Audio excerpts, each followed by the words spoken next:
Bardelys the Magnificent. By Raphael Sabatini. Bardelys the Magnificent. Chapter 1. The Wager. Speak of the devil, whispered La Fosse in my ear, and moved by the words and by the significance of his glance, I turned in my chair. When the door had opened, and under the lintel stood the thick-set figure of the Comte de Châtellerault. Before him a lackey in my escutcheon livery of red and gold was receiving, with back obsequiously bent, his hat and cloak.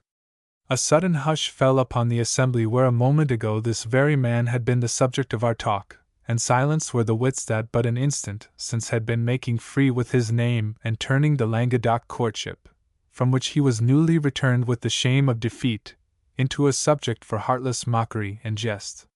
Surprise was in the air, for we had heard that Châtellerault was crushed by his ill fortune in the lists of Cupid, and we had not looked to see him joining so soon a board at which, or so at least I boasted, mirth presided.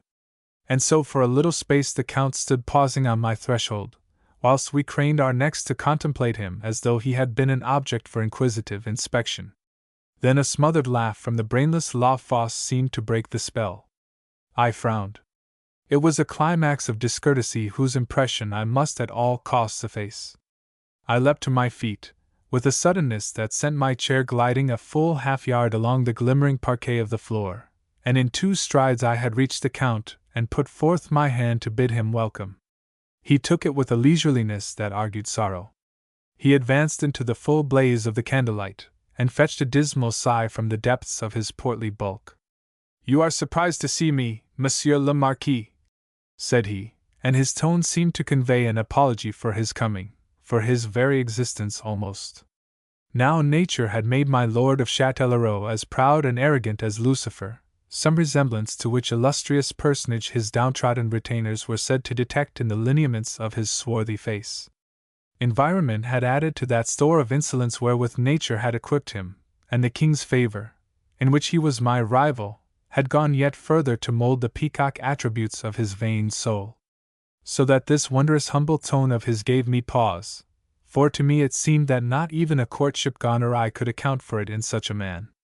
"I had not thought to find so many here," said he, and his next words contained the cause of his dejected air.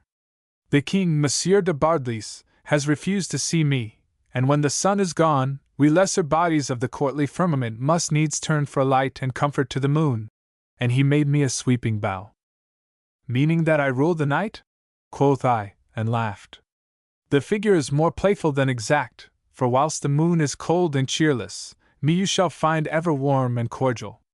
I could have wished, Monsieur de Châtellerault, that your gracing my board were due to a circumstance less untoward than His Majesty's displeasure. It is not for nothing that they call you the Magnificent," he answered, with a fresh bow, insensible to the sting in the tail of my honeyed words. I laughed, and setting compliments to rest with that, I led him to the table. "Ganymede, a place here for Monsieur le Comte. Gilles, Antoine, see to Monsieur de Châtellerault. Basile, wine for Monsieur le Comte. Bestir there." In a moment he was become the center of a very turmoil of attention. My lackeys flitted about him buzzing and insistent as bees about a rose. Would Monsieur taste of this capon à la casserole, or of this truffled peacock? Would a slice of this juicy ham à l'anglaise tempt Monsieur le Comte, or would he give himself the pain of trying this turkey aux olives? Here was a salad whose secret Monsieur le Marquis' cook had learnt in Italy, and here a vol au vent that was invented by Calon himself. Basile urged his wines upon him, accompanied by a page who bore a silver tray laden with beakers and wagons. Would Monsieur le Comte take white Armagnac or red Anjou? This was a Burgundy of which Monsieur le Marquis thought highly, and this a delicate Lombardy wine that His Majesty had oft commended. Or perhaps Monsieur de Châtellerault would prefer to taste the last vintage of Bardelys? And so they plagued him and bewildered him until his choice was made, and even then a couple of them held themselves in readiness behind his chair to forestall his slightest want. Indeed, had he been the very king himself, no greater honor could we have shown him at the Hôtel de Bardelys. But the restraint that his coming had brought with it hung still upon the company, for Châtellerault was little loved, and his presence there was much as that of the skull at an Egyptian banquet. for of all these fair-weather friends that sat about my table, amongst whom there were few that had not felt his power, I feared there might be scarcely one would have the grace to dissemble his contempt of the fallen favorite. That he was fallen, as much his words as what already we had known, had told us. Yet in my house I would strive that he should have no foretaste of that coldness that tomorrow all Paris would be showing him, and to this end I played the host with all the graciousness that role may bear, and overwhelmed him with my cordiality, whilst to thaw all iciness from the bearing of my other guests, I set the wines to flow more freely still. My dignity would permit no less of me, else would it have seemed that I rejoiced in a rival's downfall and took satisfaction from the circumstance that his disfavor with the king was like to result in my own further exaltation. My efforts were not wasted. Slowly the mellowing influence of the grape pronounced itself. To this influence I added that of such wit as heaven has graced me with, and by a word here and another there I set myself to lash their mood back into the joviality out of which his coming had for the moment driven it. And so, presently, good humor spread her mantle over us anew, and quip and jest and laughter decked our speech, until the noise of our merrymaking drifting out through the open windows must have been borne upon the breeze of that August night down the Rue Saint-Dominique, across the Rue de l'Enfer, to the very ears perhaps of those within the Luxembourg, telling them that Bardelys and his friends kept another of those revels which were become a byword in Paris, and had contributed not a little to the sobriquet of Magnificent, which men gave me. But later, as the toasts grew wild and were pledged less for the sake of the toasted than for that of the wine itself, wits grew more barbed and less restrained by caution. Recklessness hung a moment, like a bird of prey, above us, then swooped abruptly down in the words of that fool La Fosse. Messrs, he lisped, with that fatuousness he affected, and with his eye fixed coldly upon Châtellerault, I have a toast for you. He rose carefully to his feet. He had arrived at that condition in which to move with care is of the first importance. He shifted his eye from the Count to his glass, which stood half empty. He signed to a lackey to fill it. To the brim, gentlemen, he commanded. Then, in the silence that ensued, he attempted to stand with one foot on the ground and one on his chair, but encountering difficulties of balance, he remained upright, safer if less picturesque. Messrs, I give you the most peerless, the most beautiful, the most difficult and cold lady in all France. I drink to those her thousand graces, of which fame has told us, and to that greatest and most vexing charm of all, her cold indifference to man. I pledge you, too, the swain whose good fortune it may be to play Endymion to this Diana. It will need, pursued La Fosse, who dealt much in mythology and classic lore, it will need an Adonis in beauty, a Mars in valor, an Apollo in song, and a very Eros in love to accomplish it. And I fear me, he hiccuped, that it will go unaccomplished, since the one man in all France on whom we have based our hopes has failed. Gentlemen, to your feet. I give you the matchless Roxelane de Lavardin.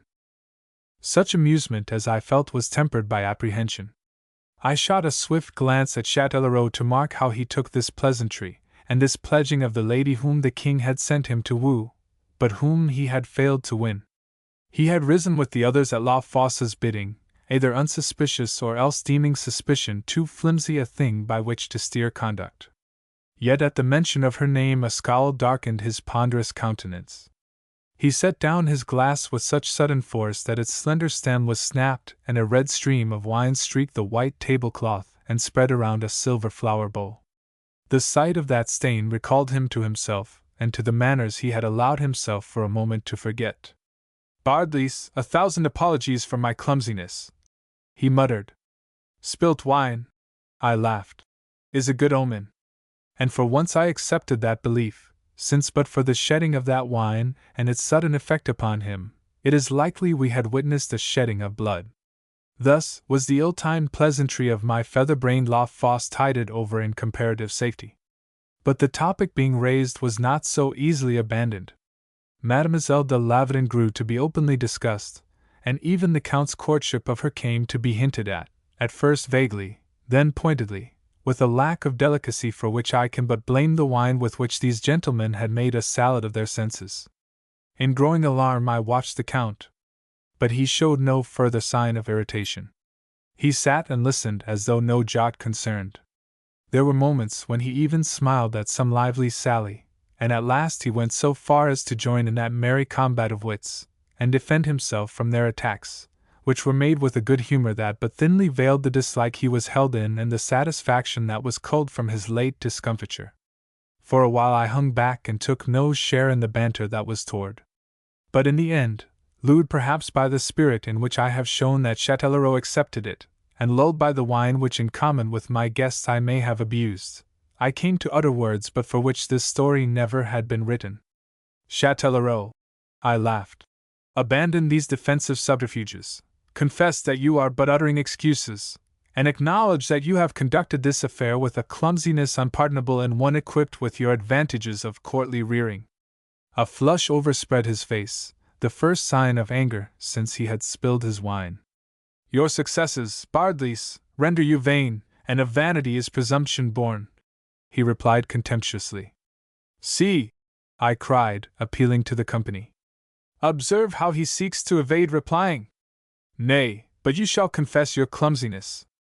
A clumsiness, murmured La Fosse drowsily, as signal as that which attended Pan's wooing of the Queen of Lydia. I have no clumsiness to confess, he answered hotly, raising his voice. It is a fine thing to sit here in Paris, among the languid, dull, and nerveless beauties of the court, whose favors are easily won because they look on dalliance as the best pastime offered them, and are eager for such opportunities of it as you fleering coxcombs will afford them. But this Mademoiselle de Lavedon is of a vastly different metal. She is a woman, not a doll. She is flesh and blood, not sawdust, powder, and vermilion.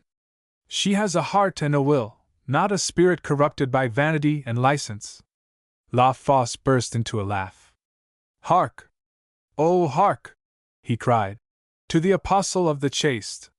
Saint Gris! Exclaimed another. This good Châtellerault has lost both heart and head to her. Châtellerault glanced at the speaker with an eye in which anger smoldered. You have said it, I agreed. He has fallen her victim, and so his vanity translates her into a compound of perfections. Does such a woman as you have described exist, Comte? Bah! In a lover's mind, perhaps, or in the pages of some crack-brained poet's fancies, but nowhere else in this dull world of ours. He made a gesture of impatience. You have been clumsy, Châtellerault, I insisted. You have lacked address. The woman does not live that is not to be won by any man who sets his mind to do it, if only he be of her station and have the means to maintain her in it or raise her to a better. A woman's love, sir, is a tree whose root is vanity. Your attentions flatter her, and predispose her to capitulate. Then, if you but wisely choose your time to deliver the attack, and do so with the necessary adroitness, nor is overmuch demanded, the battle is won with ease, and she surrenders. Believe me, Châtellerault, I am a younger man than you by full 5 years, yet in experience I am a generation older, and I talk of what I know. He sneered heavily. If to have begun your career of dalliance at the age of 18 with an amour that resulted in a scandal be your title to experience, I agree, said he. But for the rest, Bardelys, for all your fine talk of conquering women, believe me when I tell you that in all your life you have never met a woman, for I deny the claim of these court creatures to that title. If you would know a woman, go to Lavedon, Monsieur le Marquis. If you would have your army of amorous wiles suffer a defeat at last, go employ it against the citadel of Roxelane de Lavedon's heart. If you would be humbled in your pride, betake yourself to Lavedon. A challenge! Roared a dozen voices. A challenge, Bardelys! Mais voyons! I deprecated, with a laugh. Would you have me journey into Languedoc and play at wooing this embodiment of all the marvels of womanhood for the sake of making good my argument? Of your charity, gentlemen, insist no further. The never-failing excuse of the boaster, sneered Châtellerault, when desired to make good his boast. Monsieur conceives that I have made a boast? Quoth I, keeping my temper. Your words suggested one, else I do not know the meaning of words. They suggested that where I have failed you could succeed, if you had a mind to try. I have challenged you, Bardelys. I challenge you again. Go about this wooing as you will, Dazzle the lady with your wealth and your magnificence, with your servants, your horses, your equipages, and all the splendors you can command, yet I make bold to say that not a year of your scented attentions and most insidious wiles will bear you fruit. Are you sufficiently challenged? But this is rank frenzy, I protested. Why should I undertake this thing? To prove me wrong, he taunted me. To prove me clumsy. Come, Bardelys, what of your spirit? I confess I would do much to afford you the proof you ask. But to take a wife? Pardy! That is much indeed. Bah! He sneered. You do well to draw back, you are wise to avoid discomfiture. This lady is not for you. When she is won, it will be by some bold and gallant gentleman, and by no mincing squire of dames, no courtly coxcomb, no fop of the Luxembourg, be his experiences of dalliance never so vast. Pacap de Dieu, growled Cazalet, who was a Gascon captain in the Guards, and who swore strange southern oaths. Up, Bardelys! Afoot! Prove your boldness and your gallantry, or be forever shamed, a squire of dames, a courtly coxcomb, a fop of the Luxembourg. Mort de mon Dieu!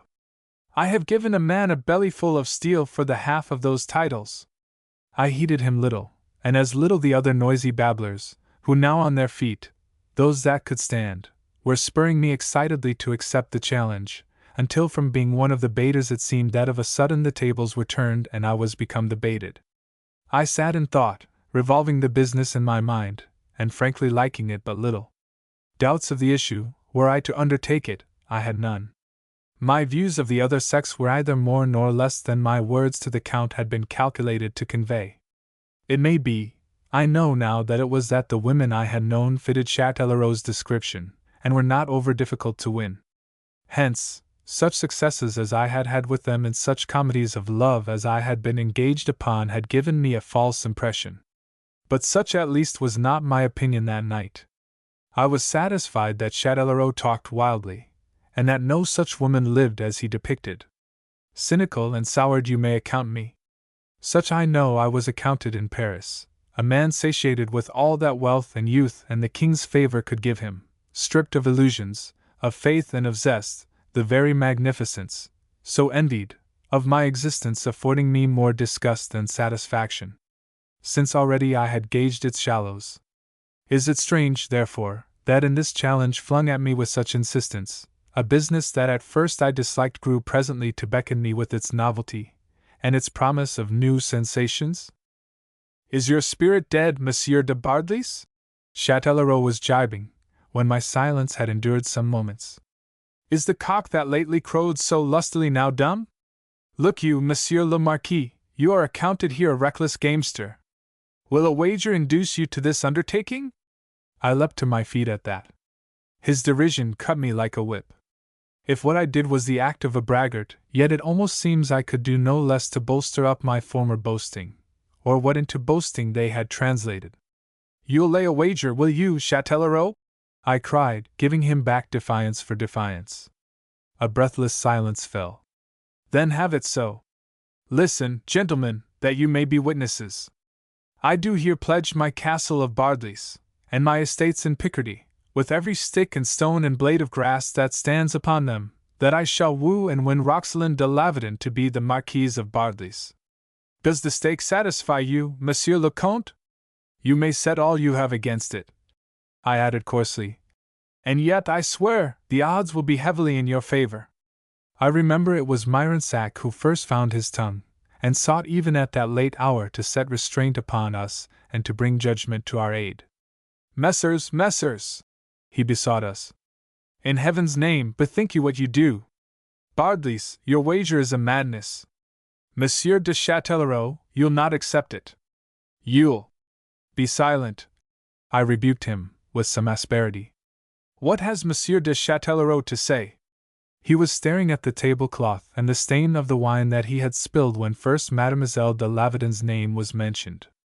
His head had been bent so that his long black hair had tumbled forward and partly veiled his face. At my question he suddenly looked up. The ghost of a smile hung on his sensuous lips, for all that excitement had paled his countenance beyond its habit. Monsieur le Marquis, said he, rising, I take your wager, and I pledge my lands in Normandy against yours of Bardelys. Should you lose, they will no longer call you the Magnificent. Should I lose, I shall be a beggar. It is a momentous wager, Bardelys, and spells ruin for one of us. A madness, groaned Myronsac. Mordieu, swore Cazalet. Whilst La Fosse, who had been the original cause of all this trouble, vented his excitement in a gibber of imbecile laughter. How long do you give me, Châtellerault? I asked, as quietly as I might. What time shall you require? I should prefer that you named the limit, I answered. He pondered a moment. Then, will 3 months suffice you? He asked. If it is not done in 3 months, I will pay, said I. And then Châtellerault did what after all was, I suppose, the only thing that a gentleman might do under the circumstances. He rose to his feet, and bidding the company charge their glasses, he gave them a parting toast. Messers, drink with me to Monsieur le Marquis de Bardelys' safe journey into Languedoc, and to the prospering of his undertaking. In answer, a great shout went up from throats that suspense had lately held in leash. Men leapt on to their chairs, and holding their glasses on high, they acclaimed me as thunderously as though I had been the hero of some noble exploit, instead of the main figure in a somewhat questionable wager. Bardelys! Was the shout with which the house re-echoed. Bardelys! Bardelys the Magnificent! Vive Bardelys! Chapter 2. The King's Wishes. It was daybreak ere the last of them had left me, for a dozen or so had lingered to play lansquenet after the others had departed. With those that remained, my wager had soon faded into insignificance, as their minds became engrossed in the fluctuations of their own fortunes. I did not play myself. I was not in the mood, and for one night, at least, of sufficient weight already, I thought the game upon which I was launched. I was out on the balcony as the first lines of dawn were scoring the east, and in a moody, thoughtful condition I had riveted my eyes upon the palace of the Luxembourg, which loomed a black pile against the lightning sky, when Myronsac came out to join me. A gentle, lovable lad was Myronsac, not 20 years of age, and with the face and manners of a woman. That he was attached to me I knew. Monsieur le Marquis, said he softly, I am desolated at this wagering to which they have forced you. Force me? I echoed. No, no, they did not force me. And yet, I reflected with a sigh, perhaps they did. I have been thinking, monsieur, that if the king were to hear of it, the evil might be mended. But the king must not hear of it, Armand, I answered quickly. Even if he did, matters would be no better, much worse, possibly. But, monsieur, this thing done in the heat of wine is none the less done, Armand, I concluded. And I for one do not wish it undone. But have you no thought for the lady? He cried. I laughed at him. Were I still 18, boy, the thought might trouble me. Had I my illusions, I might imagine that my wife must be some woman of whom I should be enamored. As it is, I have grown to the age of 28 unwed. Marriage becomes desirable. I must think of an heir to all the wealth of Bardelys. And so I go to Languedoc. If the lady be but half the saint that fool Châtellerault has painted her, so much the better for my children, if not, so much the worse. There is the dawn, Myronsac, and it is time we were abed. Let us drive these plaguy gamesters home. When the last of them had staggered down my steps, and I had bidden a drowsy lackey extinguish the candles, I called Ganymede to light me to bed and aid me to undress. His true name was Rodnard, but my friend La Fosse, of mythological fancy, had named him Ganymede, after the cupbearer of the gods, and the name had clung to him. He was a man of some 40 years of age, born into my father's service, and since become my intendant, factotum, majordomo, and generalissimo of my regiment of servants and my establishments both in Paris and at Bardelys. We had been to the wars together ere I had cut my wisdom teeth, and thus had he come to love me. There was nothing this invaluable servant could not do. At baiting or shoeing a horse, at healing a wound, at roasting a capon, or at mending a doublet, he was alike a master, besides possessing a score of other accomplishments that do not now occur to me, which in his campaigning he had acquired. Of late the easy life in Paris had made him inclined to corpulency, and his face was of a pale, unhealthy fullness. Tonight, as he assisted me to undress, it wore an expression of supreme woe. "Monseigneur is going into Languedoc?" he inquired sorrowfully. He always called me his seigneur, as did the other of my servants born at Bardelys. "Knave, you have been listening," said I. "But, Monseigneur," he explained, "when Monsieur le Comte de Châtellerault laid his wager.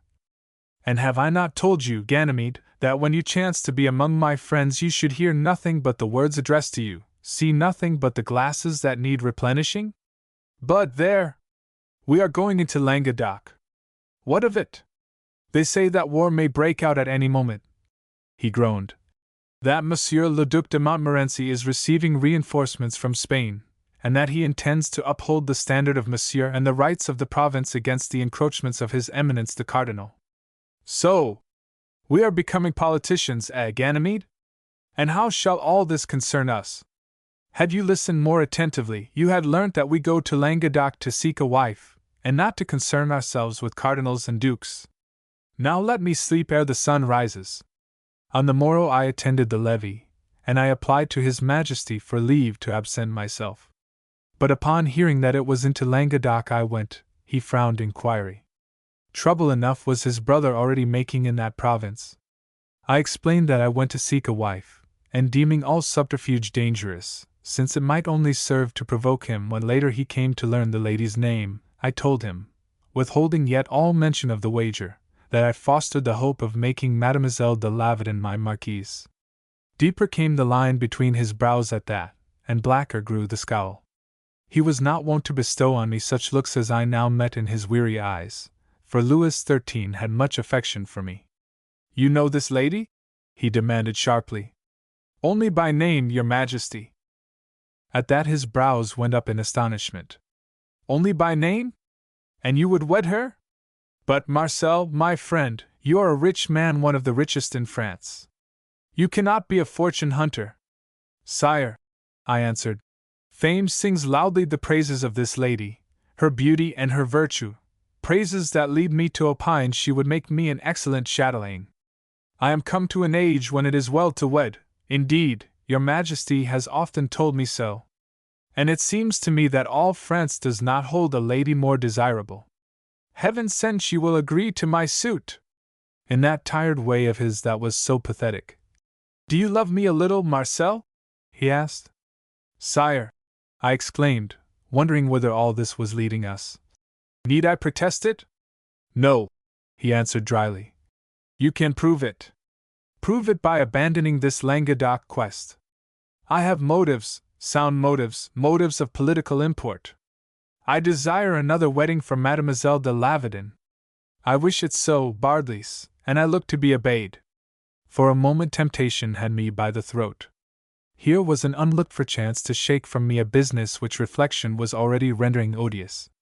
I had but to call together my friends of yesternight, and with them the Comte de Châtellerault, and inform them that by the king was I forbidden to go a-wooing Roxelane de Lavedon. So should my wager be dissolved. And then in a flash I saw how they would sneer one and all, and how they would think that I had caught avidly at this opportunity of freeing myself from an undertaking into which a boastful mood had lured me. The fear of that swept aside my momentary hesitation. "Sire," I answered, bending my head contritely, "I am desolated that my inclinations should run counter to your wishes, but to your wonted kindness and clemency I must look for forgiveness if these same inclinations drive me so relentlessly that I may not now turn back." He caught me viciously by the arm and looked sharply into my face. "You defy me, Bardelys?" he asked, in a voice of anger. "God forbid, sire," I answered quickly. "I do but pursue my destiny." He took a turn in silence, like a man who is mastering himself before he will speak. Many an eye, I knew, was upon us, and not a few may have been marveling whether already Bardelys were about to share the fate that yesterday had overtaken his rival Châtellerault. At last he halted at my side again. "Marcel," said he, but though he used that name his voice was harsh, "go home and ponder what I have said. If you value my favor, if you desire my love, you will abandon this journey and the suit you contemplate. If, on the other hand, you persist in going, you need not return. The court of France has no room for gentlemen who are but lip servers, no place for courtiers who disobey their king." That was his last word. He waited for no reply, but swung round on his heel, and an instant later I beheld him deep in conversation with the Duke of Saint Simon. Of such a quality is the love of princes, vain, capricious, and wilful. Indulge it ever and at any cost, else you forfeit it.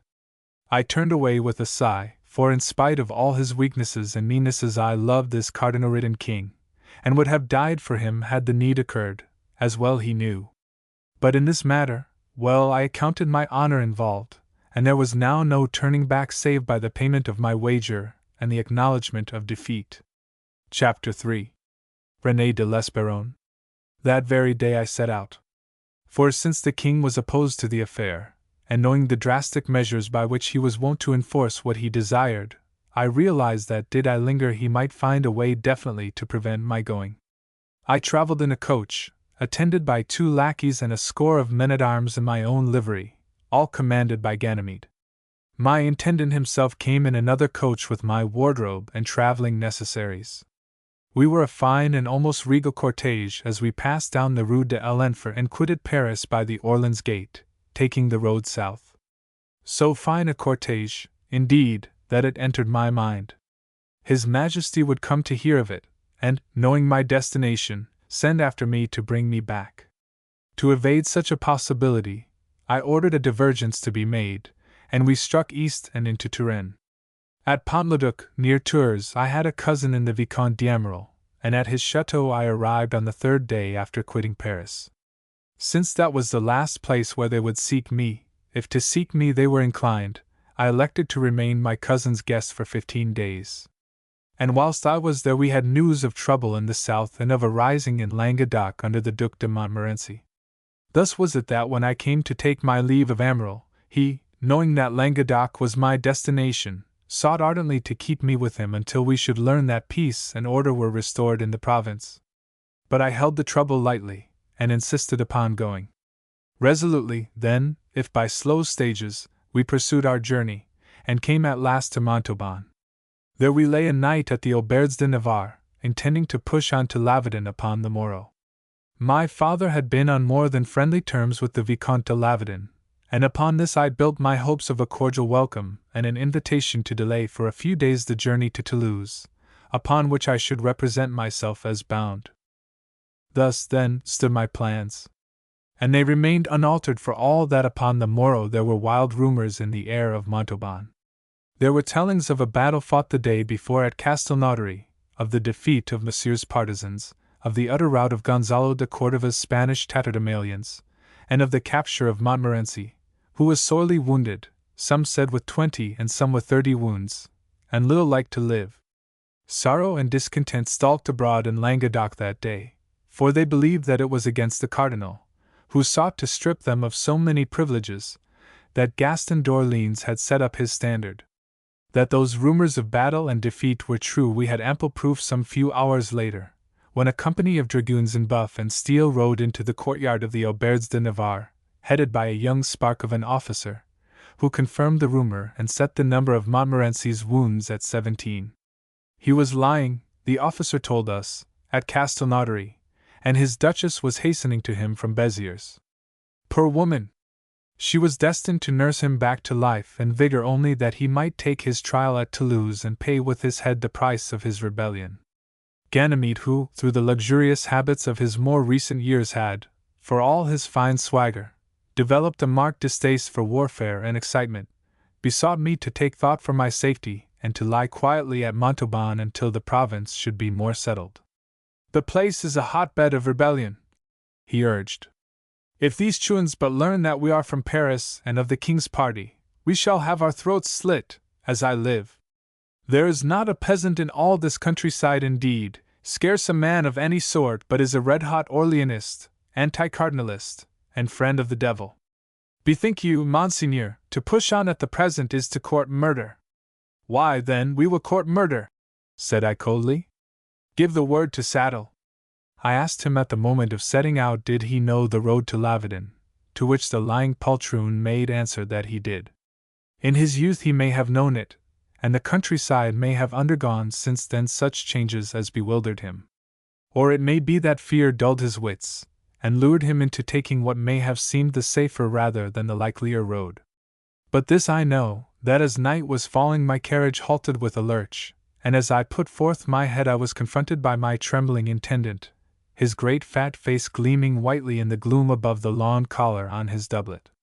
"Why do we halt, Ganymede?" quoth I. "Monseigneur," he faltered, his trembling increasing as he spoke, and his eyes meeting mine in a look of pitiful contrition. "I fear we are lost." "Lost?" I echoed. "Of what do you talk? Am I to sleep in the coach?" "Alas, Monseigneur, I have done my best." "Why, then, God keep us from your worst," I snapped. "Open me this door." I stepped down and looked about me, and by my faith, a more desolate spot to lose us and my henchman could not have contrived had he been at pains to do so.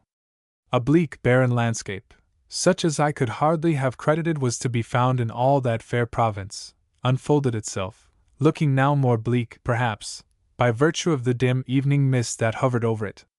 Yonder, to the right, a dull russet patch of sky marked the west, and then in front of us I made out the hazy outline of the Pyrenees. At sight of them, I swung round and gripped my henchman by the shoulder. "A fine trusty servant thou!" I cried. "Boaster! Had you told us that age and fat living had so stunted your wits as to have extinguished memory, I had taken a guide at Montauban to show us the way. Yet here, with the sun and the Pyrenees to guide you, even had you no other knowledge, you lose yourself." "Monseigneur," he whimpered, "I was choosing my way by the sun and the mountains, and it was thus that I came to this impasse. For you may see yourself that the road ends here abruptly. Ganymede," said I slowly, "when we return to Paris, if you do not die of fright twixt this and then, I'll find a place for you in the kitchens. God send you may make a better scullion than a follower." Then, vaulting over the wall, "Attend me, some half-dozen of you," I commanded, and stepped out briskly towards the barn. As the weather-beaten old door creaked upon its rusty hinges, we were greeted by a groan from within, and with it the soft rustle of straw that is being moved. Surprised, I halted, and waited whilst one of my men kindled a light in the lantern that he carried. By its rays we beheld a pitiable sight in a corner of that building. A man, quite young and of a tall and vigorous frame, lay stretched upon the straw. He was fully dressed even to his great riding boots, and from the loose manner in which his back and breast hung now upon him, it would seem as if he had been making shift to divest himself of his armor, but had lacked the strength to complete the task. Beside him lay a feathered headpiece and a sword attached to a richly broidered baldric. All about him the straw was clotted with brown, viscous patches of blood.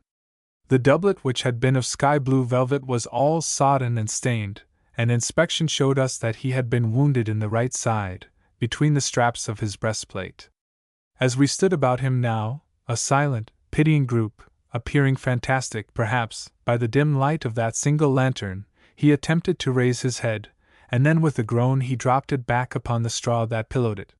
From out of a face white, as in death, and drawn with haggard lines of pain, a pair of great lustrous blue eyes were turned upon us, abject and pitiful as the gaze of a dumb beast that is stricken mortally.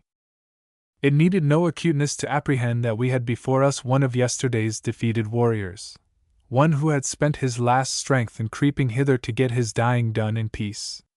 Lest our presence should add fear to the agony already upon him, I knelt beside him in the blood-smeared straw, and raising his head, I pillowed it upon my arm. "Have no fear," said I reassuringly. "We are friends. Do you understand?" The faint smile that played for a second on his lips and lighted his countenance would have told me that he understood, even had I not caught his words, faint as a sigh. "Merci, monsieur." He nestled his head into the crook of my arm. "Water, for the love of God!" he gasped, to add in a groan, "Je me meurs, monsieur." Assisted by a couple of knaves, Ganymede went about attending to the rebel at once. Handling him as carefully as might be, to avoid giving him unnecessary pain, they removed his back and breast, which was flung with a clatter into one of the corners of the barn. Then, whilst one of them gently drew off his boots, Rodnard, with the lantern close beside him, cut away the fellow's doublet, and laid bare the oozing sword wound that gaped in his mangled side. He whispered an order to Gillis, who went swiftly off to the coach in quest of something that he had asked for. Then he sat on his heels and waited, his hand upon the man's pulse, his eyes on his face. I stooped until my lips were on a level with my intendant's ear. "How is it with him?" I inquired. "Dying," whispered Rodnard in answer. "He has lost too much blood, and he is probably bleeding inwardly as well. There is no hope of his life, but he may linger thus some little while, sinking gradually, and we can at least mitigate the suffering of his last moments." When presently the men returned with the things that Ganymede had asked for, he mixed some pungent liquid with water, and whilst a servant held the bowl, he carefully sponged the rebel's wound. This and a cordial that he had given him to drink seemed to revive him and to afford him ease. His breathing was no longer marked by any rasping sound, and his eyes seemed to burn more intelligently. "I am dying, is it not so?" he asked, and Ganymede bowed his head in silence. The poor fellow sighed. "Raise me," he begged, and when this service had been done him, his eyes wandered round until they found me. Then, "Monsieur," he said, "will you do me a last favor?" "Assuredly, my poor friend," I answered, going down on my knees beside him. You are not for the Duke?" he inquired, eyeing me more keenly. "No, monsieur. But do not let that disturb you. I have no interest in this rising and I have taken no side. I am from Paris, on a journey of pleasure. My name is Bardelys, Marcel de Bardelys." "Bardelys the Magnificent?" he questioned, and I could not repress a smile. "I am that overrated man." "But then you are for the king!" and a note of disappointment crept into his voice. Before I could make him any answer, he had resumed. "No matter. Marcel de Bardelys is a gentleman, and party signifies little when a man is dying. I am René de l'Esperon, of l'Esperon in Gascony," he pursued. "Will you send word to my sister afterwards?" I bowed my head without speaking. "She is the only relative I have, monsieur. But," and his tone grew wistful, "there is one other to whom I would have you bear a message." He raised his hand by a painful effort to the level of his breast. Strength failed him, and he sank back. "I cannot, monsieur," he said in a tone of pathetic apology. "See, there is a chain about my neck with a locket. Take it from me. Take it now, monsieur. There are some papers also, monsieur. Take all. I want to see them safely in your keeping." I did his bidding, and from the breast of his doublet I drew some loose letters and a locket which held the miniature of a woman's face. "I want you to deliver all to her, monsieur." "It shall be done," I answered, deeply moved. Hold it up," he begged, his voice weakening. "Let me behold the face." Long his eyes rested on the likeness I held before him. At last, as one in a dream, "Well, beloved," he sighed. "Bien-aimé!" And down his grey, haggard cheeks the tears came slowly. "Forgive this weakness, monsieur," he whispered brokenly. "We were to have been wed in a month, had I lived." He ended with a sob, and when next he spoke it was more laboredly, as though that sob had robbed him of the half of what vitality remained. "Tell her, monsieur, that my dying thoughts were of her. Tell her Her name?" I cried, fearing he would sink before I learned it. "Tell me her name." He looked at me with eyes that were growing glassy and vacant. Then he seemed to brace himself, and to rally for a second. "Her name?" he mused, in a far-off manner. "She is Mademoiselle de—" His head rolled on the suddenly relaxed neck. He collapsed into Rodnard's arms. "Is he dead?" I asked. Rodnard nodded in silence. Chapter 4. A Maid in the Moonlight. I do not know whether it was the influence of that thing lying in a corner of the barn under the cloak that Rodnard had flung over it, or whether other influences of destiny were at work to impel me to rise at the end of a half-hour, and announce my determination to set out on horseback and find myself quarters more congenial. "Tomorrow," I instructed Ganymede, as I stood ready to mount, "you will retrace your steps with the others, and, finding the road to Lavadin, you will follow me to the chateau. But you cannot hope to reach it tonight, monseigneur, through a country that is unknown to you. he protested. "I do not hope to reach it tonight. I will ride south until I come upon some hamlet that will afford me shelter and, in the morning, direction." I left him with that, and set out at a brisk trot. Night had now fallen, but the sky was clear, and a crescent moon came opportunely if feebly to dispel the gloom. I quitted the field, and went back until I gained a crossroad, where, turning to the right, I set my face to the Pyrenees, and rode briskly amain. That I had chosen wisely was proved when some 20 minutes later I clattered into the hamlet of Mirepoix, and drew up before an inn flaunting the sign of a peacock, as if in irony of its humbleness, for it was no better than a wayside tavern. Neither stable-boy nor ostler was here, and the unclean, overgrown urchin to whom I entrusted my horse could not say whether indeed Père Abden the landlord would be able to find me a room to sleep in. I thirsted, however, and so I determined to alight, if it were only to drink a can of wine and obtain information of my whereabouts.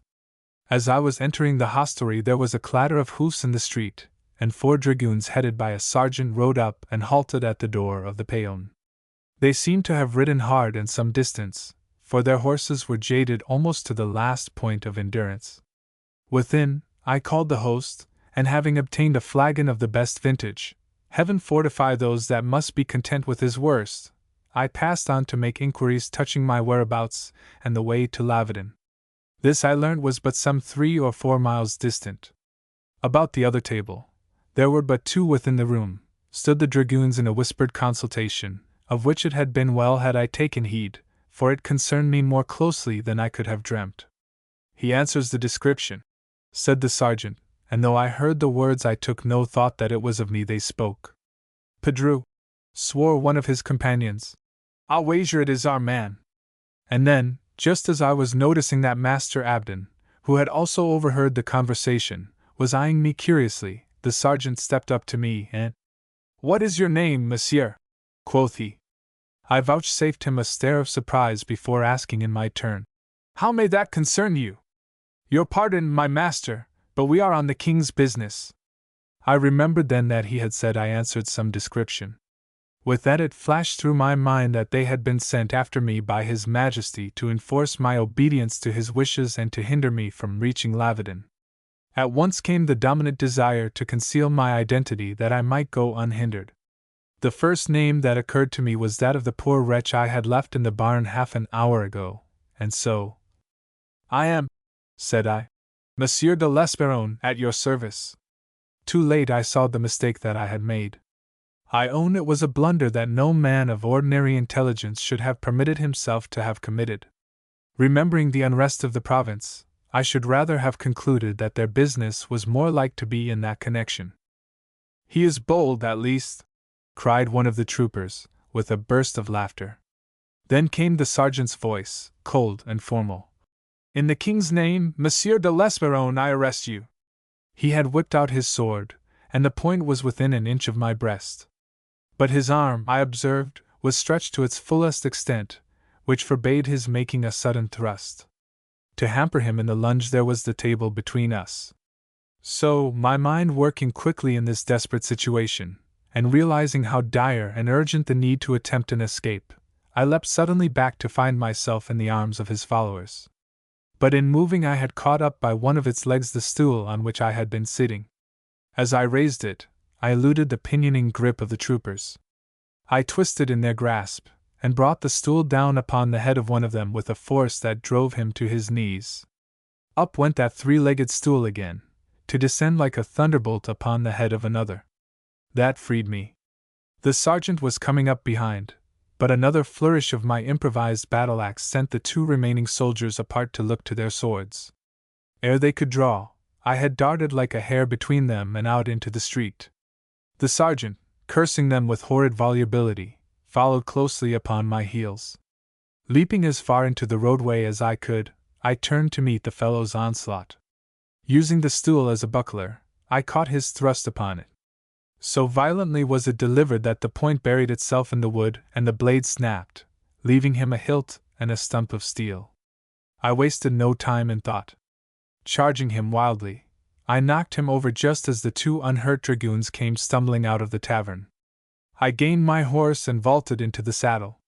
tearing the reins from the urchin that held them, and driving my spurs into the beast's flanks, I went careering down the street at a gallop, gripping tightly with my knees, whilst the stirrups, which I had had no time to step into, flew wildly about my legs. A pistol cracked behind me, then another, and a sharp, stinging pain in the shoulder warned me that I was hit. But I took no heed of it then. The wound could not be serious, else I had already been out of the saddle, and it would be time enough to look to it when I had outdistanced my pursuers. I say my pursuers, for already there were hoofbeats behind me, and I knew that those gentlemen had taken to their horses. But, as you may recall, I had on their arrival noted the jaded condition of their cattle, whilst I bestrode a horse that was comparatively fresh, so that pursuit had but small terrors for me. Nevertheless, they held out longer, and gave me more to do than I had imagined would be the case. For nigh upon a half-hour I rode, before I could be said to have got clear of them, and then for aught I knew they were still following, resolved to hound me down by the aid of such information as they might cull upon their way. I was come by then to the Garonne. I drew rein beside the swiftly flowing stream, winding itself like a flood of glittering silver between the black shadows of its banks. A little while I sat there listening, and surveying the stately, turreted chateau that loomed, a grey, noble pile, beyond the water. I speculated what domain this might be, and I realized that it was probably Lavedon. I pondered what I had best do, and in the end I took the resolve to swim the river and knock at the gates. If it were indeed Lavedon, I had but to announce myself, and to one of my name surely its hospitalities would be spread. If it were some other household, even then the name of Marcel de Bardelys should suffice to ensure me a welcome. By spurring and coaxing, I lured my steed into the river. There is a proverb having it that though you may lead a horse to the water you cannot make him drink. It would have now applied to my case, for although I had brought mine to the water I could not make him swim, or, at least, I could not make him breast the rush of the stream. Vainly did I urge him and try to hold him. He plunged frantically, snorted, coughed, and struggled gamely, but the current was bearing us swiftly away, and his efforts brought us no nearer to the opposite shore. At last I slipped from his back, and set myself to swim beside him, leading him by the bridle. But even thus he proved unequal to the task of resisting the current, so that in the end I let him go, and swam ashore alone, hoping that he would land farther down, and that I might then recapture him. When, however, I had reached the opposite bank, and stood under the shadow of the chateau, I discovered that the cowardly beast had turned back, and, having scrambled out, was now trotting away along the path by which we had come. Having no mind to go after him, I resigned myself to the loss, and turned my attention to the mansion now before me. Some 200 yards from the river it raised its great square bulk against the background of black, star-flecked sky. From the facade before me down to the spot where I stood by the water, came a flight of half a dozen terraces, each balustraded in white marble, ending in square, flat-topped pillars of Florentine design. What moon there was revealed the quaint architecture of that stately edifice and glittered upon the mullioned windows. But within nothing stirred, no yellow glimmer came to clash with the white purity of the moonlight, no sound of man or beast broke the stillness of the night, for all that the hour was early. The air of the place was as that of some gigantic sepulchre. A little daunted by this all-enveloping stillness, I skirted the terraces and approached the house on the eastern side. Here I found an old-world drawbridge, now naturally in disuse, spanning a ditch fed from the main river for the erstwhile purposes of a moat. I crossed the bridge, and entered an imposing courtyard. Within this quadrangle the same silence dwelt, and there was the same obscurity in the windows that overlooked it. I paused, at a loss how to proceed, and I leaned against a buttress of the portcullis, what time I considered. I was weak from fasting, worn with hard riding, and faint from the wound in my shoulder, which had been the cause at least of my losing some blood. In addition to all this, I was shivering with the cold of my wet garments, and generally I must have looked as little like that Bardelys they called the Magnificent as you might well conceive. How, then, if I were to knock, should I prevail in persuading these people, whoever they might be, of my identity? Infinitely more had I the air of some fugitive rebel, and it was more than probable that I should be kept in durance to be handed over to my friends the dragoons, if later they came to ride that way. I was separated from those who knew me, and as things now stood, unless this were, indeed, Lavedon, it might be days before they found me again. I was beginning to deplore my folly at having cut myself adrift from my followers in the first place, and having embroiled myself with the soldiers in the second. I was beginning to contemplate the wisdom of seeking some outhouse of this mansion wherein to lie until morning, when of a sudden a broad shaft of light, coming from one of the windows on the first floor, fell athwart the courtyard. Instinctively I crouched back into the shadow of my friendly buttress, and looked up. That sudden shaft of light resulted from the withdrawal of the curtains that masked the window. At this window, which opened outward onto a balcony, I now beheld, and to me it was as the vision of Beatrice may have been to Dante, the white figure of a woman. The moonlight bathed her, as in her white robe she leaned upon the parapet gazing upward into the empyrean. A sweet, delicate face I saw, not endowed, perhaps, with that exquisite balance and proportion of feature wherein they tell us beauty lies, but blessed with a wondrously dainty beauty all its own, a beauty, perhaps, as much of expression as of form. For in that gentle countenance was mirrored every tender grace of girlhood, all that is fresh and pure and virginal. I held my breath, I think, as I stood in ravished contemplation of that white vision. If this were Lavedon, and that the cold Roxelane who had sent my bold Châtellerault back to Paris empty-handed, then were my task a very welcome one. How little it had weighed with me that I was come to Languedoc to woo a woman bearing the name of Roxelane de Lavedon I have already shown. But here in this same Languedoc I beheld tonight a woman whom it seemed I might have loved, for not in 10 years, not, indeed, in all my life, had any face so wrought upon me and called to my nature with so strong a voice. I gazed at that child, and I thought of the women that I had known, the bold, bedizened beauties of a court said to be the first in Europe. And then it came to me that this was no demoiselle of Lavedon, no demoiselle at all in fact, for the noblesse of France owned no such faces. Candor and purity were not to be looked for in the high-bred countenances of our great families. They were sometimes found in the faces of the children of their retainers. Yes, I had it now. This child was the daughter of some custodian of the domain before me. Suddenly, as she stood there in the moonlight, a song, sung at half-voice, floated down on the calm air. It was a ditty of old Provence, a melody I knew and loved, and if aught had been wanting to heighten the enchantment that already ravished me, that soft melodious voice had done it. Singing still, she turned and re-entered the room, leaving wide the windows, so that faintly, as from a distance, her voice still reached me after she was gone from sight. It was in that hour that it came to me to cast myself upon this fair creature's mercy. Surely one so sweet and saintly to behold would take compassion on an unfortunate. Haply my wound and all the rest that I had that night endured made me dull-witted and warped my reason. With what strength I still possessed I went to work to scale her balcony. The task was easy even for one in my spent condition. The wall was thick with ivy, and moreover, a window beneath afforded some support, for by standing on the heavy coping I could with my fingers touch the sill of the balcony above. Thus I hoisted myself, and presently I threw an arm over the parapet. Already I was astride of that same parapet before she became aware of my presence. The song died suddenly on her lips, and her eyes, blue as forget-me-nots, were wide now with the fear that the sight of me occasioned. Another second and there had been an outcry that would have brought the house about our ears, when, stepping to the threshold of the room, "Mademoiselle," I entreated, "for the love of God, be silent! I mean you no harm. I am a fugitive. I am pursued." This was no considered speech. There had been no preparing of words. I had uttered them mechanically almost, perhaps by inspiration, for they were surely the best calculated to enlist this lady's sympathy. And so far as went the words themselves, they were rigorously true. With eyes wide open still, she confronted me, and I now observed that she was not so tall as from below I had imagined.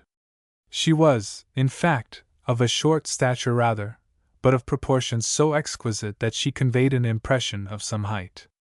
In her hand she held a taper by whose light she had been surveying herself in her mirror at the moment of my advent. Her unbound hair of brown fell like a mantle about her shoulders, and this fact it was drew me to notice that she was in her night rail, and that this room to which I had penetrated was her chamber. "Who are you?" she asked breathlessly, as though in such a pass my identity were a thing that signified. I had almost answered her, as I had answered the troopers at Mirepoix, that I was L'Esperon. Then, bethinking me that there was no need for such equivocation here, I was on the point of giving her my name. But noting my hesitation, and misconstruing it, she forestalled me. "I understand, monsieur," said she more composedly. "And you need have no fear. You are among friends." Her eyes had traveled over my sodden clothes, the haggard pallor of my face, and the blood that stained my doublet from the shoulder downward. From all this she had drawn her conclusions that I was a hunted rebel. She drew me into the room, and closing the window, she dragged the heavy curtain across it, thereby giving me a proof of confidence that smote me hard, impostor that I was. "I crave your pardon, mademoiselle, for having startled you by the rude manner of my coming," said I, and never in my life had I felt less at ease than then. "But I was exhausted and desperate. I am wounded, I have ridden hard, and I swam the river." The latter piece of information was vastly unnecessary, seeing that the water from my clothes was forming a pool about my feet. "I saw you from below, mademoiselle, and surely, I thought, so sweet a lady would have pity on an unfortunate." She observed that my eyes were upon her, and in an act of instinctive maidenliness she bore her hand to her throat to draw the draperies together, and screen the beauties of her neck from my unwarranted glance, as though her daily gown did not reveal as much and more of them. That act, however, served to arouse me to a sense of my position. What did I there? It was a profanity, a defiling, I swore, from which you'll see that Bardelys was grown of a sudden very nice. "Monsieur," she was saying, "you are exhausted." "But that I rode hard," I laughed. "It is likely they had taken me to Toulouse, where I might have lost my head before my friends could have found and claimed me. I hope you'll see it is too comely a head to be so lightly parted with." "For that," said she, half seriously, half whimsically, "the ugliest head would be too comely." I laughed softly, amusedly, then of a sudden, without warning, a faintness took me, and I was forced to brace myself against the wall, breathing heavily the while. At that she gave a little cry of alarm. "Monsieur, I beseech you to be seated. I will summon my father, and we will find a bed for you. You must not retain those clothes." "Angel of goodness!" I muttered gratefully, and being still half dazed, I brought some of my court tricks into that chamber by taking her hand and carrying it towards my lips. But ere I had imprinted the intended kiss upon her fingers, and by some miracle they were not withdrawn, my eyes encountered hers again. I paused as one may pause who contemplates a sacrilege. For a moment she held my glance with hers, then I fell abashed, and released her hand. The innocence peeping out of that child's eyes it was that had in that moment daunted me, and made me tremble to think of being found there, and of the vile thing it would be to have her name coupled with mine. That thought lent me strength. I cast my weariness from me as though it were a garment, and straightening myself, I stepped of a sudden to the window. Without a word I made shift to draw back the curtain when her hand, falling on my sodden sleeve, arrested me. "What will you do, monsieur?" she cried in alarm. "You may be seen." My mind was now possessed by the thing I should have thought of before. I climbed to her balcony, and my one resolve was to get me thence as quickly as might be. "I had not the right to enter here," I muttered. I stopped short. To explain would only be to sully, and so, "Good night." "Adieu," I ended brusquely. "But, monsieur," she began. "Let me go," I commanded almost roughly, as I shook my arm free of her grasp. "Bethink you that you are exhausted. If you go forth now, monsieur, you will assuredly be taken. You must not go." I laughed softly, and with some bitterness, too, for I was angry with myself. "Hush, child," I said. "Better so, if it is to be." And with that I drew aside the curtains and pushed the leaves of the window apart. She remained standing in the room, watching me, her face pale, and Hex's eyes pained and puzzled. One last glance I gave her as I bestrode the rail of her balcony. Then I lowered myself as I had ascended. I was hanging by my hands, seeking with my foot for the coping of the window beneath me, when, suddenly, there came a buzzing in my ears. I had a fleeting vision of a white figure leaning on the balcony above me, then a veil seemed drawn over my eyes. There came a sense of falling, a rush as of a tempestuous wind, then, nothing. Chapter 5. The Vicomte de Lavardin. When next I awakened, it was to find myself abed in an elegant apartment, spacious and sunlit, that was utterly strange to me. For some seconds I was content to lie and take no count of my whereabouts. My eyes traveled idly over the handsome furnishings of that choicely appointed chamber, and rested at last upon the lean, crooked figure of a man whose back was towards me and who was busy with some files at a table not far distant. Then recollection awakened also in me, and I set my wits to work to grapple with my surroundings. I looked through the open window, but from my position on the bed no more was visible than the blue sky and a faint haze of distant hills. I taxed my memory, and the events of yesternight recurred to me. I remembered the girl, the balcony, and my flight ending in my giddiness and my fall. Had they brought me into that same chateau, or what? No other possibility came to suggest itself, and seeing scant need to tax my brains with speculation, since there was one there of whom I might ask the question. "Hola, my master!" I called to him, and as I did so I essayed to move. The act wrung a sharp cry of pain from me. My left shoulder was numb and sore, but in my right foot that sudden movement had roused a sharper pang. At my cry that little wizened old man swung suddenly round. He had the face of a bird of prey, yellow as a Louis d'Or with a great hooked nose, and a pair of beady black eyes that observed me solemnly. The mouth alone was the redeeming feature in a countenance that had otherwise been evil. It was instinct with good humor. But I had small leisure to observe him then, for simultaneously with his turning there had been another movement at my bedside, which drew my eyes elsewhere. A gentleman, richly dressed, and of an imposing height, approached me. "You are awake, monsieur?" he said in a half-interrogative tone. "Will you do me the favor to tell me where I am, monsieur?" quoth I. "You do not know? You are at Lavardin." "I am the Vicomte de Lavardin, at your service." Although it was no more than I might have expected, yet a dull wonder filled me, to which presently I gave expression by asking stupidly, "At Lavardin? But how came I hither?" "How you came is more than I can tell," he laughed. "But I'll swear the King's dragoons were not far behind you. We found you in the courtyard last night, in a swoon of exhaustion, wounded in the shoulder, and with a sprained foot. It was my daughter who gave the alarm and called us to your assistance. You were lying under her widow." Then, seeing the growing wonder in my eyes and misconstruing it into alarm, "Nay, have no fear, monsieur," he cried. "You were very well advised in coming to us. You have fallen among friends. We are Orleanists too, at Lavardin, for all that I was not in the fight at Castelnaudary. That was no fault of mine. His Grace's messenger reached me over late, and for all that I set out with a company of my men, I put back when I had reached Lautrec upon hearing that already a decisive battle had been fought, and that our side had suffered a crushing defeat." He uttered a weary sigh. "God help us, monsieur! Monseigneur de Richelieu is likely to have his way with us. But let that be for the present. You are here, and you are safe. As yet no suspicion rests on Lavardin.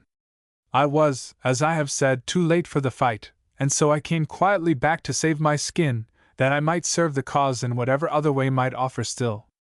In sheltering you I am serving Gaston d'Orleans, and that I may continue so to do, I pray that suspicion may continue to ignore me. If they were to learn of it at Toulouse or of how with money and in other ways I have helped this rebellion, I make no doubt that my head would be the forfeit I should be asked to pay." I was aghast at the freedom of treasonable speech with which this very debonair gentleman ventured to address an utter stranger.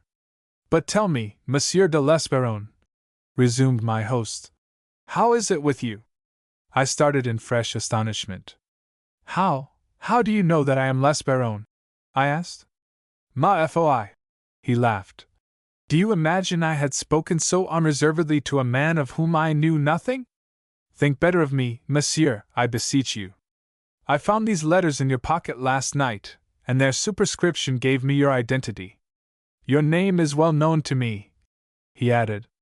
My friend Monsieur de Marsac has often spoken of you and of your devotion to the cause, and it affords me no little satisfaction to be of some service to one whom by repute I have already learned to esteem." I lay back on my pillows, and I groaned. Here was a predicament. Mistaking me for that miserable rebel I had succored at Mirepoix, and whose letters I bore upon me that I might restore them to someone whose name he had failed to give me at the last moment, the Vicomte de Lavedon had poured the damning story of his treason into my ears. What if I were now to enlighten him? What if I were to tell him that I was not L'Esperance, no rebel at all, in fact, but Marcel de Bardelys, the king's favorite? That he would account me a spy I hardly thought, but assuredly he would see that my life must be a danger to his own. He must fear betrayal from me, and to protect himself he would be justified in taking extreme measures. Rebels were not addicted to an excess of niceness in their methods, and it was more likely that I should rise no more from the luxurious bed on which his hospitality had laid me. But even if I had exaggerated matters, and the Vicomte were not quite so bloodthirsty as was usual with his order, even if he chose to accept my promise that I would forget what he had said, he must nevertheless, in view of his indiscretion, demand my instant withdrawal from Lavedon.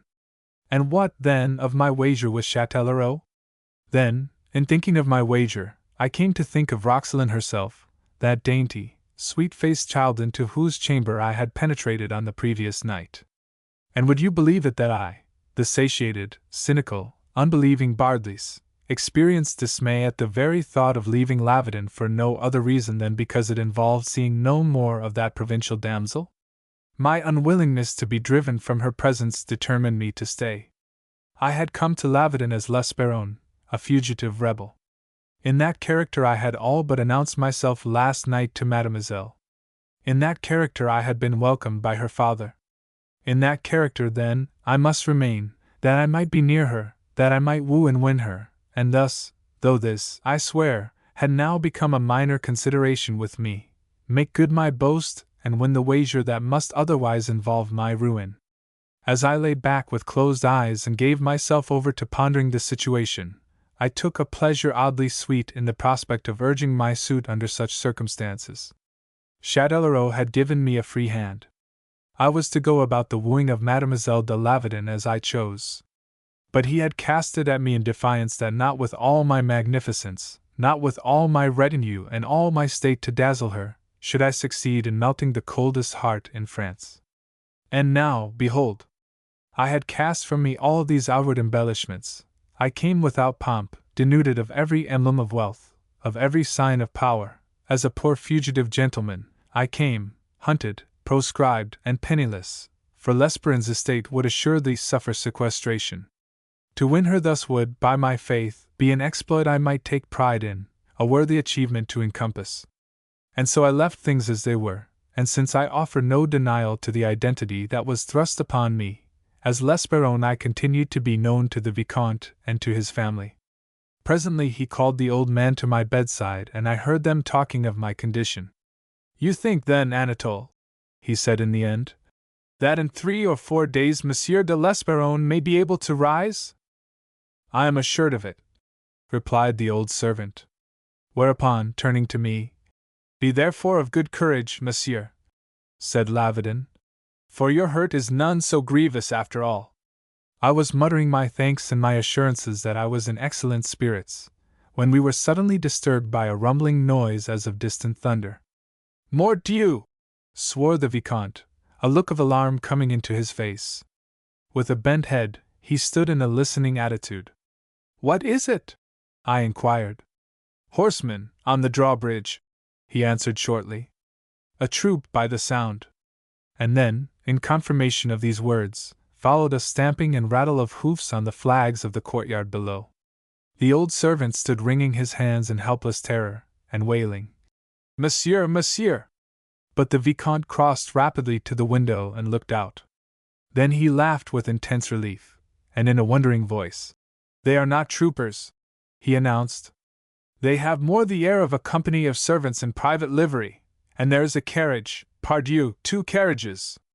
At once the memory of Rodinard and my followers occurred to me, and I thanked heaven that I was abed where he might not see me, and that thus he would probably be sent forth empty-handed with the news that his master was neither arrived nor expected. But in that surmise I went too fast. Ganymede was of a tenacious metal, and of this he now afforded proof. Upon learning that naught was known of the Marquis de Bardelys at Lavedon, my faithful henchman announced his intention to remain there and await me, since that was, he assured the Vicomte, my destination. My first impulse, said Lavedon, when later he came to tell me of it, was incontinently to order his departure. But upon considering the matter and remembering how high in power and in the king's favor stands that monstrous libertine Bardelys, I deemed it wiser to afford shelter to this outrageous retinue. His steward, a flabby, insolent creature, says that Bardelys left them last night near Mirepoix, to ride hither, bidding them follow today. Curious that we should have no news of him. That he should have fallen into the Garonne and drowned himself were too great a good fortune to be hoped for. The bitterness with which he spoke of me afforded me ample cause for congratulation that I had resolved to accept the rôle of L'Esperance. Yet, remembering that my father and he had been good friends, his manner left me nonplussed. What cause could he have for this animosity to the son? Could it be merely my position at court that made me seem in his rebel eyes a natural enemy? You are acquainted with this Bardelys? I inquired by way of drawing him. I knew his father, he answered gruffly. An honest, upright gentleman. And the son? I inquired timidly. Has he none of these virtues? I know not what virtues he may have. His vices are known to all the world. He is a libertine, a gambler, a rake, a spendthrift. They say he is one of the king's favorites, and that his monstrous extravagances have earned for him the title of Magnificent. He uttered a short laugh. A fit servant for such a master as Louis the Just. Monsieur le Vicomte, said I, warming in my own defense, I swear you do him injustice. He is extravagant, but then he is rich. He is a libertine, but then he is young, and he has been reared among libertines. He is a gamester, but punctiliously honorable at play. Believe me, monsieur, I have some acquaintance with Marcel de Bardelys, and his vices are hardly so black as is generally believed, whilst in his favor I think the same may be said that you have just said of his father. He is an honest, upright gentleman. And that disgraceful affair with the Duchesse de Bourgogne? Inquired Lavedon, with the air of a man setting an unanswerable question. Mon Dieu! I cried. Will the world never forget that indiscretion? An indiscretion of youth, no doubt much exaggerated outside court circles. The Vicomte eyed me in some astonishment for a moment. Monsieur de L'Esperance, he said at length, you appear to hold this Bardelys in high esteem. He has a staunch supporter in you and a stout advocate. Yet me you cannot convince. And he shook his head solemnly. Even if I did not hold him to be such a man as I have pronounced him, but were to account him a paragon of all the virtues, his coming hither remains an act that I must resent. But why, Monsieur le Vicomte? Because I know the errand that brings him to Lavedon. He comes to woo my daughter. Had he flung a bomb into my bed he could not more effectively have startled me. It astonishes you, eh? He laughed bitterly. But I can assure you that it is so. A month ago I was visited by the Comte de Châtellerault, another of His Majesty's fine favorites. He came unbidden, offered no reason for his coming, save that he was making a tour of the province for his amusement. His acquaintance with me was of the slightest, and I had no desire that it should increase. Yet here he installed himself with a couple of servants, and bade fair to take a long stay. I was surprised, but on the morrow I had an explanation. A courier, arriving from an old friend of mine at court, bore me a letter with the information that Monsieur de Châtellerault was come to Lavedon at the king's instigation to sue for my daughter's hand in marriage. The reasons were not far to seek. The king, who loves him, would enrich him. The easiest way is by a wealthy alliance, and Roxelane is accounted an heiress. In addition to that, my own power in the province is known, whilst my defection from the cardinalist party is feared. What better link wherewith to attach me again to the fortunes of the crown, for crown and mitre have grown to be synonymous in this topsy-turvy France, than to wed my daughter to one of the king's favorites? But for that timely warning, God knows what mischief had been wrought. As it was, Monsieur de Châtellerault had but seen my daughter upon 2 occasions. On the very day that I received the tidings I speak of, I sent her to Auch to the care of some relatives of her mother's. Châtellerault remained a week. Then, growing restive, he asked when my daughter would return. When you depart, monsieur, I answered him, and being pressed for reasons I dealt so frankly with him that within 24 hours he was on his way back to Paris. The Vicomte paused and took a turn in the apartment, whilst I pondered his words, which were bringing me a curious revelation. Presently he resumed. And now, Châtellerault having failed in his purpose, the king chooses a more dangerous person for the gratifying of his desires. He sends the Marquis, Marcel de Bardelys to Lavardin on the same business. No doubt he attributes Châtellerault's failure to clumsiness, and he has decided this time to choose a man famed for courtly address and gifted with such arts of dalliance that he cannot fail but enmesh my daughter in them. It is a great compliment that he pays us in sending hither the handsomest and most accomplished gentleman of all his court, so fame has it, yet it is a compliment of whose flattery I am not sensible. Bardelys goes hence as empty-handed as went Châtellerault. Let him but show his face, and my daughter journeys to Auch again. Am I not well advised, Monsieur de l'Esperron? Why, yes, I answered slowly, after the manner of one who deliberates. If you are persuaded that your conclusions touching Bardelys are correct. I am more than persuaded. What other business could bring him to Lavardin? It was a question that I did not attempt to answer. Haply he did not expect me to answer it. He left me free to ponder another issue of this same business of which my mind was become very full. Châtellerault had not dealt fairly with me. Often, since I had left Paris, had I marveled that he came to be so rash as to risk his fortune upon a matter that turned upon a woman's whim. That I possessed undeniable advantages of person, of birth, and of wealth, Châtellerault could not have disregarded. Yet these, and the possibility that they might suffice to engage this lady's affections, he appeared to have set at naught when he plunged into that rash wager. He must have realized that because he had failed was no reason to presume that I must also fail. There was no consequence in such an argument, and often, as I have said, had I marveled during the past days at the readiness with which Châtellerault had flung down the gage. Now I held the explanation of it. He counted upon the Vicomte de Lavardin to reason precisely as he was reasoning, and he was confident that no opportunities would be afforded me of so much as seeing this beautiful and cold Roxelane. It was a wily trap he had set me, worthy only of a trickster. Fate, however, had taken a hand in the game, and the cards were redealt since I had left Paris. The terms of the wager permitted me to choose any line of action that I considered desirable, but destiny, it seemed, had chosen for me, and set me in a line that should at least suffice to overcome the parental resistance, that breastwork upon which Châtellerault had so confidently depended. As the rebel René de l'Esperron, I was sheltered at Lavardin and made welcome by my fellow rebel the Vicomte, who already seemed much taken with me, and who had esteemed me before seeing me from the much that Monsieur de Marsac, whoever he might be, had told him of me. As René de l'Esperron I must remain, and turn to best account my sojourn, praying God meanwhile that this same Monsieur de Marsac might be pleased to refrain from visiting Lavardin whilst I was there. Chapter 6. In Convalescence. Of the week that followed my coming to Lavardin I find some difficulty in writing.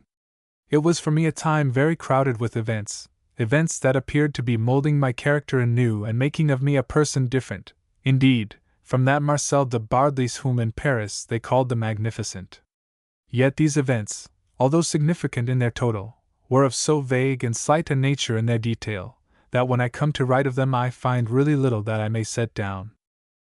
Rodnard and his companions remained for 2 days at the chateau, and to me his sojourn there was a source of perpetual anxiety, for I knew not how far the fool might see fit to prolong it.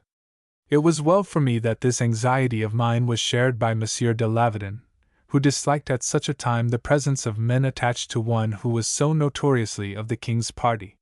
He came at last to consult me as to what measures might be taken to remove them, and I, nothing loath to conspire with him to so desirable end, bade him suggest to Rodnard that perhaps evil had befallen Monsieur de Bardelys, and that, instead of wasting his time at Lavardin, he were better advised to be searching the province for his master.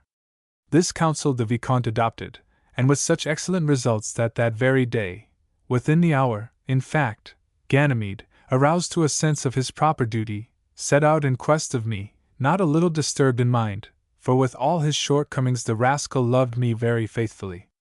That was on the 3rd day of my sojourn at Lavedon. On the morrow I rose, my foot being sufficiently recovered to permit it. I felt a little weak from loss of blood, but Anatole, who, for all his evil countenance, was a kindly and gentle servant, was confident that a few days, a week at most, would see me completely restored. Of leaving Lavedon I said nothing. But the Vicomte, who was one of the most generous and noble-hearted men that it has ever been my good fortune to meet, forestalled any mention of my departure by urging that I should remain at the chateau until my recovery were completed, and, for that matter, as long thereafter as should suit my inclinations. "At Lavedon you will be safe, my friend," he assured me. "For, as I have told you, we are under no suspicion. Let me urge you to remain until the king shall have desisted from further persecuting us." And when I protested and spoke of trespassing, he waived the point with a brusqueness that amounted almost to anger. "Believe, monsieur, that I am pleased and honored at serving one who has so stoutly served the cause and sacrificed so much to it." At that, being not altogether dead to shame, I winced, and told myself that my behavior was unworthy, and that I was practicing a detestable deception. Yet some indulgence I may justly claim in consideration of how far I was victim of circumstance. Did I tell him that I was Bardelys, I was convinced that I should never leave the chateau alive. Very noble-hearted was the Vicomte, and no man have I known more averse to bloodthirstiness, but he had told me much during the days that I had lain abed, and many lives would be jeopardized did I proclaim what I had learned from him. Hence I argued that any disclosure of my identity must perforce drive him to extreme measures for the sake of the friends he had unwittingly betrayed. On the day after Rodinard's departure I dined with the family, and met again Mademoiselle de Lavedon, whom I had not seen since the balcony adventure of some nights ago. The Vicomtesse was also present, a lady of very austere and noble appearance, lean as a pike and with a most formidable nose, but, as I was soon to discover, with a mind inclining overmuch to scandal and the high-seasoned talk of the courts in which her girlhood had been spent. From her lips I heard that day the old, scandalous story of Monseigneur de Richelieu's early passion for and of Austria. With much unction did she tell us how the Queen had lured His Eminence to dress himself in the motley of a jester that she might make a mock of him in the eyes of the courtiers she had concealed behind the arras of her chamber.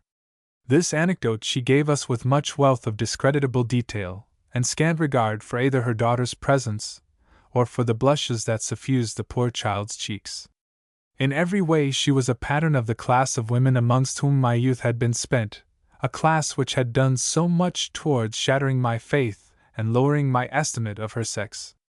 Lavedon had married her and brought her into Languedoc, and here she spent her years lamenting the scenes of her youth, and prone, it would seem, to make them matter for conversation whenever a newcomer chanced to present himself at the chateau. Looking from her to her daughter, I thanked heaven that Roxelane was no reproduction of the mother. She had inherited as little of her character as of her appearance. Both in feature and in soul Mademoiselle de Lavedon was a copy of that noble, gallant gentleman, her father. One other was present at that meal, of whom I shall have more to say hereafter. This was a young man of good presence, save, perhaps, a too obtrusive foppishness, whom Monsieur de Lavedon presented to me as a distant kinsman of theirs, one Chevalier de Saint-Eustache. He was very tall, of fully my own height, and of an excellent shape, although extremely young. But his head, if anything, was too small for his body, and his good-natured mouth was of a weakness that was confirmed by the significance of his chin, whilst his eyes were too closely set to augur frankness. He was a pleasant fellow, seemingly of that negative pleasantness that lies in inoffensiveness, but otherwise dull and of an untutored mind, rustic, as might be expected in one the greater part of whose life had been spent in his native province, and of a rusticity rendered all the more flagrant by the very efforts he exerted to dissemble it. It was after Madame had related that unsavory anecdote touching the Cardinal that he turned to ask me whether I was well acquainted with the court. I was near to committing the egregious blunder of laughing in his face, but recollecting myself betimes, I answered vaguely that I had some knowledge of it, whereupon he all but caused me to bound from my chair by asking me had I ever met the magnificent Bardelys. I am acquainted with him, I answered warily. Why do you ask? I was reminded of him by the fact that his servants have been here for 2 days. You were expecting the Marquis himself, were you not, Monsieur le Vicomte? Lavedin raised his head suddenly, after the manner of a man who has received an affront. I was not, Chevalier, he answered with emphasis. His intendant, an insolent knave of the name of Rodnard, informed me that this Bardelys projected visiting me.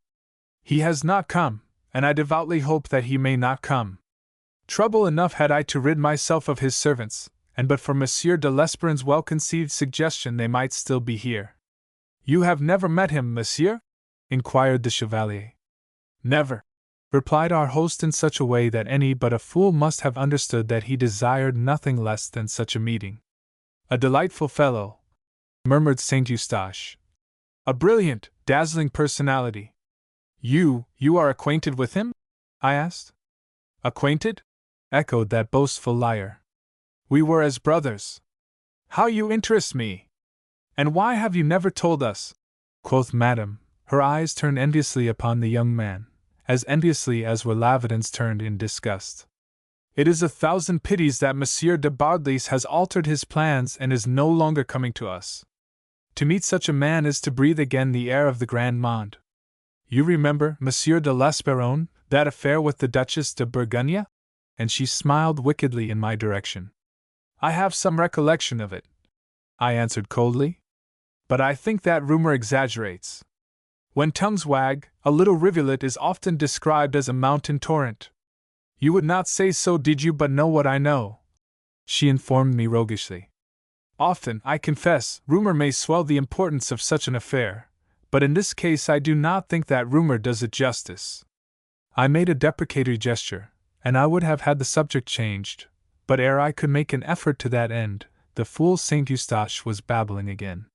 You remember the duel that was fought in consequence, Monsieur de l'Esperon? Yes, I assented wearily. And in which a poor young fellow lost his life, growled the Vicomte. It was practically a murder. Nay, monsieur, I cried, with a sudden heat that set them staring at me. There you do him wrong. Monsieur de Bardelys was opposed to the best blade in France. The man's reputation as a swordsman was of such a quality that for a 12-month he had been living upon it, doing all manner of unseemly things immune from punishment by the fear in which he was universally held. His behavior in the unfortunate affair we are discussing was of a particularly shameful character. Oh, I know the details, messers, I can assure you. He thought to impose his reputation upon Bardelys as he had imposed it upon 100 others, but Bardelys was over tough for his teeth. He sent that notorious young gentleman a challenge, and on the following morning he left him dead in the horse market behind the Hotel Vendôme. But far from a murder, monsieur, it was an act of justice, and the most richly earned punishment with which ever man was visited. Even if so, cried the Vicomte in some surprise, why all this heat to defend a brawler? A brawler? I repeated after him. Oh no, that is a charge his worst enemies cannot make against Bardelys. He is no brawler. The duel in question was his first affair of the kind, and it has been his last, for unto him has clung the reputation that had belonged until then to La Vertoil, and there is none in France bold enough to send a challenge to him. And seeing what surprise I was provoking, I thought it well to involve another with me in his defense. So, turning to the Chevalier, I am sure, said I, that Monsieur de Saint Eustache will confirm my words. Thereupon, his vanity being all aroused, the Chevalier set himself to paraphrase all that I had said with a heat that cast mine into a miserable insignificance. At least, laughed the Vicomte at length, he lacks not for champions. For my own part, I am content to pray heaven that he come not to Lavedin, as he intended. Mais voyons, Gaston, the Vicomtesse protested. Why harbor prejudice? Wait at least until you have seen him, that you may judge him for yourself. Already have I judged him, I pray that I may never see him. They tell me he is a very handsome man, said she, appealing to me for confirmation. Lavedon shot her a sudden glance of alarm, at which I could have laughed. Hitherto his sole concern had been his daughter, but it suddenly occurred to him that perhaps not even her years might set the Vicomtesse in safety from imprudences with this devourer of hearts, should he still chance to come that way. Madam, I answered, he is accounted not ill-favored. And with a deprecatory smile I added, I am said somewhat to resemble him. Say you so? She exclaimed, raising her eyebrows, and looking at me more closely than hitherto. And then it seemed to me that into her face crept a shade of disappointment. If this Bardelys were not more beautiful than I, then he was not nearly so beautiful a man as she had imagined. She turned to Saint Eustache. It is indeed so, Chevalier? She inquired. Do you note the resemblance? Vanitas vanitate, murmured the youth, who had some scraps of Latin and a taste for airing them. I can see no likeness, no trace of one. Monsieur de l'Esperron is well enough, I should say. But Bardelys! He cast his eyes to the ceiling. There is but one Bardelys in France. Enfin, I laughed. You are no doubt well qualified to judge, Chevalier. I had flattered myself that some likeness did exist, but probably you have seen the Marquis more frequently than have I, and probably you know him better. Nevertheless, should he come his way, I will ask you to look at us side by side and be the judge of the resemblance.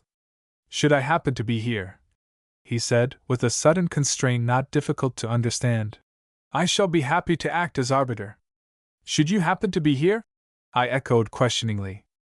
But surely, should you hear that Monsieur de Bardelys is about to arrive, you will postpone any departure you may be on the point of making, so that you may renew this great friendship that you tell us you do the Marquis the honor of entertaining for him?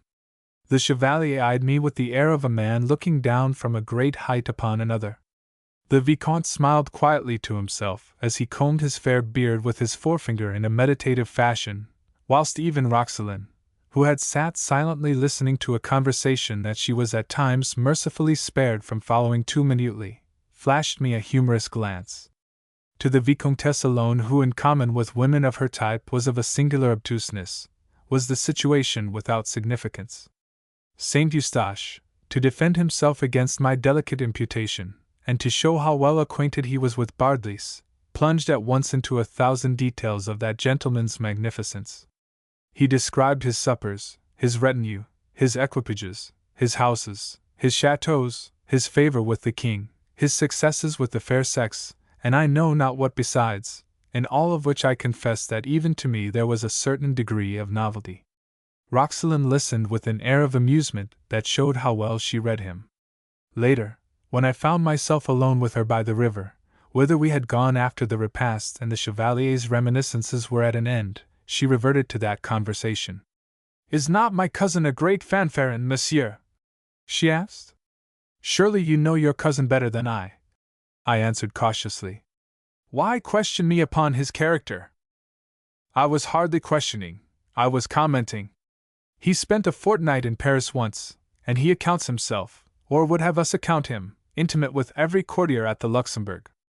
Oh, he is very amusing, this good cousin, but tiresome too. She laughed, and there was the faintest note of scorn in her amusement. Now, touching this Marquis de Bardelys, it is very plain that the Chevalier boasted when he said that they were as brothers, he and the Marquis, is it not? He grew ill at ease when you reminded him of the possibility of the Marquis's visit to Lavedon, and she laughed quaintly to herself. Do you think that he so much as knows Bardelys? She asked me suddenly. Not so much as by sight, I answered. He is full of information concerning that unworthy gentleman, but it is only information that the meanest scullion in Paris might afford you, and just as inaccurate. Why do you speak of him as unworthy? Are you of the same opinion as my father? Aye, and with better cause. You know him well? Know him? Pardieu, he is my worst enemy. A worn-out libertine, a sneering, cynical misogynist, a nauseated reveller, a hateful egotist. There is no more unworthy person, I'll swear, in all France. Peste! The very memory of the fellow makes me sick. Let us talk of other things. But although I urged it with the best will and the best intentions in the world, I was not to have my way. The air became suddenly heavy with the scent of musk, and the Chevalier de Saint Eustache stood before us, and forced the conversation once more upon the odious topic of Monsieur de Bardelys. The poor fool came with a plan of campaign carefully considered, bent now upon overthrowing me with the knowledge he would exhibit, and whereby he looked to encompass my humiliation before his cousin. Speaking of Bardelys, Monsieur de l'Esperron. My dear Chevalier, we were no longer speaking of him. He smiled darkly. Let us speak of him, then. But are there not 1,000 more interesting things that we might speak of? This he took for a fresh sign of fear, and so he pressed what he accounted his advantage. Yet have patience. There is a point on which perhaps you can give me some information. Impossible, said I. Are you acquainted with the Duchesse de Bourgogne? I was, I answered casually, and as casually I added. Are you? Excellently well, he replied unhesitatingly. I was in Paris at the time of the scandal with Bardelys. I looked up quickly. Was it then that you met her? I inquired in an idle sort of way. Yes. I was in the confidence of Bardelys, and one night after we had supped at his hotel, one of those suppers graced by every wit in Paris, he asked me if I were minded to accompany him to the Louvre. We went. A masque was in progress. Ah, said I, after the manner of one who suddenly takes in the entire situation. And it was at this masque that you met the Duchesse? You have guessed it. Ah, monsieur, if I were to tell you of the things that I witnessed that night, they would amaze you, said he, with a great air and a casual glance at Mademoiselle to see into what depth of wonder these glimpses into his wicked past were plunging her. I doubt it not, said I, thinking that if his imagination were as fertile in that connection as it had been in mine, he was likely, indeed, to have some amazing things to tell. But do I understand you to say that that was the time of the scandal you have touched upon? The scandal burst 3 days after that masque. It came as a surprise to most people. As for me, from what Bardelys had told me, I expected nothing less. Pardon, Chevalier, but how old do you happen to be? A curious question that, said he, knitting his brows. Perhaps. But will you not answer it? I am 21, said he. What of it? You are 20, mon cousin, Roxalinde corrected him. He looked at her a second with an injured air. Why, true, 20. That is so, he acquiesced, and again. What of it? He demanded. What of it, monsieur? I echoed. Will you forgive me if I express amazement at your precocity, and congratulate you upon it?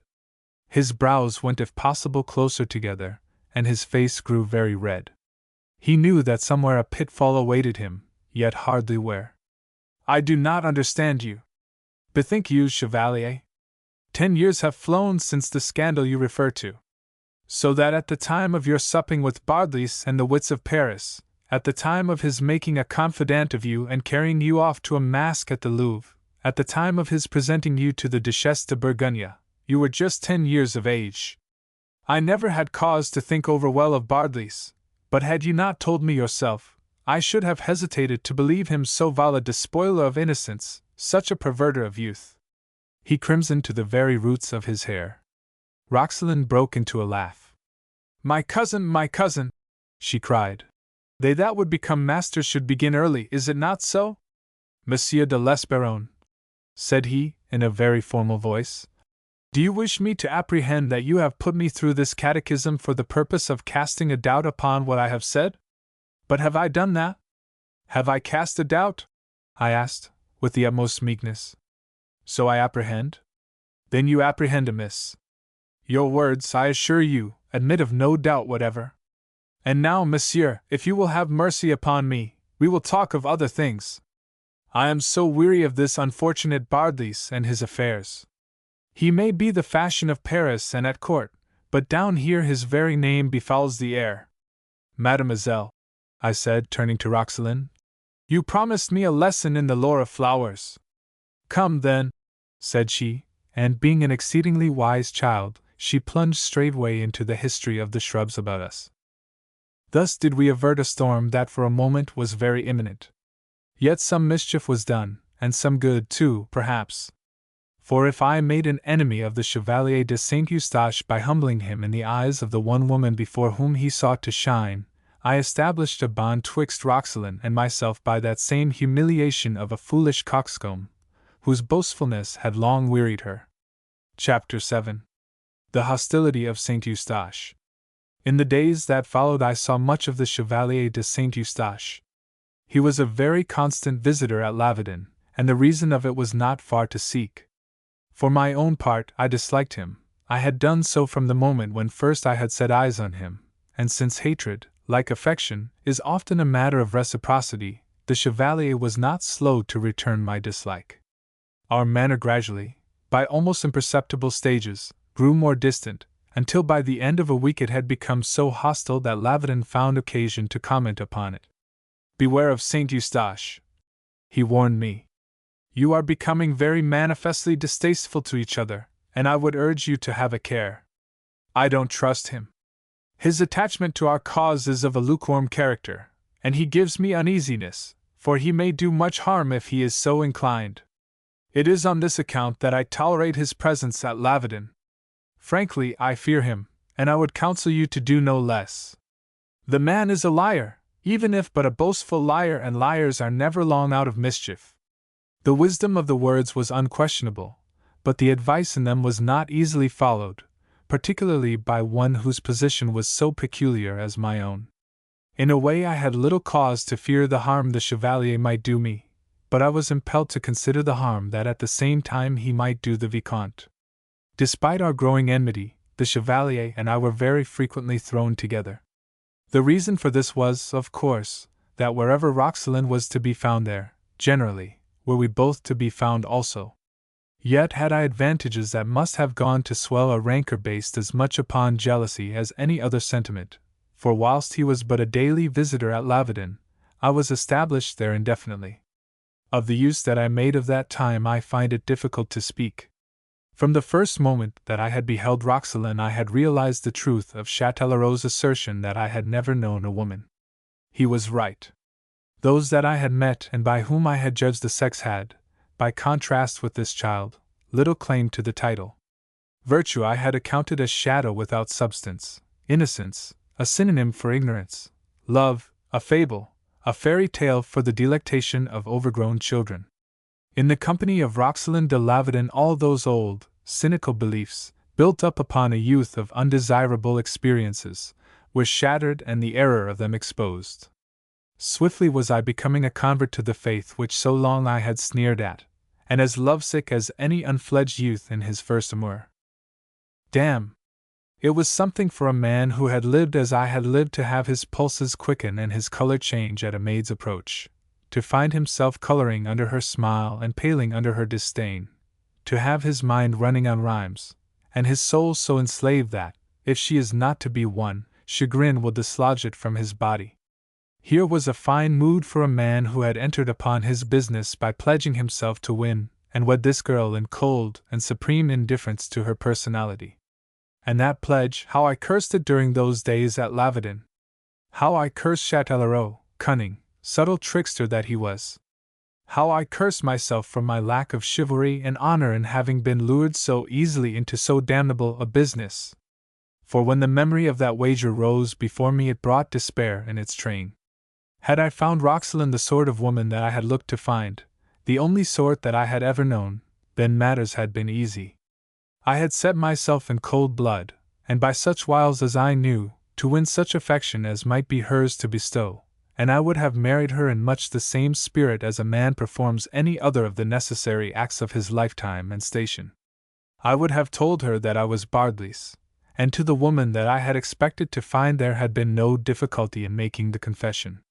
But to Roxalane, had there been no wager, I might have confessed my identity. As it was, I found it impossible to avow the one without the other. For the sweet innocence that invested her gentle, trusting soul must have given pause to any but the most abandoned of men before committing a vileness in connection with her. We were much together during that week, and just as day by day, hour by hour, my passion grew and grew until it absorbed me utterly, so, too, did it seem to me that it awakened in her a responsive note. There was an odd light at times in her soft eyes, I came upon her more than once with snatches of love songs on her lips, and when she smiled upon me there was a sweet tenderness in her smile, which, had things been different, would have gladdened my soul beyond all else, but which, things being as they were, was rather wont to heighten my despair. I was no coxcomb. I had had experiences, and I knew these signs. But something, too, I guessed of the heart of such a one as Roxalyn. To the full I realized the pain and shame I should inflict upon her when my confession came.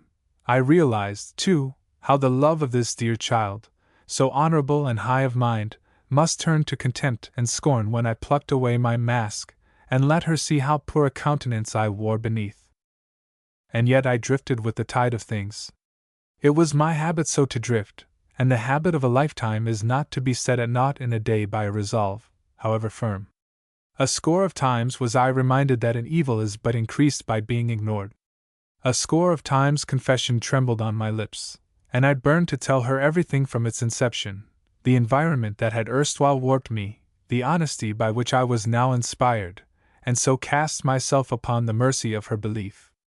She might accept my story, and, attaching credit to it, forgive me the deception I had practiced, and recognize the great truth that must ring out in the avowal of my love. But, on the other hand, she might not accept it. She might deem my confession a shrewd part of my scheme, and the dread of that kept me silent day by day. Fully did I see how with every hour that sped confession became more and more difficult. The sooner the thing were done, the greater the likelihood of my being believed. The later I left it, the more probable was it that I should be discredited. Alas! Bardelys, it seemed, had added cowardice to his other shortcomings. As for the coldness of Roxalyn, that was a pretty fable of Châtellerault's, or else no more than an assumption, an invention of the imaginative La Fosse. Far, indeed, from it, I found no arrogance or coldness in her. All unversed in the artifices of her sex, all unacquainted with the wiles of coquetry, she was the very incarnation of naturalness and maidenly simplicity. To the tales that, with many expurgations, I told her of court life, to the pictures that I drew of Paris, the Luxembourg, the Louvre, the Palais Cardinal, and the courtiers that thronged those historic palaces, she listened avidly and enthralled, and much as Othello won the heart of Desdemona by a recital of the perils he had endured. So it seemed to me was I winning the heart of Roxalyn by telling her of the things that I had seen. Once or twice she expressed wonder at the depth and intimacy of the knowledge of such matters exhibited by a simple Gascon gentleman, whereupon I would urge, in explanation, the appointment in the Guards that L'Esperance had held some few years ago, a position that will reveal much to an observant man. The Vicomte noted our growing intimacy, yet set no restraint upon it. Down in his heart I believe that noble gentleman would have been well pleased had matters gone to extremes between us, for however impoverished he might deem me, L'Esperance's estates in Gascony being, as I have said, likely to suffer sequestration in view of his treason, he remembered the causes of this and the deep devotion of the man I impersonated to the affairs of Gaston d'Orléans. Again, he feared the very obvious courtship of the Chevalier de Saint-Eustache, and he would have welcomed a turn of events that would effectually have frustrated it. That he did not himself interfere so far as the Chevalier's wooing was concerned, I could but set down to the mistrust of Saint-Eustache, amounting almost to fear, of which he had spoken. As for the Vicomtesse, the same causes that had won me some of the daughter's regard gained me also no little of the mother's. She had been attached to the Chevalier until my coming. But what did the Chevalier know of the great world compared with what I could tell? Her love of scandal drew her to me with inquiries upon this person and that person, many of them but names to her. My knowledge and wealth of detail, for all that I curbed it lest I should seem to know too much, delighted her prurient soul. Had she been more motherly, this same knowledge that I exhibited should have made her ponder what manner of life I had led, and should have inspired her to account me no fit companion for her daughter. But a selfish woman, little inclined to be plagued by the concerns of another, even when that other was her daughter, she left things to the destructive course that they were shaping. And so everything, if we except perhaps the Chevalier de Saint-Eustache, conspired to the advancement of my suit, in a manner that must have made Châtellerault grind his teeth in rage if he could have witnessed it, but which made me grind mine in despair when I pondered the situation in detail. One evening, I had been 10 days at the chateau. We went a half-league or so up the Garonne in a boat, she and I. As we were returning, drifting with the stream, the oars idle in my hand, I spoke of leaving Lavedon. She looked up quickly. Her expression was almost of alarm, and her eyes dilated as they met mine, for, as I have said, she was all unversed in the ways of her sex, and by nature too guileless to attempt to disguise her feelings or dissemble them. "But why must you go so soon?" she asked. "You are safe at Lavedon, and abroad you may be in danger. It was but 2 days ago that they took a poor young gentleman of these parts at Pau, so that you see the persecution is not yet ended. Are you," and her voice trembled ever so slightly, "are you weary of us, monsieur?" I shook my head at that, and smiled wistfully. "Weary?" I echoed. "Surely, mademoiselle, you do not think it? Surely your heart must tell you something very different?" She dropped her eyes before the passion of my gaze. And when presently she answered me, there was no guile in her words. There were the dictates of the intuitions of her sex, and nothing more. "But it is possible, monsieur. You are accustomed to the great world." "The great world of L'Esperron, in Gascony?" I interrupted. "No, no, the great world you have inhabited at Paris and elsewhere. I can understand that at Lavedon you should find little of interest, and that your inactivity should render you impatient to be gone. If there were so little to interest me, then it might be as you say. But oh, mademoiselle!" I ceased abruptly. Fool! I had almost fallen a prey to the seductions that the time afforded me.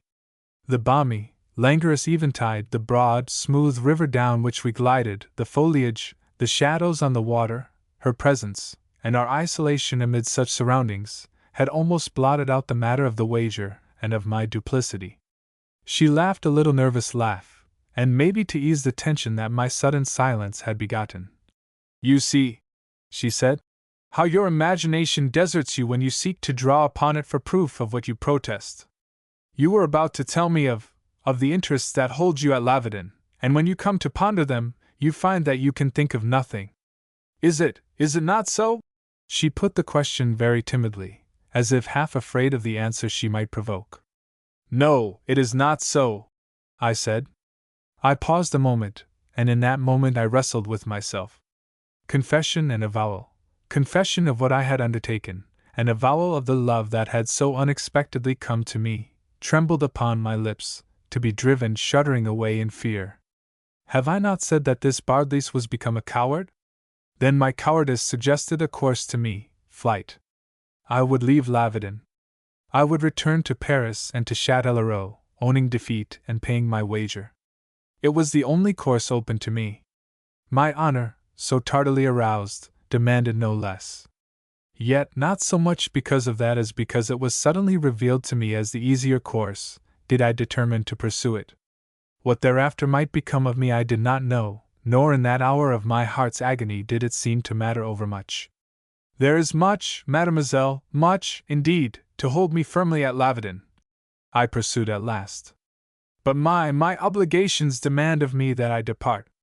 "You mean the cause," she cried. "But believe me, you can do nothing. To sacrifice yourself cannot profit it. Infinitely better you can serve the Duke by waiting until the time is ripe for another blow.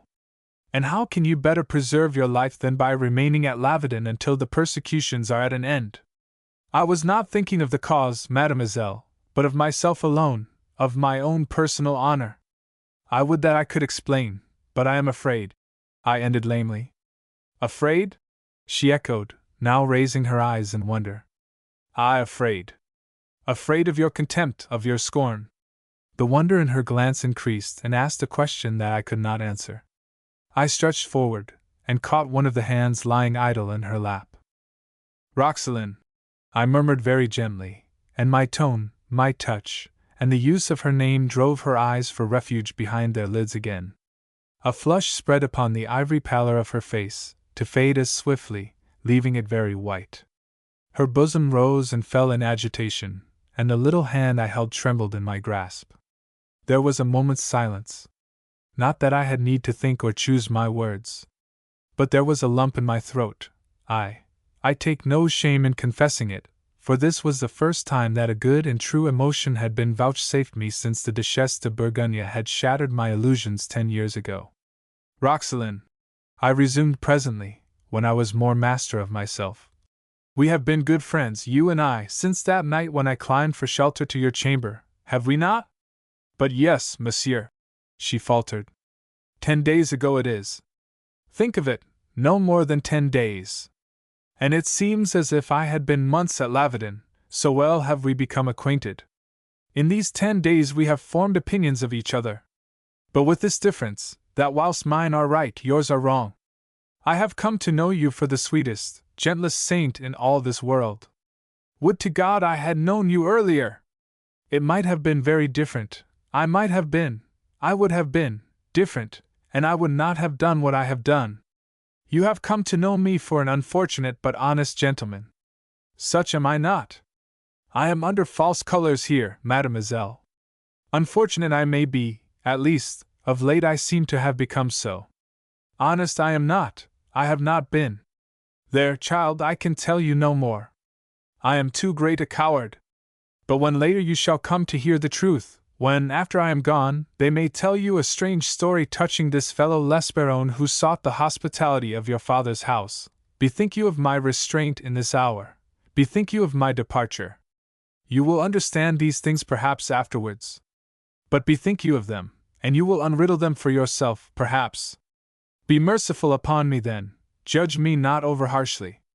I paused, and for a moment we were silent. Then suddenly she looked up, her fingers tightened upon mine. Monsieur de Lesperone, she pleaded. Of what do you speak? You are torturing me, monsieur. Look in my face, Roxelane. Can you see nothing there of how I am torturing myself? Then tell me, monsieur, she begged, her voice a very caress of suppliant softness. Tell me what vexes you and sets a curb upon your tongue. You exaggerate, I am assured. You could do nothing dishonorable, nothing vile. Child, I cried, I thank God that you are right. I cannot do what is dishonorable, and I will not, for all that a month ago I pledged myself to do it. A sudden horror, a doubt, a suspicion flashed into her glance. You do not mean that you are a spy?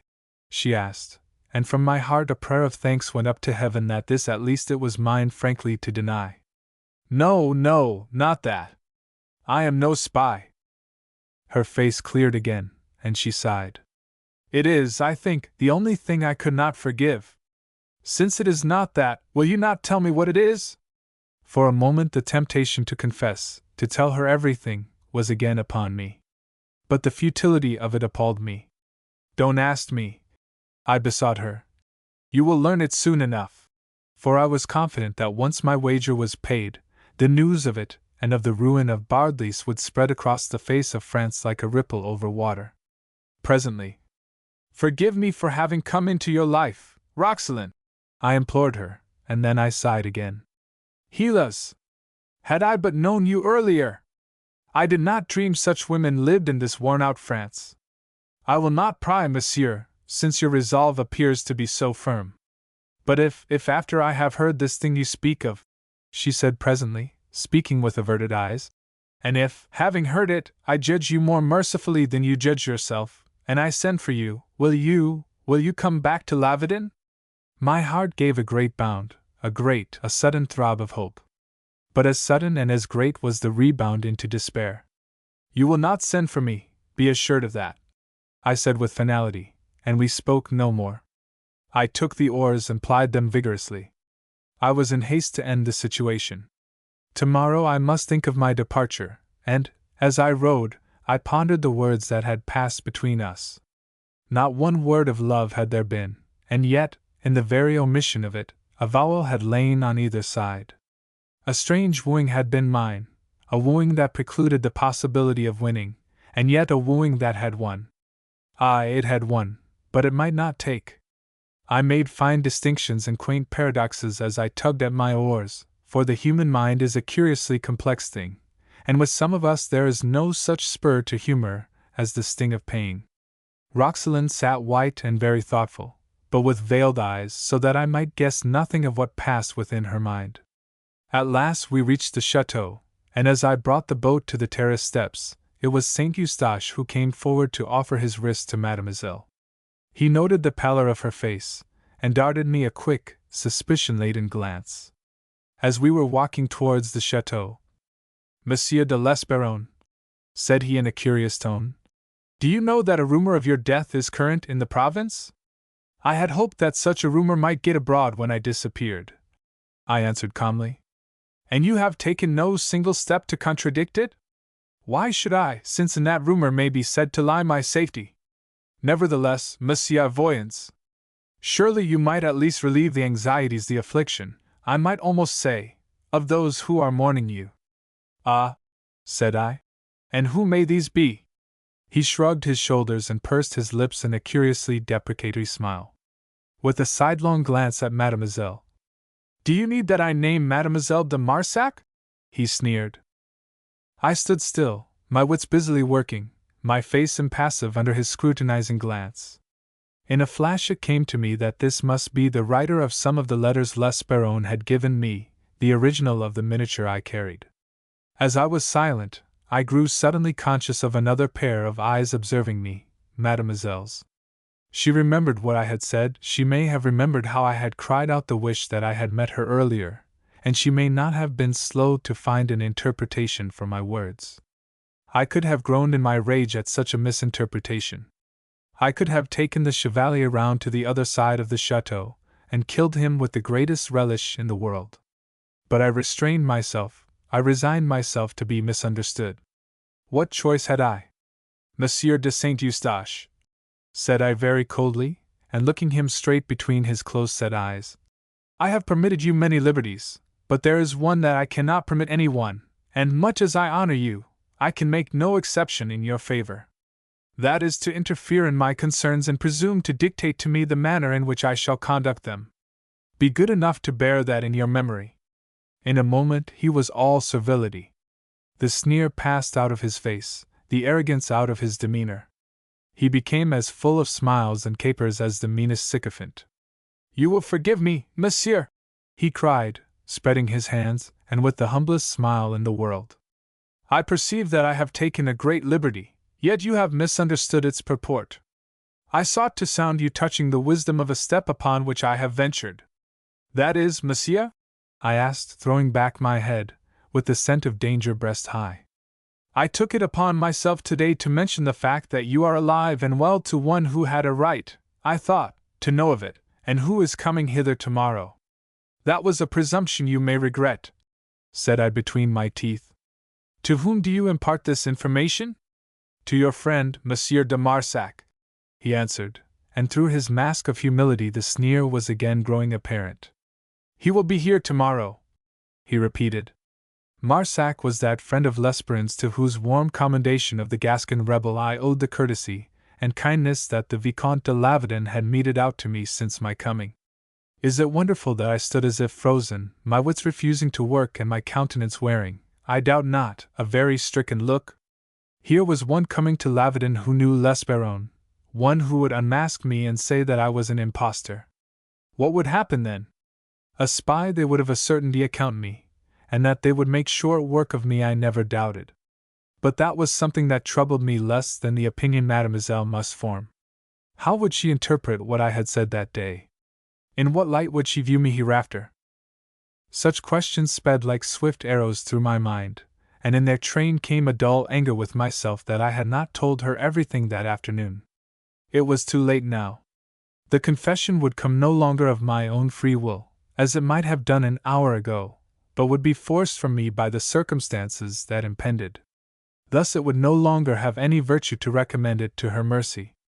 "The news seems hardly welcome, Monsieur de l'Esperron," said Roxelane in a voice that was inscrutable. Her tone stirred me, for it betokened suspicion already. Something might yet chance to aid me, and in the meanwhile I might spoil all did I yield to this dread of the morrow. By an effort I mastered myself, and in tones calm and level, that betrayed nothing of the tempest in my soul. "It is not welcome, mademoiselle," I answered. "I have excellent reasons for not desiring to meet Monsieur de Marsac." "Excellent, indeed, are they?" lisped Saint Eustache, with an ugly droop at the corners of his mouth. I doubt not you'll find it hard to offer a plausible reason for having left him and his sister without news that you were alive. Monsieur, said I at random, why will you drag in his sister's name? Why? He echoed, and he eyed me with undisguised amusement. He was standing erect, his head thrown back, his right arm outstretched from the shoulder, and his hand resting lightly upon the gold mount of his beribboned cane. He let his eyes wander from me to Roxelane, then back again to me. At last, is it wonderful that I should drag in the name of your betrothed? Said he. But perhaps you will deny that Mademoiselle de Marsac is that to you? He suggested. And I, forgetting for the moment the part one played in the man whose identity I had put on, made answer hotly. I do deny it. Why, then, you lie, said he, and shrugged his shoulders with insolent contempt. In all my life I do not think it could be said of me that I had ever given way to rage. Rude, untutored minds may fall a prey to passion, but a gentleman, I hold, is never angry. Nor was I then, so far as the outward signs of anger count. I doffed my hat with a sweep to Roxelane, who stood by with fear and wonder blending in her glance. Mademoiselle, you will forgive that I find it necessary to birch this babbling schoolboy in your presence. Then, with the pleasantest manner in the world, I stepped aside, and plucked the cane from the chevalier's hand before he had so much as guessed what I was about. I bowed before him with the utmost politeness, as if craving his leave and tolerance for what I was about to do, and then, before he had recovered from his astonishment, I had laid that cane 3 times in quick succession across his shoulders. With a cry at once of pain and of mortification, he sprang back, and his hand dropped to his hilt. Monsieur, Roxelane cried to him, do you not see that he is unarmed? But he saw nothing, or if he saw, thanked heaven that things were in such case, and got his sword out. Thereupon Roxelane would have stepped between us, but with arm outstretched I restrained her. Have no fear, mademoiselle, said I very quietly, for if the risk that had overcome La Vertois were not with a stick a match for a couple of such swords as this coxcomb's, then was I forever shamed. He bore down upon me furiously, his point coming straight for my throat. I took the blade on the cane, then, as he disengaged and came at me lower, I made counter parry, and pursuing the circle after I had caught his steel, I carried it out of his hand. It whirled an instant, a shimmering wheel of light, then it clattered against the marble balustrade 6 yards away. With his sword it seemed that his courage, too, departed, and he stood at my mercy, a curious picture of foolishness, surprise, and fear. Now the Chevalier de Saint-Eustache was a young man, and in the young we can forgive much. But to forgive such an act as he had been guilty of, that of drawing his sword upon a man who carried no weapons, would have been not only a ridiculous toleration, but an utter neglect of duty. As an older man it behoved me to read the Chevalier a lesson in manners and gentlemanly feeling. So, quite dispassionately, and purely for his own future good, I went about the task, and administered him a thrashing that for thoroughness it would be hard to better. I was not discriminating. I brought my cane down with a rhythmical precision, and whether it took him on the head, the back, or the shoulders, I held to be more his affair than mine. I had a moral to inculcate, and the injuries he might receive in the course of it were inconsiderable details, so that the lesson was borne in upon his soul. 2 or 3 times he sought to close with me, but I eluded him. I had no mind to descend to a vulgar exchange of blows. My object was not to brawl, but to administer chastisement, and this object I may claim to have accomplished with a fair degree of success. At last Roxelane interfered, but only when one blow a little more violent, perhaps, than its precursors resulted in the sudden snapping of the cane and Monsieur de Eustache's utter collapse into a moaning heap. I deplore, mademoiselle, to have offended your sight with such a spectacle, but unless these lessons are administered upon the instant their effect is not half so salutary. He deserved it, monsieur, said she, with a note almost of fierceness in her voice. And of such poor metal are we that her resentment against that groaning mass of fopperies and wheels sent a thrill of pleasure through me. I walked over to the spot where his sword had fallen, and picked it up. Monsieur de Saint-Eustache, said I, you have so dishonored this blade that I do not think you would care to wear it again. Saying which, I snapped it across my knee, and flung it far out into the river, for all that the hilt was a costly one, richly wrought in bronze and gold. He raised his livid countenance, and his eyes blazed impotent fury. "Par la mort Dieu!" he cried hoarsely. "You shall give me satisfaction for this. If you account yourself still unsatisfied, I am at your service when you will," said I courteously. Then, before more could be said, I saw Monsieur de Lavedon and the Vicomtesse approaching hurriedly across the parterre. The Vicomte's brow was black with what might have appeared anger, but which I rightly construed into apprehension. "What has taken place? What have you done?" he asked of me. "He has brutally assaulted the Chevalier," cried Madame shrilly, her eyes malevolently set upon me. "He is only a child, this poor Saint Eustache," she reproached me. "I saw it all from my window, Monsieur de l'Esperron. It was brutal, it was cowardly. So to beat a boy! Shame! If you had a quarrel with him, are there not prescribed methods for their adjustment between gentlemen? Pardieu, could you not have given him proper satisfaction? If Madame will give herself the trouble of attentively examining this poor Saint Eustache," said I, with a sarcasm which her virulence prompted, "you will agree, I think, that I have given him very proper and very thorough satisfaction. I would have met him sword in hand, but the Chevalier has the fault of the very young. He is precipitate, he was in too great a haste, and he could not wait until I got a sword. So I was forced to do what I could with a cane." "But you provoked him," she flashed back.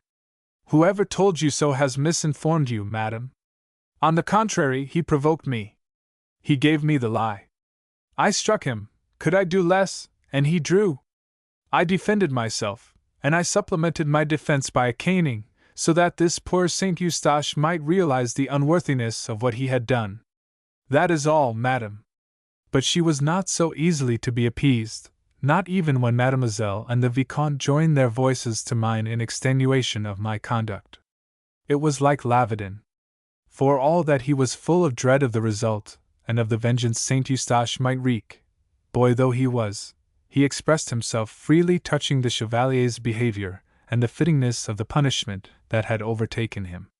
The Vicomtesse stood in small awe of her husband, but his judgment upon a point of honor was a matter that she would not dare contest. She was ministering to the still prostrate Chevalier who, I think, remained prostrate now that he might continue to make appeal to her sympathy, when suddenly she cut in upon Roxalin's defense of me. "Where have you been?" she demanded suddenly. "When, my mother?" "This afternoon," answered the Vicomtesse impatiently. "The Chevalier was waiting 2 hours for you." Roxalin colored to the roots of her hair. The Vicomte frowned. "Waiting for me, my mother? But why for me? Answer my question, where have you been?" "I was with Monsieur de l'Esperron," she answered simply. "Alone?" the Vicomtesse almost shrieked. "But yes." The poor child's tones were laden with wonder at this catechism. "God's death!" she snapped. "It seems that my daughter is no better then. Heaven knows what may have been coming, for she had the most virulent, scandalous tongue that I have ever known in a woman's head, which is much for one who has lived at court to say." But the Vicomte, sharing my fears, perhaps, and wishing to spare the child's ears, interposed quickly. "Come, madam, what airs are these? What sudden assumption of graces that we do not affect? We are not in Paris. This is not the Luxembourg. En Provence come en Provence, and here we are simple folk." "Simple folk?" she interrupted, gasping.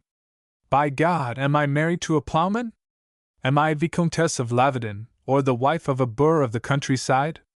And is the honor of your daughter a matter?" "The honor of my daughter is not in question, madam," he interrupted in his turn, and with a sudden sternness that spent the fire of her indignation as a spark that is trampled underfoot. Then, in a calm, level voice, "Ah, here are the servants," said he. "Permit them, madam, to take charge of Monsieur de Saint Eustache. Anatole, you had better order the carriage for Monsieur le Chevalier. I do not think that he will be able to ride home." Anatole peered at the pale young gentleman on the ground, then he turned his little wizened face upon me, and grinned in a singularly solemn fashion. Monsieur de Saint Eustache was little loved, it seemed. Leaning heavily upon the arm of one of the lackeys, the Chevalier moved painfully towards the courtyard, where the carriage was being prepared for him. At the last moment he turned and beckoned the Vicomte to his side. "As God lives, Monsieur de Lavedon," he swore, breathing heavily in the fury that beset him, "you shall bitterly regret having taken sides today with that Gascon bully. Remember me, both of you, when you are journeying to Toulouse." The Vicomte stood beside him, impassive and unmoved by that grim threat, for all that to him it must have sounded like a death sentence. "Adieu, monsieur, a speedy recovery," was all he answered. But I stepped up to them. "Do you not think, Vicomte, that it were better to detain him?" I asked. "Pshaw!" he ejaculated. "Let him go." The Chevalier's eyes met mine in a look of terror. Perhaps already that young man repented him of his menace, and he realized the folly of threatening one in whose power he still chanced to be. "Bethink you, monsieur," I cried. "Yours is a noble and useful life. Mine is not without value either. Shall we suffer these lives, I, and the happiness of your wife and daughter, to be destroyed by this vermin? Let him go, monsieur, let him go. I am not afraid." I bowed and stepped back, motioning to the lackey to take the fellow away, much as I should have motioned him to remove some uncleanness from before me. The Vicomtesse withdrew in high dudgeon to her chamber, and I did not see her again that evening. Mademoiselle I saw once, for a moment, and she employed that moment to question me touching the origin of my quarrel with Saint Eustache. "Did he really lie, Monsieur de l'Esperron?" she asked. "Upon my honor, mademoiselle," I answered solemnly, "I have plighted my troth to no living woman." Then my chin sank to my breast as I bethought me of how tomorrow she must opine me the vilest liar living, for I was resolved to be gone before Marsac arrived, since the real L'Esperron I did not doubt was, indeed, betrothed to Mademoiselle de Marsac. "I shall leave Lavedon betimes tomorrow, mademoiselle," I pursued presently. "What has happened today makes my departure all the more urgent. Delay may have its dangers. You will hear strange things of me, as already I have warned you. But be merciful. Much will be true, much false, yet the truth itself is very vile, and—" I stopped short, in despair of explaining or even tempering what had to come. I shrugged my shoulders in my abandonment of hope, and I turned towards the window.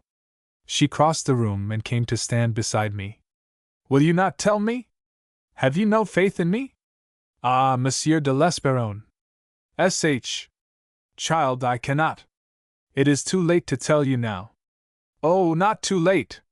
From what you say they will tell me, I should think, perhaps, worse of you than you deserve. What is this thing you hide? What is this mystery? Tell me, monsieur.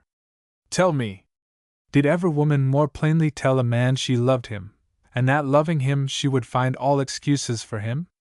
Was ever woman in better case to hear a confession from the man that loved her, and of whose love she was assured by every instinct that her sex possesses in such matters? Those two questions leapt into my mind, and in resolving them I all but determined to speak even now in the 11th hour. And then, I know not how, a fresh barrier seemed to arise.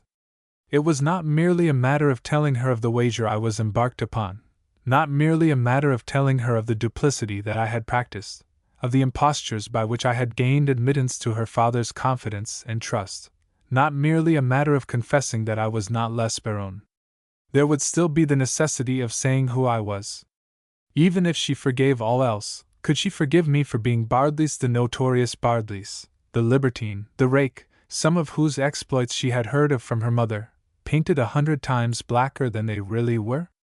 Might she not shrink from me when I told her I was that man? In her pure innocence she deemed, no doubt, that the life of every man who accounted himself a gentleman was moderately clean. She would not see in me, as did her mother, no more than a type of the best class in France, and having no more than the vices of my order. As a monster of profligacy might she behold me, and that, ah Dieu, I could not endure that she should do whilst I was by. It may be, indeed, now, as I look back, I know that I exaggerated my case. I imagine she would see it as I saw it then. For would you credit it?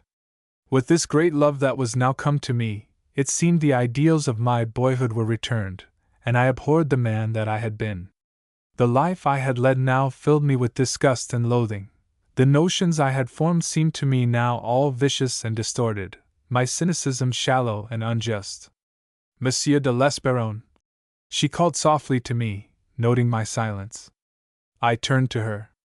I set my hand lightly upon her arm. I let my gaze encounter the upward glance of her eyes, blue as forget-me-nots. You suffer, she murmured with sweet compassion. Worse, Roxalyn. I have sown in your heart too the seed of suffering. Oh, I am too unworthy, I cried out.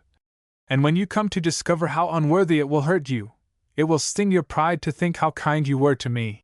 She smiled incredulously, in denial of my words. No, child, I cannot tell you. She sighed, and then before more could be said there was a sound at the door, and we started away from each other. The Vicomte entered, and my last chance of confessing, of perhaps averting much of what followed, was lost to me. Chapter 8. The Portrait.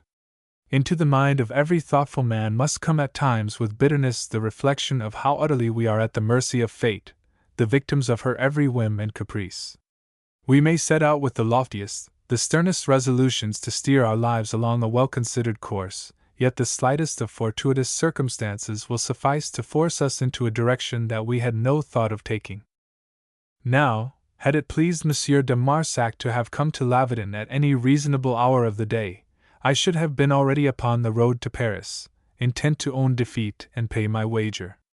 A night of thought, besides strengthening my determination to follow such a course, had brought the reflection that I might thereafter return to Roxalyn, a poor man, it is true, but one at least whose intentions might not be misconstrued.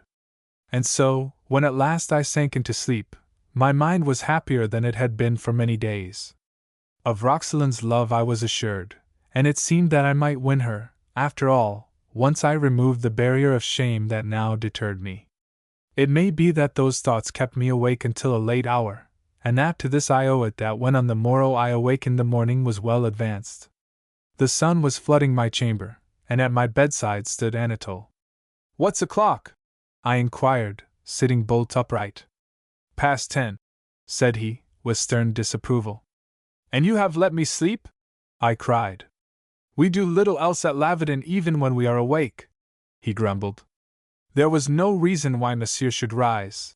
Then, holding out a paper, Monsieur Stanislas de Marsac was here betimes this morning with Mademoiselle his sister. He left this letter for you, Monsieur. Amaze and apprehension were quickly followed by relief, since Anatole's words suggested that Marsac had not remained.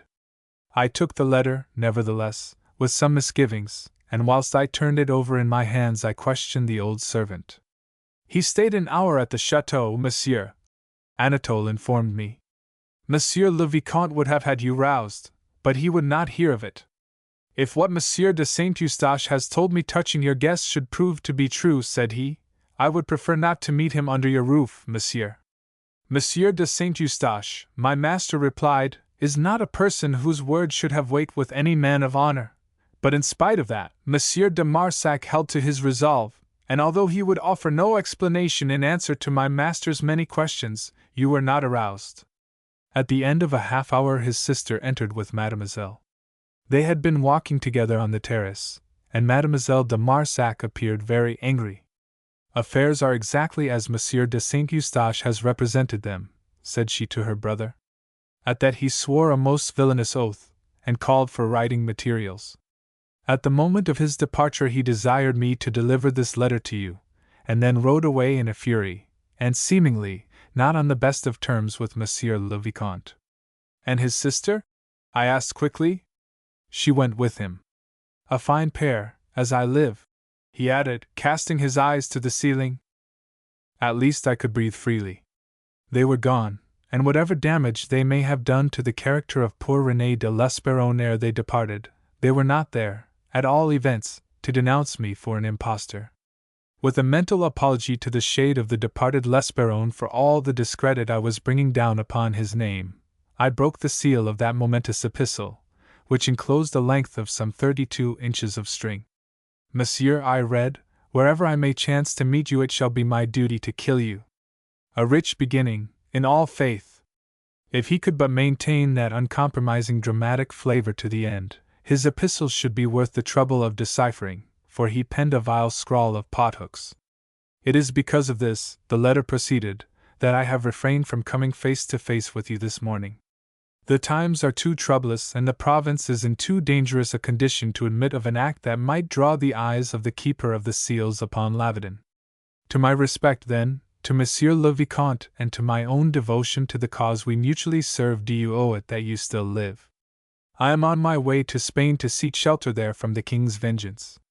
To save myself is a duty that I owe as much to myself as to the cause.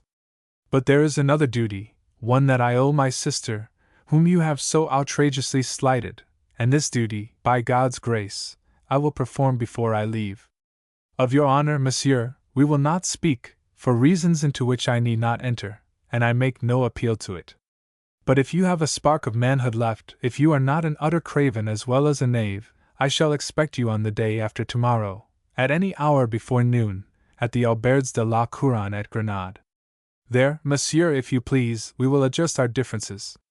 That you may come prepared, and so that no time need be wasted when we meet, I send you the length of my sword. Thus ended that angry, fire-breathing epistle. I refolded thoughtfully, then, having taken my resolve, I leapt from the bed and desired Anatole to assist me to dress. I found the Vicomte much exercised in mind as to the meaning of Marsac's extraordinary behavior, and I was relieved to see that he, at least, could conjecture no cause for it. In reply to the questions with which he very naturally assailed me, I assured him that it was no more than a matter of a misunderstanding, that Monsieur de Marsac had asked me to meet him at Grenade in 2 days' time, and that I should then, no doubt, be able to make all clear. Meanwhile, I regretted the incident, since it necessitated my remaining and encroaching for 2 days longer upon the Vicomte's hospitality. To all this, however, he made the reply that I expected, concluding with the remark that for the present at least it would seem as if the Chevalier de Saint-Eustache had been satisfied with creating this trouble betwixt myself and Marsac. From what Anatole had said, I had already concluded that Marsac had exercised the greatest reticence. But the interview between his sister and Roxelane filled me with the gravest anxiety. Women are not wont to practice the restraint of men under such circumstances, and for all that Mademoiselle de Marsac may not have expressed it in so many words that I was her faithless lover, yet women are quick to detect and interpret the signs of disorders springing from such causes, and I had every fear that Roxelane was come to the conclusion that I had lied to her yesternight. With an uneasy spirit, then, I went in quest of her, and I found her walking in the old rose garden behind the chateau. She did not at first remark my approach, and I had leisure for some moments to observe her, and to note the sadness that dwelt in her profile and the listlessness of her movements. This, then, was my work, mine, and that of Monsieur de Châtellerault, and those other merry gentlemen who had sat at my table in Paris nigh upon a month ago. I moved, and the gravel crunched under my foot, whereupon she turned, and, at sight of me advancing towards her, she started. The blood mounted to her face, to ebb again upon the instant, leaving it paler than it had been. She made as if to depart, then she appeared to check herself, and stood immovable and outwardly calm, awaiting my approach. But her eyes were averted, and her bosom rose and fell too swiftly to lend color to that mask of indifference she hurriedly put on.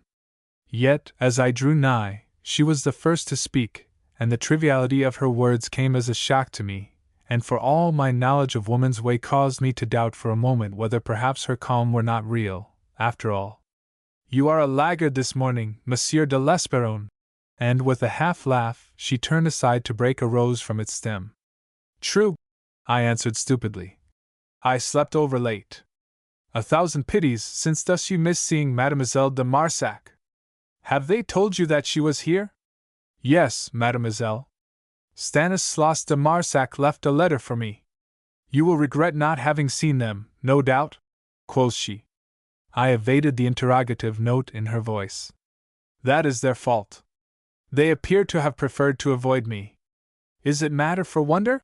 she flashed, with a sudden gleam of fury which she as suddenly controlled. With the old indifference, she added, "You do not seem perturbed, monsieur?" "On the contrary, mademoiselle, I am very deeply perturbed. At not having seen your betrothed? She asked, and now for the first time her eyes were raised, and they met mine with a look that was a stab. Mademoiselle, I had the honor of telling you yesterday that I had plighted my troth to no living woman. At that reminder of yesterday she winced, and I was sorry that I had uttered it, for it must have set the wound in her pride bleeding again. Yesterday I had as much as told her that I loved her, and yesterday she had as much as answered me that she loved me, for yesterday I had sworn that Saint Eustache's story of my betrothal was a lie.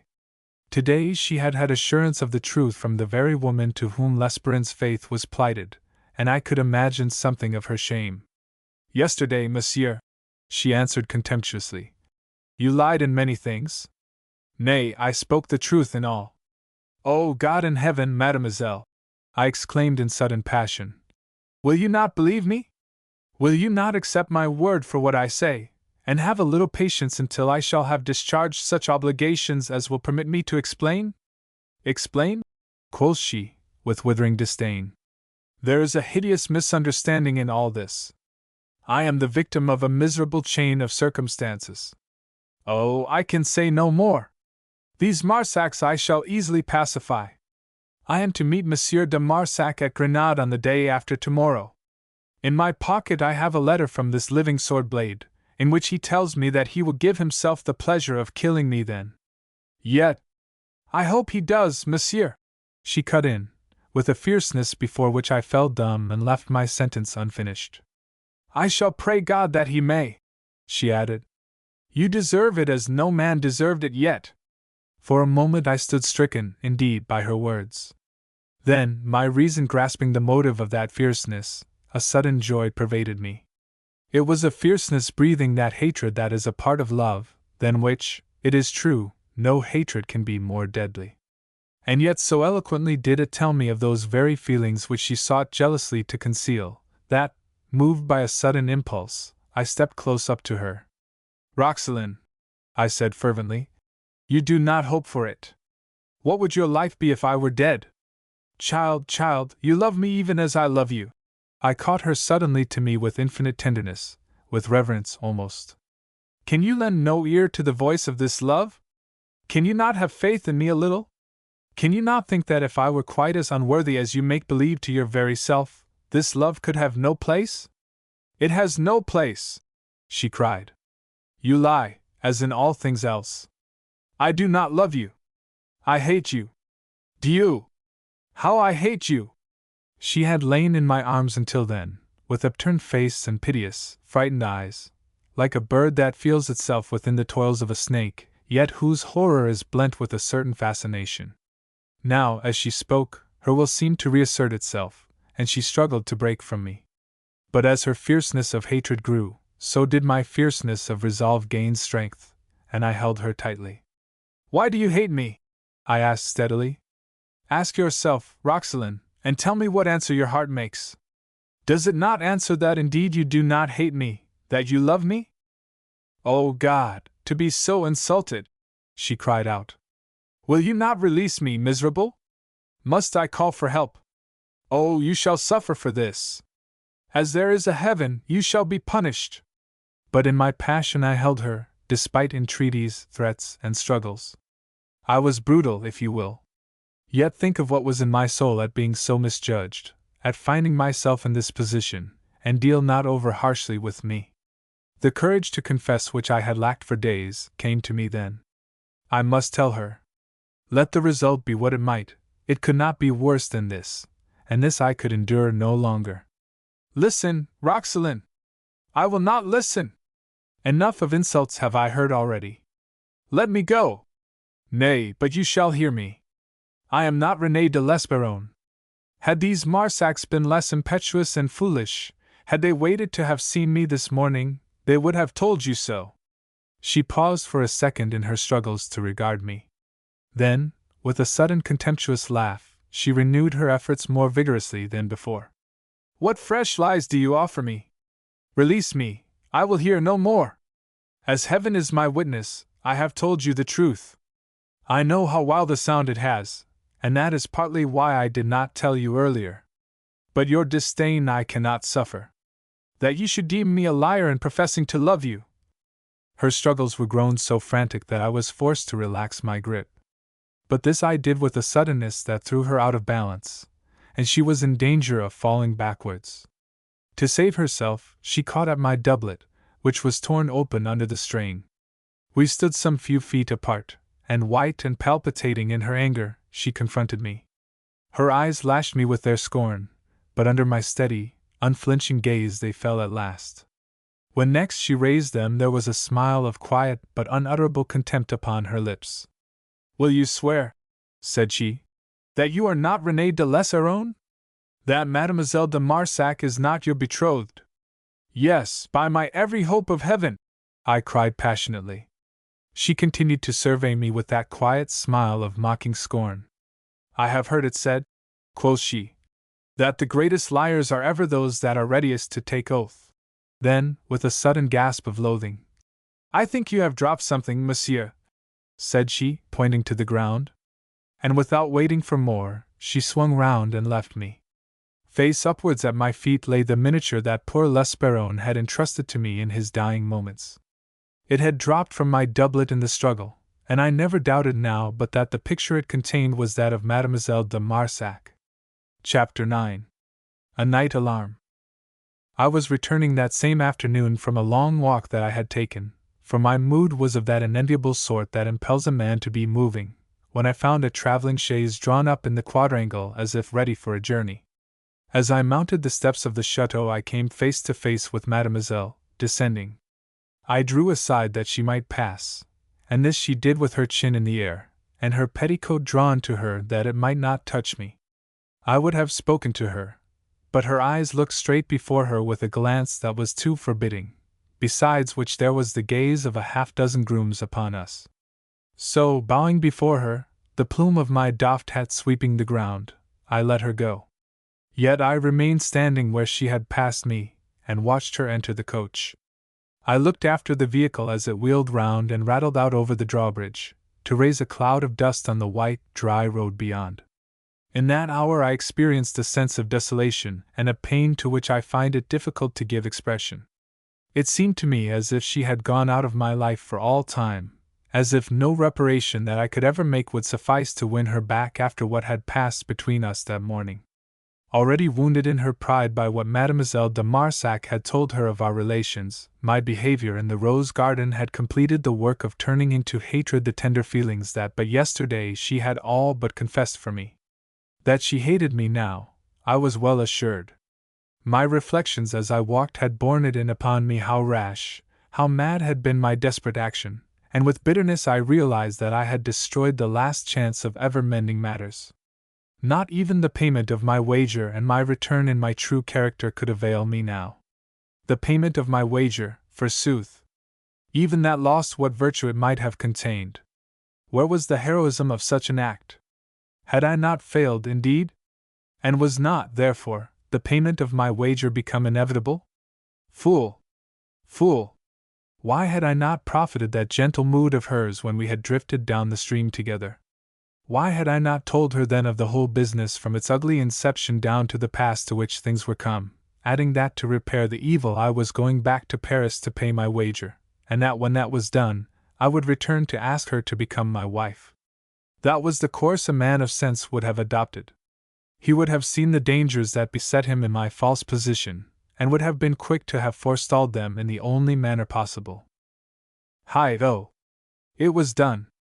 The game was at an end, and I had bungled my part of it like any fool. One task remained me, that of meeting Marsac at Grenade and doing justice to the memory of poor L'Esperron. What might betide thereafter mattered little. I should be ruined when I had settled with Châtellerault, and Marcel de Saint-Pol, de Bardelys, that brilliant star in the firmament of the court of France, would suffer an abrupt eclipse, would be quenched for all time. But this weighed little with me then. I had lost everything that I might have valued, everything that might have brought fresh zest to a jaded, satiated life. Later that day I was told by the Vicomte that there was a rumor current to the effect that the Marquis de Bardelys was dead. Idly I inquired how the rumor had been spread, and he told me that a riderless horse, which had been captured a few days ago by some peasants, had been recognized by Monsieur de Bardelys' servants as belonging to their master, and that as nothing had been seen or heard of him for a fortnight, it was believed that he must have met with some mischance. Not even that piece of information served to arouse my interest. Let them believe me dead if they would. To him that is suffering worse than death to be accounted dead is a small matter. The next day passed without incident. Mademoiselle's absence continued, and I would have questioned the Vicomte concerning it, but a not unnatural hesitancy beset me, and I refrained. On the morrow I was to leave Lavedon, but there were no preparations to be made, no packing to be done, for during my sojourn there I had been indebted to the generous hospitality of the Vicomte for my very apparel. We supped quietly together that night, the Vicomte and I, for the Vicomtesse was keeping her room. I withdrew early to my chamber, and long I lay awake, revolving a gloomy future in my mind. I had given no thought to what I should do after having offered my explanation to Monsieur de Marsac on the morrow, nor could I now bring myself to consider it with any degree of interest. I would communicate with Châtellerault to inform him that I accounted my wager lost. I would send him my note of hand, making over to him my Picardy estates, and I would request him to pay off and disband my servants both in Paris and at Bardelys. As for myself, I did not know, and, as I have hinted, I cared but little, in what places my future life might lie. I had still a little property by Beaugency, but scant inclination to withdraw to it. To Paris I would not return, that much I was determined upon, but upon no more. I had thoughts of going to Spain. Yet that course seemed no less futile than any other of which I could bethink me. I fell asleep at last, vowing that it would be a mercy and a fine solution to the puzzle of how to dispose of the future if I were to awaken no more. I was, however, destined to be roused again just as the veil of night was being lifted and the chill breath of dawn was upon the world. There was a loud knocking at the gates of Lavedon, confused noises of voices, of pattering feet, of doors opening and closing within the chateau. There was a rapping at my chamber door, and when I went to open, I found the Vicomte on the threshold, night-capped, in his shirt, and bearing a lighted taper. "There are troopers at the gate!" he exclaimed as he entered the room. "That dog Saint Eustache has already been at work!" For all the agitation that must have been besetting him, his manner was serene as ever. "What are we to do?" he asked. "You are admitting them, naturally?" said I, inquiry in my voice. "Why, yes." And he shrugged his shoulders. "What could it avail us to resist them? Even had I been prepared for it, it would be futile to attempt to suffer a siege." I wrapped a dressing gown about me, for the morning air was chill. "Monsieur le Vicomte," said I gravely, "I heartily deplore that Monsieur de Marsac's affairs should have detained me here. But for him, I had left Lavedon 2 days ago. As it is, I tremble for you, but we may at least hope that my being taken in your house will draw down no ill results upon you. I shall never forgive myself if through my having taken refuge here I should have encompassed your destruction." "There is no question of that," he replied, with the quick generosity characteristic of the man. "This is the work of Saint Eustache. Sooner or later I always feared that it would happen, for sooner or later he and I must have come to enmity over my daughter. That knave had me in his power. He knew, being himself outwardly one of us, to what extent I was involved in the late rebellion, and I knew enough of him to be assured that if some day he should wish to do me ill, he would never scruple to turn traitor. I am afraid, Monsieur de l'Esperron, that it is not for you alone, perhaps not for you at all, that the soldiers have come, but for me." Then, before I could answer him, the door was flung wide, and into the room, in nightcap and hastily donned robe, looking a very meagre in that disfiguring deshabille, swept the Vicomtesse. "See!" she cried to her husband, her strident voice raised in reproach. "See to what a pass you have brought us!" Anne, he exclaimed, approaching her and seeking to soothe her. "Be calm, my poor child, and be brave." But, evading him, she towered, lean and malevolent as a fury. "Calm?" she echoed contemptuously. "Brave?" Then a short laugh broke from her, a despairing, mocking, mirthless expression of anger. "By God, do you add effrontery to your other failings? Dare you bid me be calm and brave in such an hour? Have I been warning you fruitlessly these 12 months past that, after disregarding me and deriding my warnings, you should bid me be calm now that my fears are realized? There was a sound of creaking gates below. The Vicomte heard it. Madam, he said, putting aside his erstwhile tender manner, and speaking with a lofty dignity, the troopers have been admitted. Let me entreat you to retire. It is not befitting our station. What is our station? She interrupted harshly. Rebels, proscribed, houseless beggars. That is our station, thanks to you and your insane meddling with treason. What is to become of us, fool? What is to become of Roxelane and me when they shall have hanged you and have driven us from Lavardin? By God's death, a fine season this to talk of the dignity of our station. Did I not warn you, Malurieux, to leave party faction alone? You laughed at me. Madam, your memory does me an injustice, he answered in a strangled voice. I never laughed at you in all my life. You did as much, at least. Did you not bid me busy myself with women's affairs? Did you not bid me leave you to follow your own judgment? You have followed it, to a pretty purpose, as God lives. These gentlemen of the king's will cause you to follow it a little farther, she pursued, with heartless, loathsome sarcasm. You will follow it as far as the scaffold at Toulouse. That, you will tell me, is your own affair. But what provision have you made for your wife and daughter? Did you marry me and get her to leave us to perish of starvation? Or are we to turn kitchen wenches or sempstresses for our livelihood? With a groan, the Vicomte sank down upon the bed, and covered his face with his hands. God pity me! He cried, in a voice of agony, an agony such as the fear of death could never have infused into his brave soul, an agony born of the heartlessness of this woman who for 20 years had shared his bed and board, and who now in the hour of his adversity failed him so cruelly, so tragically. She mocked in her bitterness. Call upon God to pity you, for I shall not.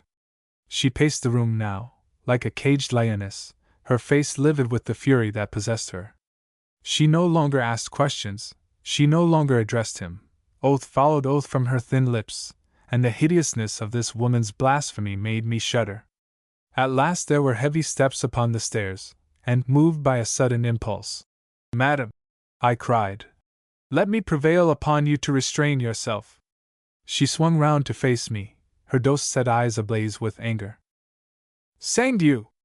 By what right do you?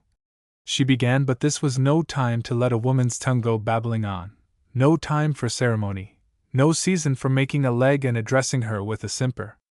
I caught her viciously by the wrist, and with my face close up to hers. Fall! I cried, and I'll swear no man had ever used the word to her before. She gasped and choked in her surprise and rage. Then, lowering my voice lest it should reach the approaching soldiers, Would you ruin the Vicomte and yourself? I muttered. Her eyes asked me a question, and I answered it. How do you know that the soldiers have come for your husband? It may be that they are seeking me, and only me. They may know nothing of the Vicomte's defection.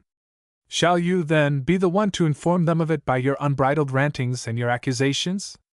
Her jaw fell open in astonishment. This was a side of the question she had not considered. Let me prevail upon you, madam, to withdraw and to be of good courage. It is more than likely that you alarm yourself without cause.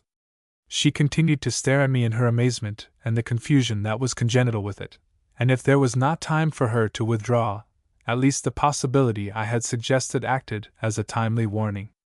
In that moment the door opened again, and on the threshold appeared a young man in a plumed hat and corselet, carrying a naked sword in one hand and a lantern in the other. Behind him I caught the gleam of steel from the troopers at his heels. Which of you is Monsieur René de l'Esperon? He inquired politely, his utterance flavored by a strong Gascon accent.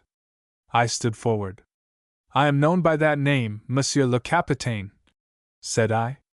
He looked at me wistfully, apologetically almost, then. In the king's name, Monsieur de l'Esperon, I call upon you to yield, said he. I have been expecting you. My sword is yonder, monsieur, I replied suavely. If you will allow me to dress, I shall be ready to accompany you in a few minutes.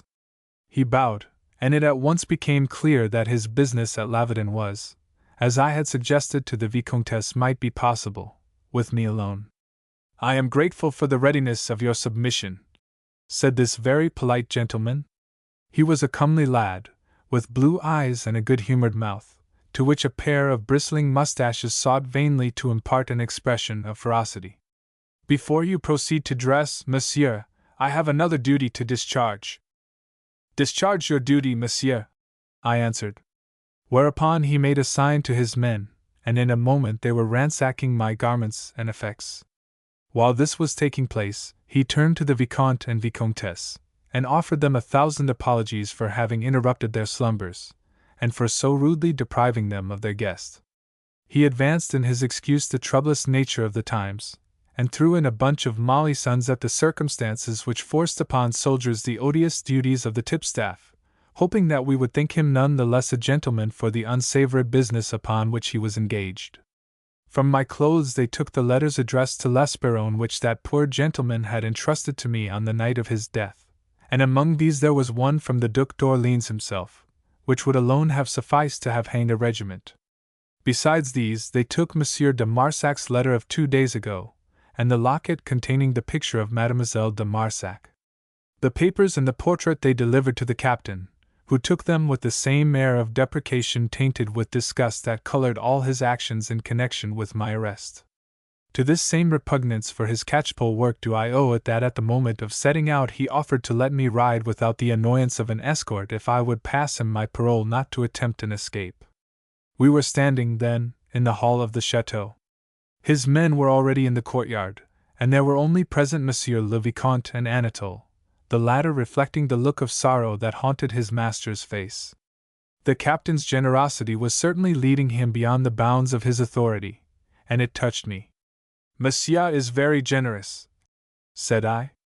He shrugged his shoulders impatiently. "Cap de Dieu!" he cried. He had a way of swearing that reminded me of my friend Cazalet. "It is no generosity, monsieur. It is a desire to make this obscene work more congenial to the spirit of a gentleman, which, devil take me, I cannot stifle, not for the king himself. And then, Monsieur de L'Esperone, are we not fellow countrymen?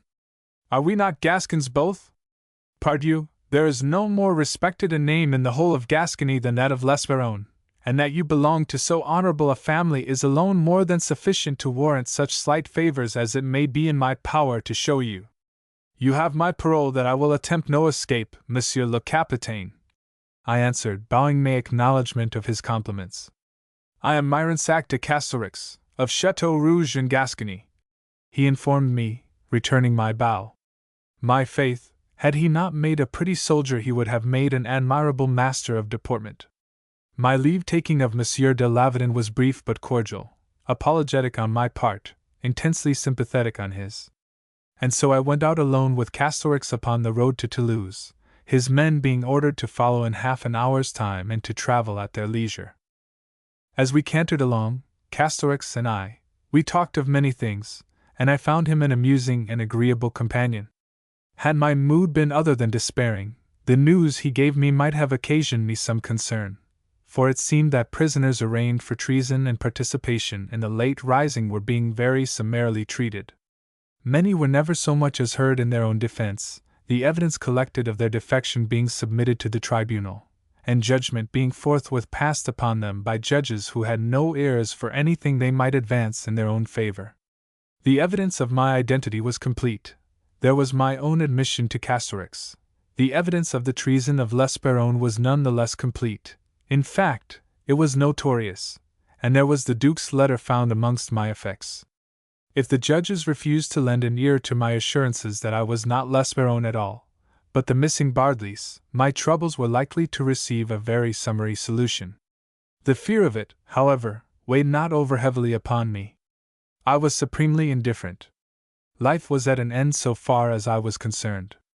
I had ruined the one chance of real happiness that had ever been held out to me, and if the gentlemen of the courts of Toulouse were pleased to send me unheeded to the scaffold, what should it signify? But there was another matter that did interest me, and that was my interview with Marsac. Touching this, I spoke to my captor. "There is a gentleman I wish to see at Grenade this morning." You have amongst the papers taken from me a letter making this assignation, Monsieur le Capitaine, and I should be indeed grateful if you would determine that we shall break our fast there, so that I may have an opportunity of seeing him. The matter is to me of the highest importance. It concerns? He asked. A lady, I answered. Ah, yes. But the letter is of the nature of a challenge, is it not? Naturally, I cannot permit you to endanger your life. Lest we disappoint the headsman at Toulouse? I laughed. Have no fear. There shall be no duel. Then I am content, monsieur, and you shall see your friend. I thanked him, and we talked of other things thereafter as we rode in the early morning along the Toulouse road. Our conversation found its way, I scarce know how, to the topic of Paris and the court, and when I casually mentioned, in passing, that I was well acquainted with the Luxembourg, he inquired whether I had ever chanced to meet a young spark of the name of Myronsac. Myronsac? I echoed. Why, yes. And I was on the point of adding that I knew the youth intimately, and what a kindness I had for him, when, deeming it imprudent, I contented myself with asking, You know him? Pardieu! He swore.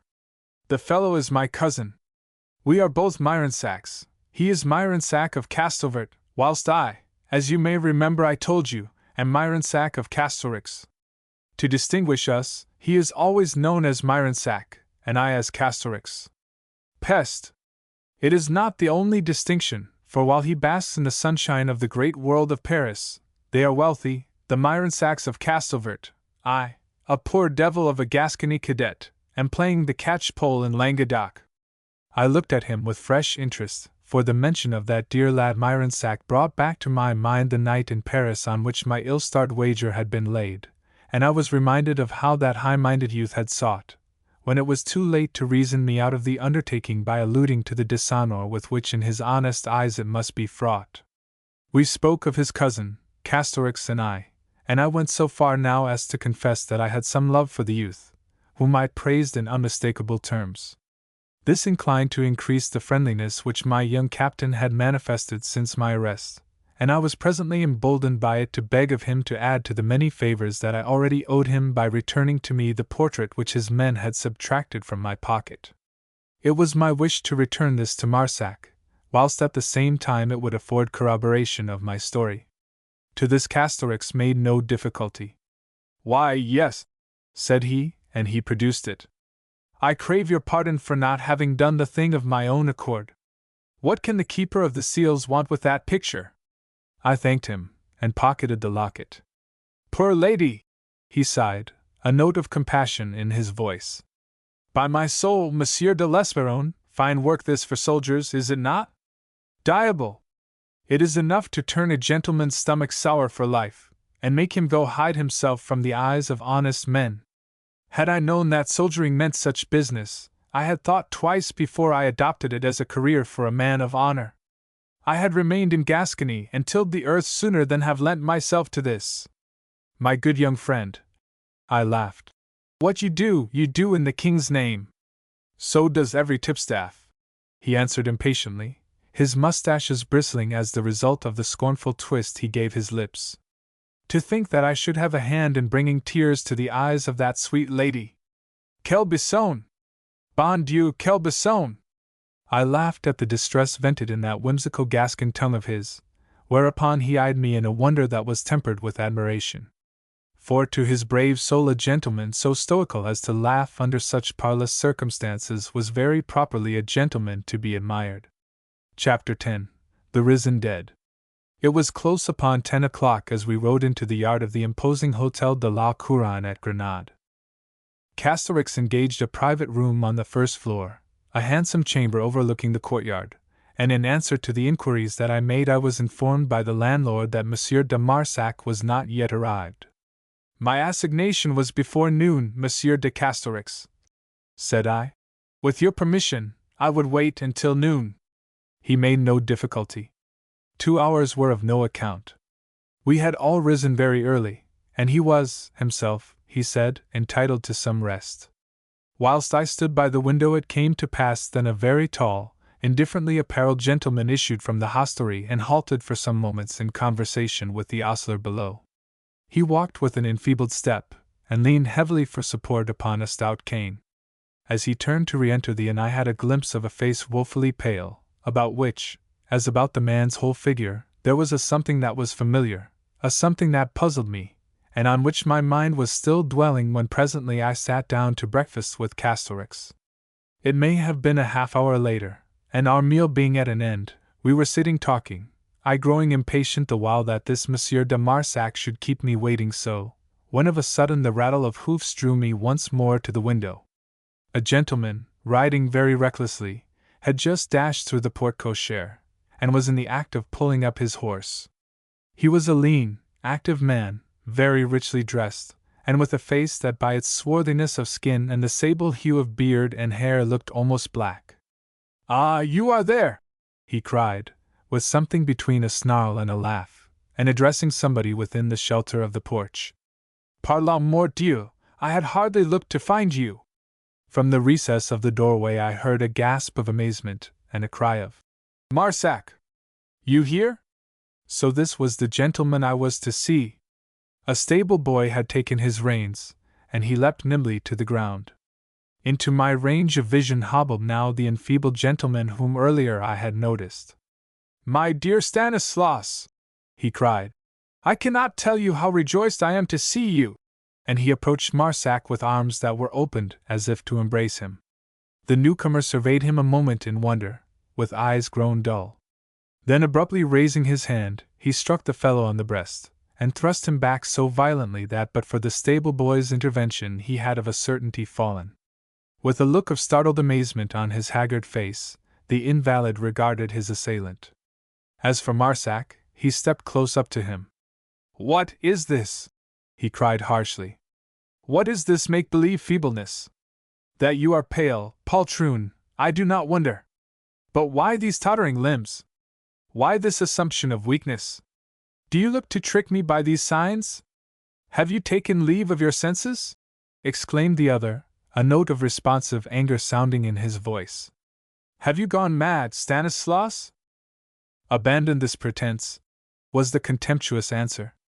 "2 days ago at Lavardin, my friend, they informed me how complete was your recovery. From what they told us, it was easy to guess why you tarried there and left us without news of you. That was my reason, as you may have surmised, for writing to you. My sister has mourned you for dead, was mourning you for dead whilst you sat at the feet of your Roxelane and made love to her among the roses of Lavardin." "Lavardin?" echoed the other slowly. Then, raising his voice, "What the devil are you saying?" he blazed. "What do I know of Lavardin?" In a flash it had come to me who that enfeebled gentleman was. Rodnard, the blunderer, had been at fault when he had said that L'Esperone had expired. Clearly he could have no more than swooned, for here, in the flesh, was L'Esperone himself, the man I had left for dead in that barn by Mirepoix. How or where he had recovered were things that at the moment did not exercise my mind, nor have I since been at any pains to unravel the mystery of it.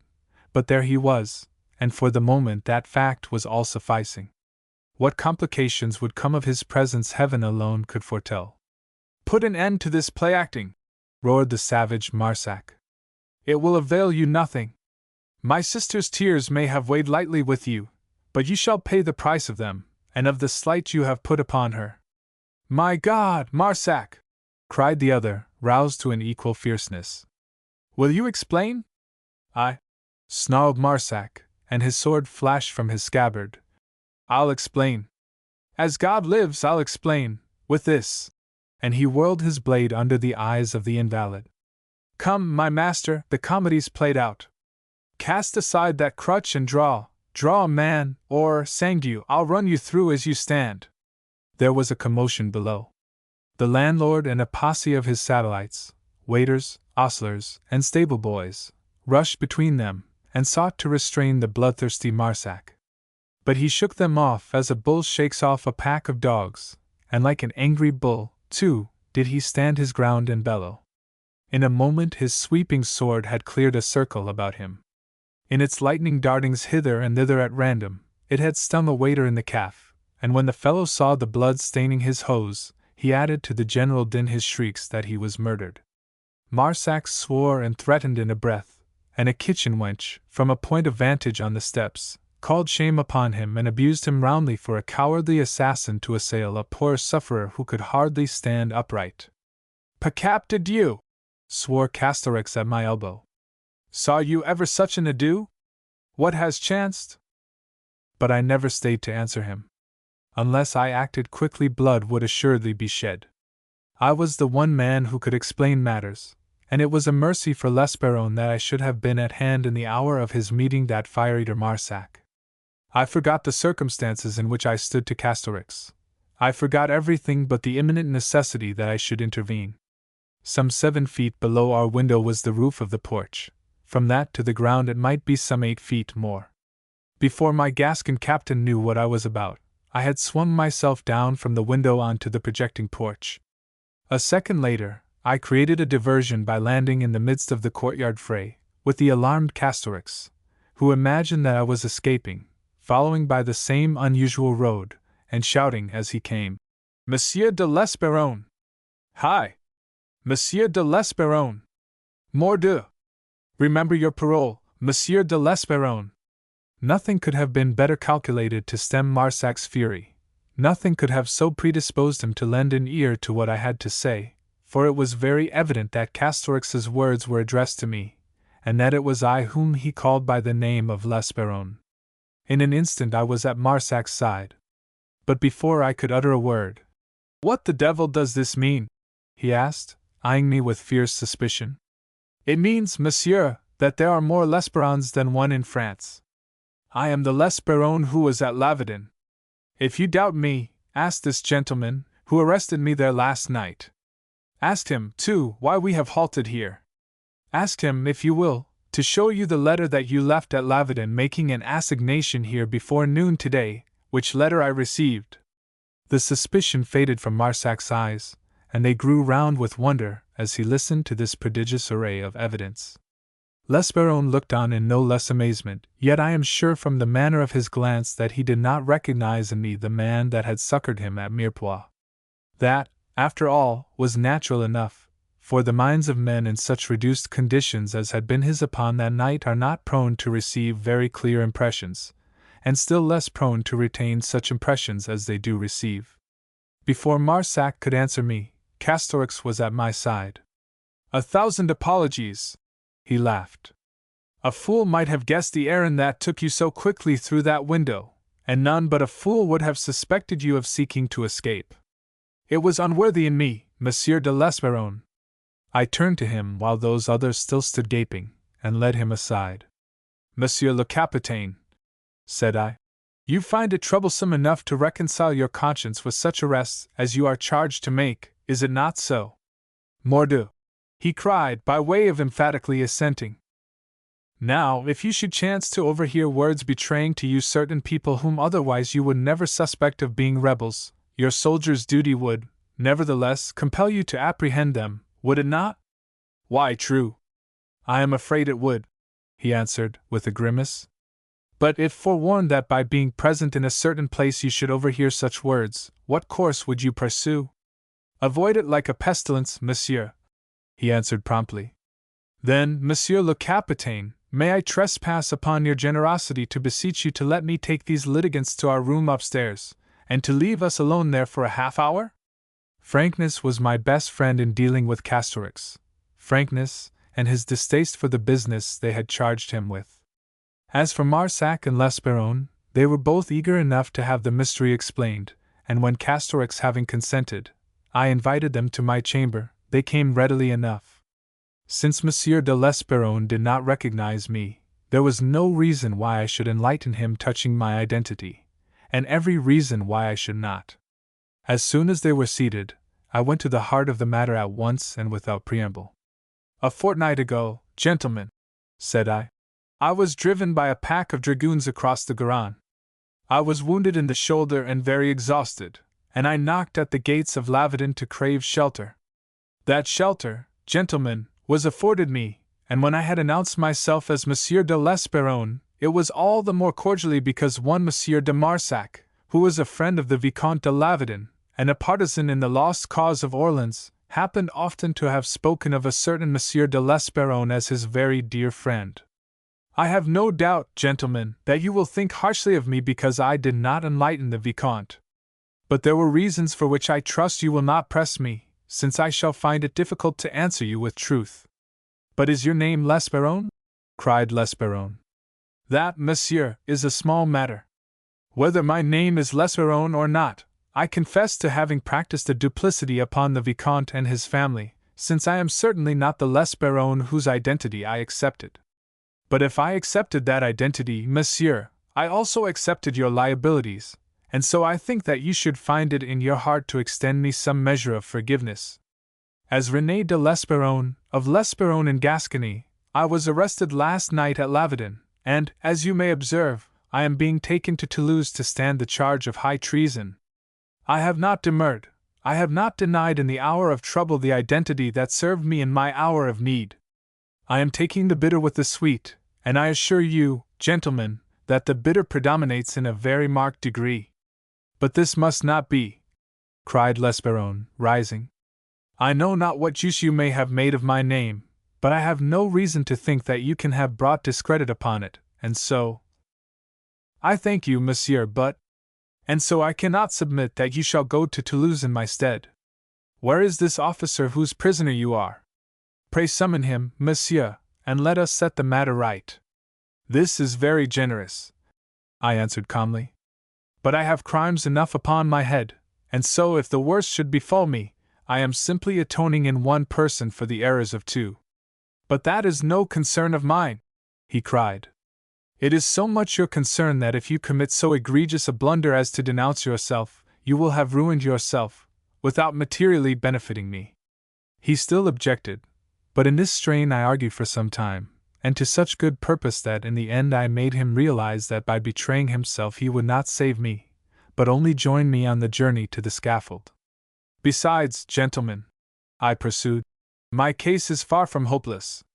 I have every confidence that, as matters stand, by putting forth my hand at the right moment, by announcing my identity at the proper season, I can, if I am so inclined, save my neck from the headsman. If you are so inclined? They both cried, their looks charged with inquiry. Let that be, I answered. It does not at present concern us. What I desire you to understand, Monsieur de L'Esperone, is that if I go to Toulouse alone, when the time comes to proclaim myself, and it is found that I am not René de L'Esperone, of L'Esperone in Gascony, they will assume that you are dead, and there will be no count against me. But if you come with me, and thereby afford proof that you are alive, my impersonation of you may cause me trouble. They may opine that I have been an abettor of treason, that I have attempted to circumvent the ends of justice, and that I may have impersonated you in order to render possible your escape. For that, you may rest assured, they will punish me. You will see, therefore, that my own safety rests on your passing quietly out of France and leaving the belief behind you that you are dead, a belief that will quickly spread once I shall have cast off your identity. You apprehend me? Vaguely, monsieur, and perhaps you are right. What do you say, Stanislas? Say, cried the fiery Marsac. I am weighed down with shame, my poor René, for having so misjudged you. More he would have said in the same strain, but L'Esperone cut him short, and bade him attend to the issue now before him. They discussed it at some length, but always under the cloud in which my mysteriousness enveloped it, and in the end, encouraged by my renewed assurances that I could best save myself if L'Esperone were not taken with me, the Gascon consented to my proposals. Marsac was on his way to Spain. His sister, he told us, awaited him at Carcassonne. L'Esperone should set out with him at once, and in 48 hours they would be beyond the reach of the king's anger. I have a favor to ask of you, Monsieur de Marsac, said I, rising, for our business was at an end. It is that if you should have an opportunity of communicating with Mademoiselle de Lavardin, you will let her know that I am not the L'Esperone that is betrothed to your sister. I will inform her of it, monsieur, he answered readily, and then, of a sudden, a look of understanding and of infinite pity came into his eyes. My God! He cried. What is it, monsieur? I asked, staggered by that sudden outcry. Do not ask me, monsieur, do not ask me. I had forgotten for the moment, in the excitement of all these revelations. But, he stopped short. Well, monsieur? He seemed to ponder a moment, then looking at me again with that same compassionate glance. You had better know, said he. And yet, it is a difficult thing to tell you. I understand now much that I had not dreamt of. You have no suspicion of how you came to be arrested? For my alleged participation in the late rebellion? Yes. But who gave the information of your whereabouts? Who told the keeper of the seals where you were to be found? Oh, that? I answered easily. Why, I never doubted it. It was the coxcomb Saint Eustache. I whipped him. I stopped short. There was something in Marsac's black face, something in his glance, that forced the unspoken truth upon my mind. Mother in heaven! I cried. Do you mean that it was Mademoiselle de Lavedin? He bowed his head in silence. Did she hate me, then, so much as that? Would nothing less than my death appease her, and had I utterly crushed the love that for a little while she had borne me, that she could bring herself to hand me over to the headsman? God! What a stab was that! It turned me sick with grief. And with some rage not against her, oh, not against her, against the fates that had brought such things to pass. I controlled myself while their eyes were yet upon me. I went to the door and held it open for them, and they, perceiving something of my disorder, were courteous enough to omit the protracted leave-takings that under other auspices there might have been. Marsac paused a moment on the threshold as if he would have offered me some word of comfort. Then, perceiving, perhaps, how banal must be all comfort that was of words alone, and how it might but increase the anger of the wound it was meant to balm, he sighed a simple "Adieu, monsieur," and went his way. When they were gone, I returned to the table, and sitting down, I buried my head in my arms, and there I lay, a prey to the most poignant grief that in all my easy, fortunate life I had ever known. That she should have done this thing. That the woman I loved, the pure, sweet, innocent girl that I had wooed so ardently in my unworthiness at Lavedin, should have stooped to such an act of betrayal. To what had I not reduced her, since such things could be? Then, out of my despair grew comfort, slowly at first, and more vigorously anon. The sudden shock of the news had robbed me of some of my wit, and had warped my reasoning. Later, as the pain of the blow grew duller, I came to reflect that what she had done was but a proof, an overwhelming proof, of how deeply she had cared. Such hatred as this can be but born of a great love. Reaction is ever to be measured by the action that occasions it, and a great revulsion can only come of a great affection. Had she been indifferent to me, or had she but entertained for me a passing liking, she would not have suffered so. And so I came to realize how cruel must have been the pang that had driven her to this. But she had loved me, and she loved me still, for all that she thought she hated, and for all that she had acted as if she hated. But even if I were wrong, even if she did hate me, what a fresh revulsion would not be hers when anon she learnt that, whatever my sins, I had not played lightly with her love, that I was not, as she had imagined, the betrothed of another woman. The thought fired me like wine. I was no longer listless, no longer indifferent as to whether I lived or died. I must live. I must enlighten the keeper of the seals and the judges at Toulouse concerning my identity. Why, indeed, had I ever wavered?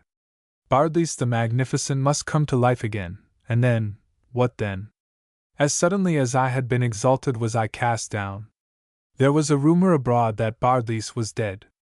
In the wake of that rumor I shrewdly guessed that the report of the wager that had brought him into Languedoc would not be slow to follow.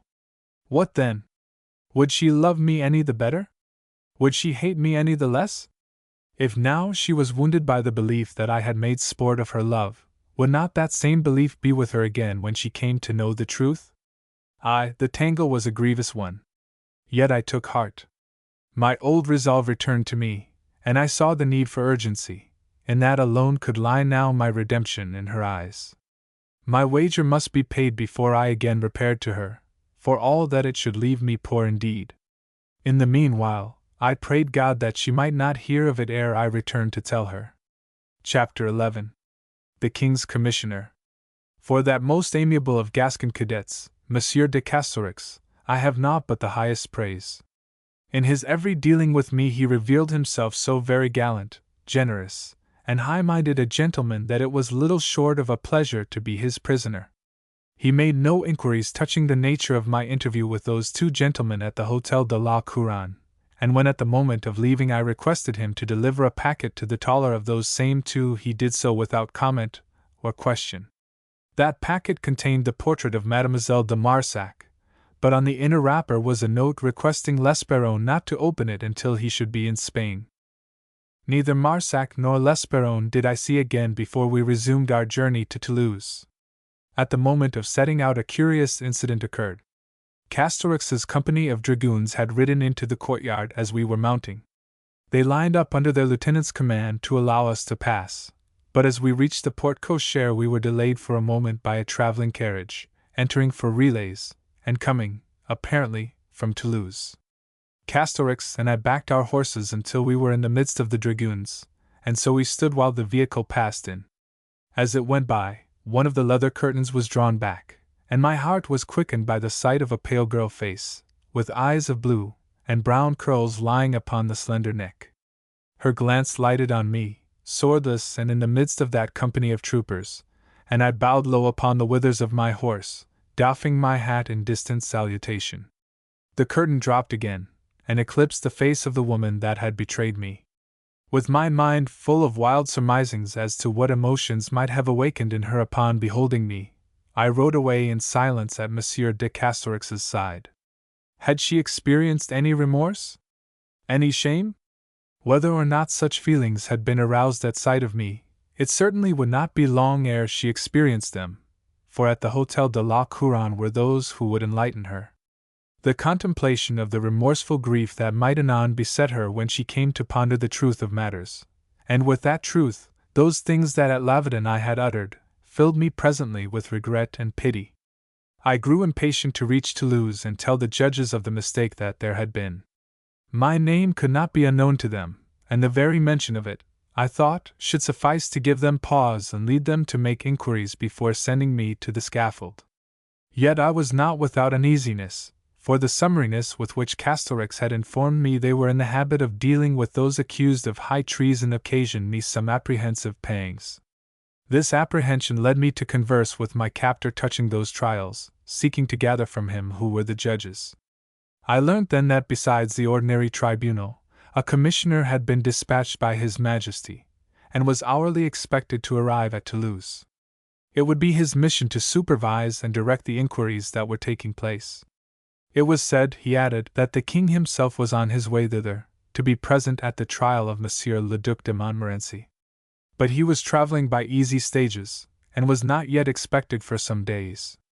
My heart, which had leapt at the news, as suddenly sank again with the consideration that I should probably be disposed of before the king's arrival. It would behoove me, therefore, to look elsewhere for help and for someone to swear to my identity. "Do you know the name of this king's commissioner?" I asked. "It is a certain Comte de Châtellerault, a gentleman man said to stand very high in His Majesty's favor." "Châtellerault!" I cried in wondering joy. "You know him?" "Most excellently," I laughed. "We are very intimately acquainted." "Why, then, monsieur, I offer you this gentleman's friendship, and that it may pilot you through your trouble." Although, being mercifully minded, he stopped short. But I laughed easily. "Indeed, my dear captain, I think it will," said I, "although friendship in this world is a thing of which the unfortunate know little. But I rejoice too soon, as you shall hear." We rode diligently on, our way lying along the fertile banks of the Garonne, now yellow with the rustling corn. Towards evening we made our last halt at Fenouillet, whence a couple of hours' riding should bring us to Toulouse. At the post-house we overtook a carriage that seemingly had halted for relays, but upon which I scarce bestowed a glance as I alighted. Whilst Castorix went to arrange for fresh horses, I strode into the common room, and there for some moments I stood discussing the viands with our host. When at last I had resolved that a cold pasty and a bottle of Armagnac would satisfy our wants, I looked about me to take survey of those in the room. One group in a remote corner suddenly riveted my attention to such a degree that I remained deaf to the voice of Castorix, who had just entered, and who stood now beside me. In the center of this group was the Comte de Châtellerault himself, a thick-set, somber figure, dressed with that funereal magnificence he affected. But it was not the sight of him that filled me with amazement. For that, Castorix's information had prepared me, and I well understood in what capacity he was there. My surprise sprang rather from the fact that amongst the half-dozen gentlemen about him, and evidently in attendance, I beheld the Chevalier de Saint-Eustache. Now, knowing as I did, the Chevalier's treasonable leanings, there was ample cause for my astonishment at finding him in such company. Apparently, too, he was on very intimate terms with the Count, for in raising my glance I had caught him in the act of leaning over to whisper familiarly in Châtellerault's ear. Their eyes, indeed, for that matter the eyes of the entire company, were turned in my direction. Perhaps it was not a surprising thing that Châtellerault should gaze upon me in that curious fashion, for was it not probable that he had heard that I was dead? Besides, the fact that I was without a sword, and that at my side stood a king's officer, afforded evidence enough of my condition, and well might Châtellerault stare at beholding me so manifestly a prisoner. Even as I watched him, he appeared to start at something that Saint Eustache was saying, and a curious change spread over his face. Its whilom expression had been rather one of dismay, for, having believed me dead, he no doubt accounted his wager won, whereas seeing me alive had destroyed that pleasant conviction. But now it took on a look of relief and of something that suggested malicious cunning. "That," said Castorix in my ear, "is the king's commissioner. Did I not know it?" I never waited to answer him, but striding across the room, I held out my hand over the table, to Châtellerault. "My dear Comte," I cried, "you are most choicely met." I would have added more, but there was something in his attitude that silenced me. He had turned half from me, and stood now, hand on hip, his great head thrown back and tilted towards his shoulder, his expression one of freezing and disdainful wonder. Now, if his attitude filled me with astonishment and apprehension, consider how these feelings were heightened by his words. "Monsieur de l'Esperron, I can but express amazement at your effrontery. If we have been acquainted in the past, do you think that is a sufficient reason for me to take your hand now that you have placed yourself in a position which renders it impossible for His Majesty's loyal servants to know you?" I fell back a pace, my mind scarce grasping yet the depths of this inexplicable attitude. "This to me, Châtellerault?" I gasped. "To you?" he blazed, stirred to a sudden passion. "What else did you expect, Monsieur de l'Esperron?" I had it in me to give him the lie, to denounce him then for a low, swindling trickster. I understood all at once the meaning of this wondrous make-believe. From Saint Eustache he had gathered the mistake there was, and for his wager's sake he would let the error prevail, and hurry me to the scaffold. What else might I have expected from the man that had lured me into such a wager which the knowledge he possessed had made him certain of winning? Would he who had cheated at the dealing of the cards neglect an opportunity to cheat again during the progress of the game? As I have said, I had it in my mind to cry out that he lied, that I was not l'Esperron, that he knew I was Bardelys. But the futility of such an outcry came to me simultaneously with the thought of it. And I fear me, I stood before him and his satellites, the mocking Saint Eustache amongst them, a very foolish figure. "There is no more to be said," I murmured at last.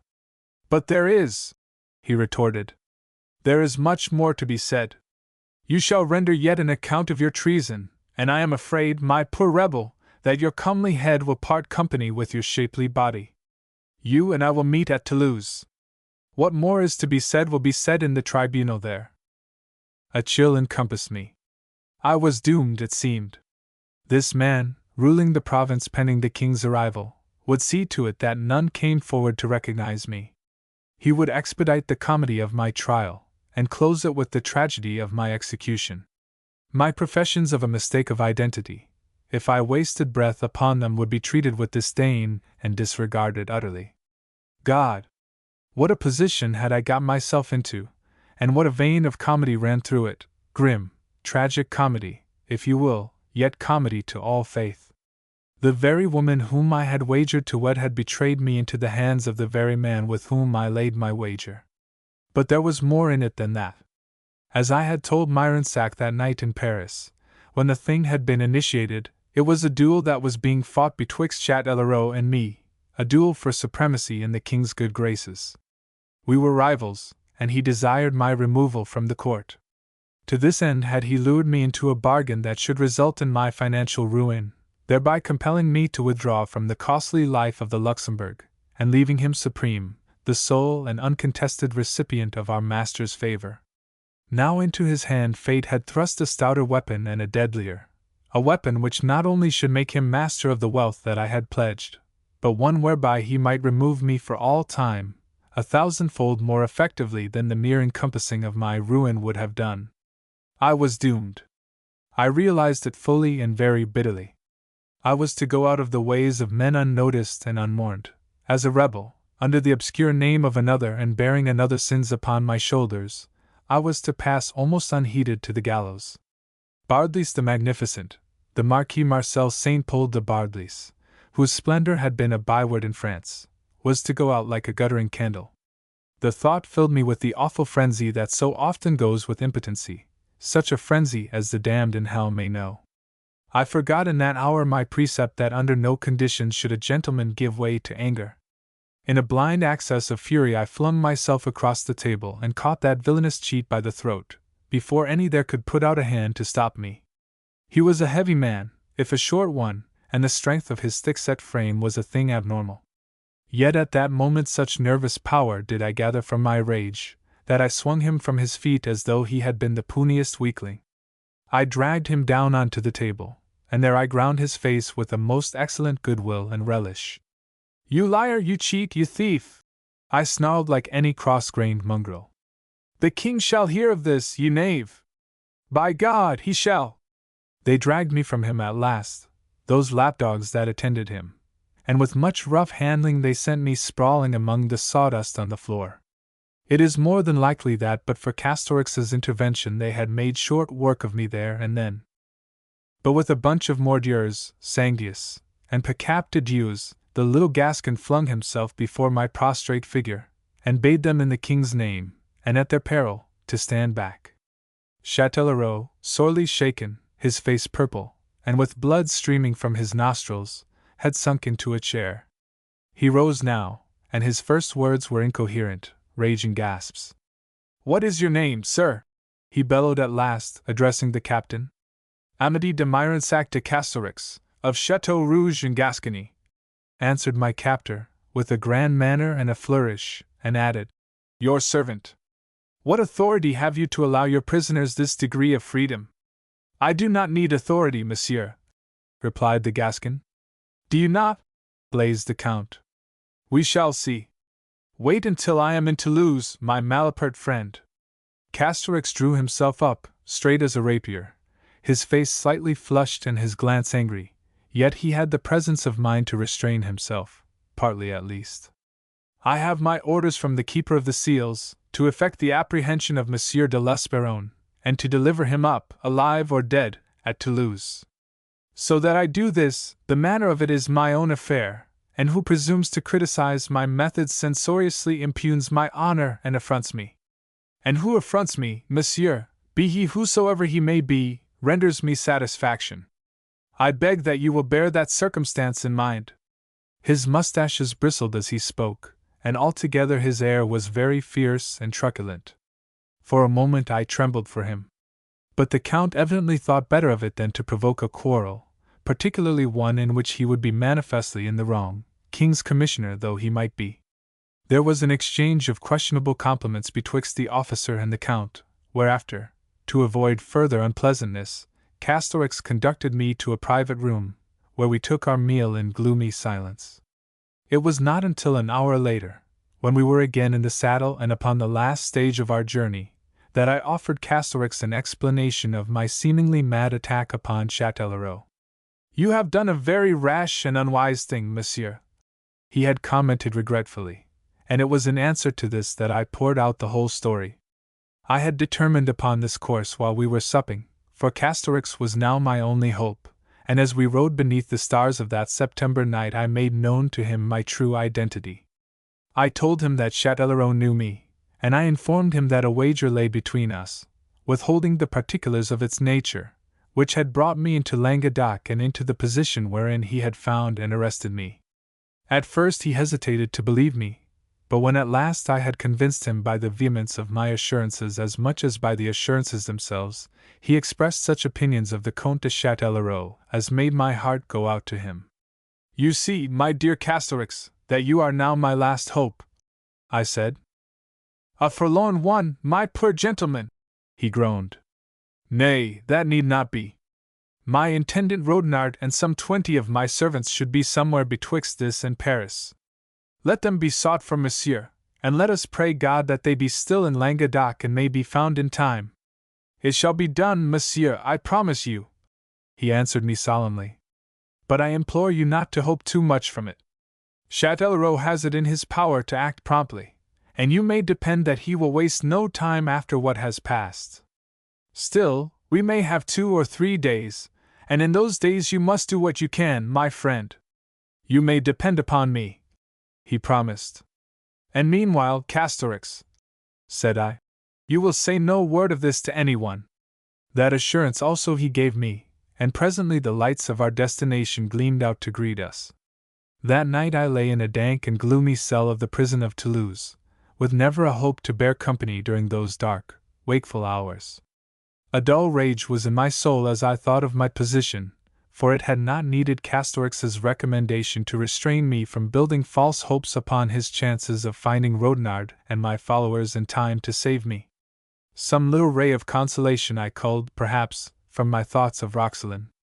Out of the gloom of my cell my fancy fashioned her sweet girl face, and stamped it with a look of gentle pity, of infinite sorrow for me and for the hand she had had in bringing me to this.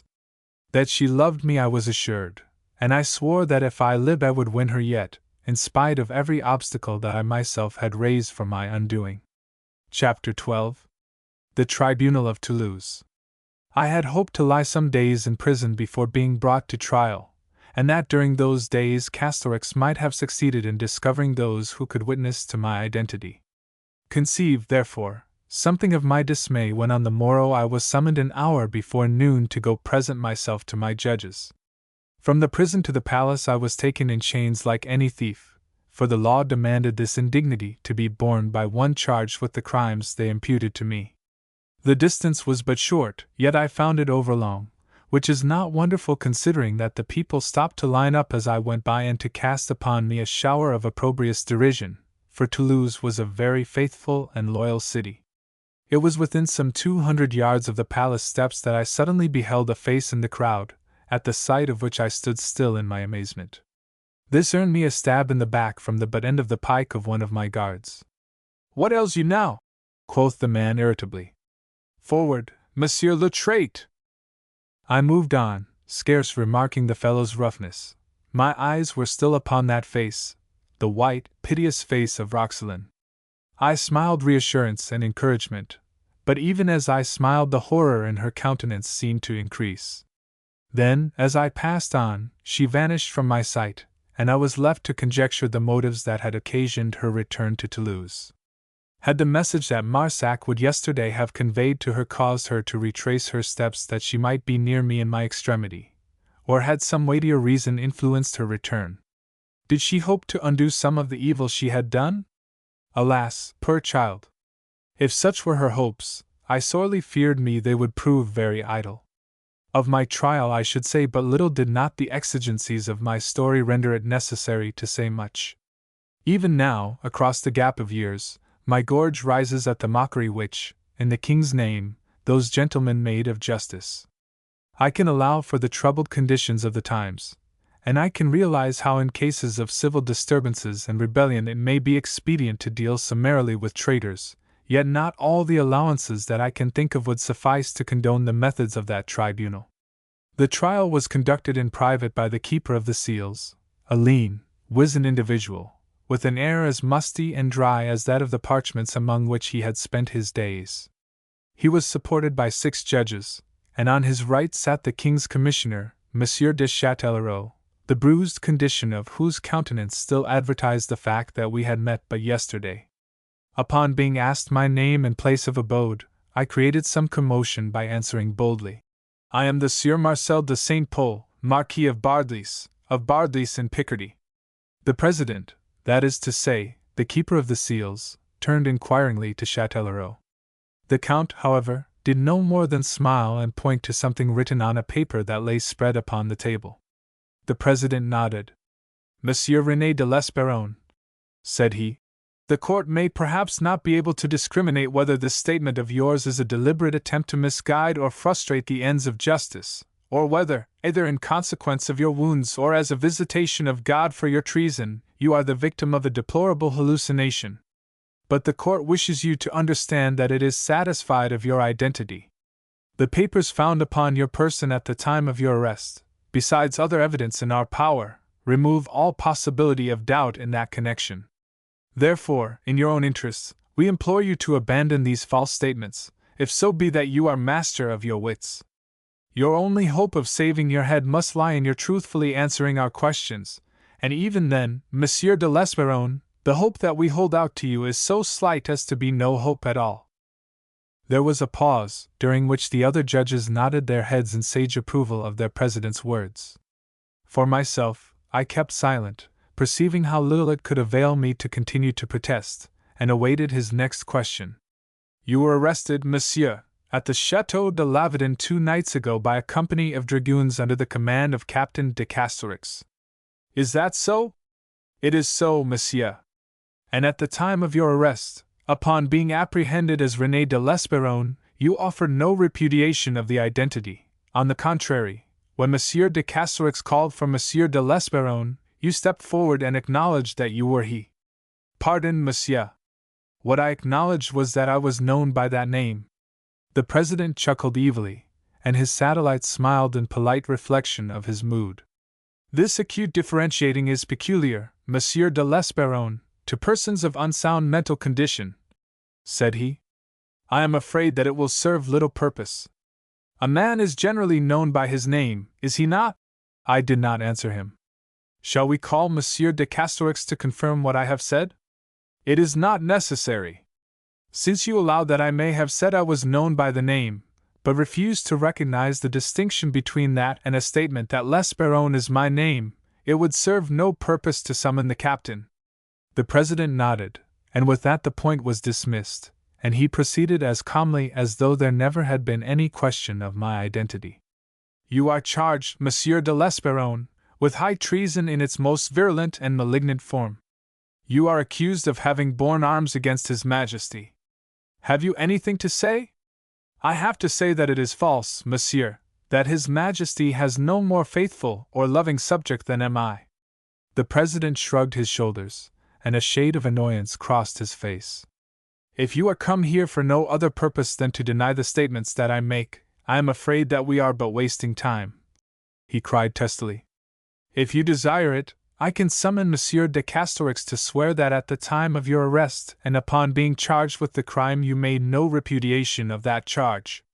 Naturally not, monsieur, I cried, somewhat heated by this seemingly studied ignoring of important facts. Because I realized that it was Monsieur de Casterix's mission to arrest, and not to judge me. Monsieur de Casterix was an officer, not a tribunal, and to have denied this or that to him would have been so much waste of breath. Ah! Very nimble, in truth, Monsieur de l'Esperron, but scarcely convincing. We will proceed.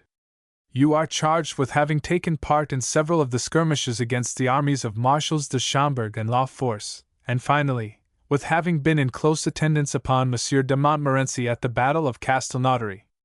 What have you to say? That it is utterly untrue. Yet your name, monsieur, is on a list found among the papers in the captured baggage of Monsieur le Duc de Montmorency. No, monsieur, I denied stoutly. It is not. The President smote the table a blow that scattered a flight of papers. Par la mordieu! He roared, with a most indecent exhibition of temper in one so placed. I have had enough of your contradictions. You forget, monsieur, your position. At least, I broke in harshly. No less than you forget yours. The Keeper of the Seals gasped for breath at that, and his fellow judges murmured angrily amongst themselves. Châtellerault maintained his sardonic smile, but permitted himself to utter no word. I would, gentlemen, I cried, addressing them all, that His Majesty were here to see how you conduct your trials and defile his courts. As for you, Monsieur le Président, you violate the sanctity of your office in giving way to anger. It is a thing unpardonable in a judge. I have told you in plain terms, gentlemen, that I am not this René de l'Esperron with whose crimes you charge me. Yet, in spite of my denials, ignoring them, or setting them down either to a futile attempt at defense or to an hallucination of which you suppose me the victim, you proceed to lay those crimes to my charge, and when I deny your charges you speak of proofs that can only apply to another. How shall the name of l'Esperron having been found among the Duke of Montmorency's papers convict me of treason, since I tell you that I am not l'Esperron? Had you the slightest, the remotest sense of your high duty, messrs, you would ask me rather to explain how, if what I state be true, I come to be confounded with l'Esperron and arrested in his place. Then, messrs, you might seek to test the accuracy of what statements I may make, but to proceed as you are proceeding is not to judge but to murder. Justice is represented as a virtuous woman with bandaged eyes, holding impartial scales. In your hands, gentlemen, by my soul, she is become a very harlot clutching a veil. Châtellerault's cynical smile grew broader as my speech proceeded and stirred up the rancor in the hearts of those august gentlemen.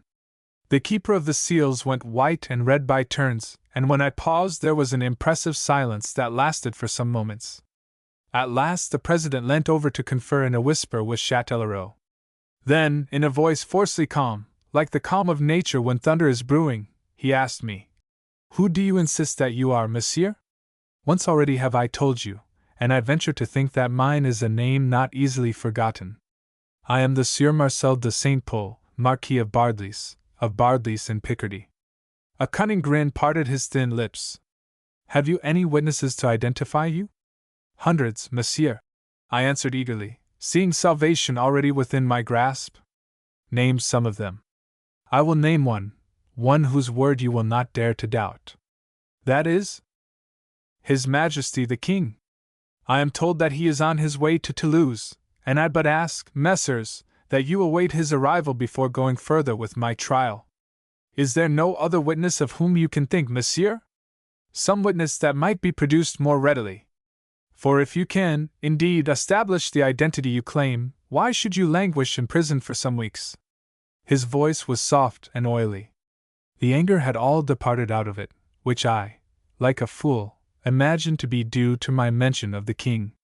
My friends, Monsieur le Garde des Sceaux, are all either in Paris or in His Majesty's train, and so not likely to be here before him.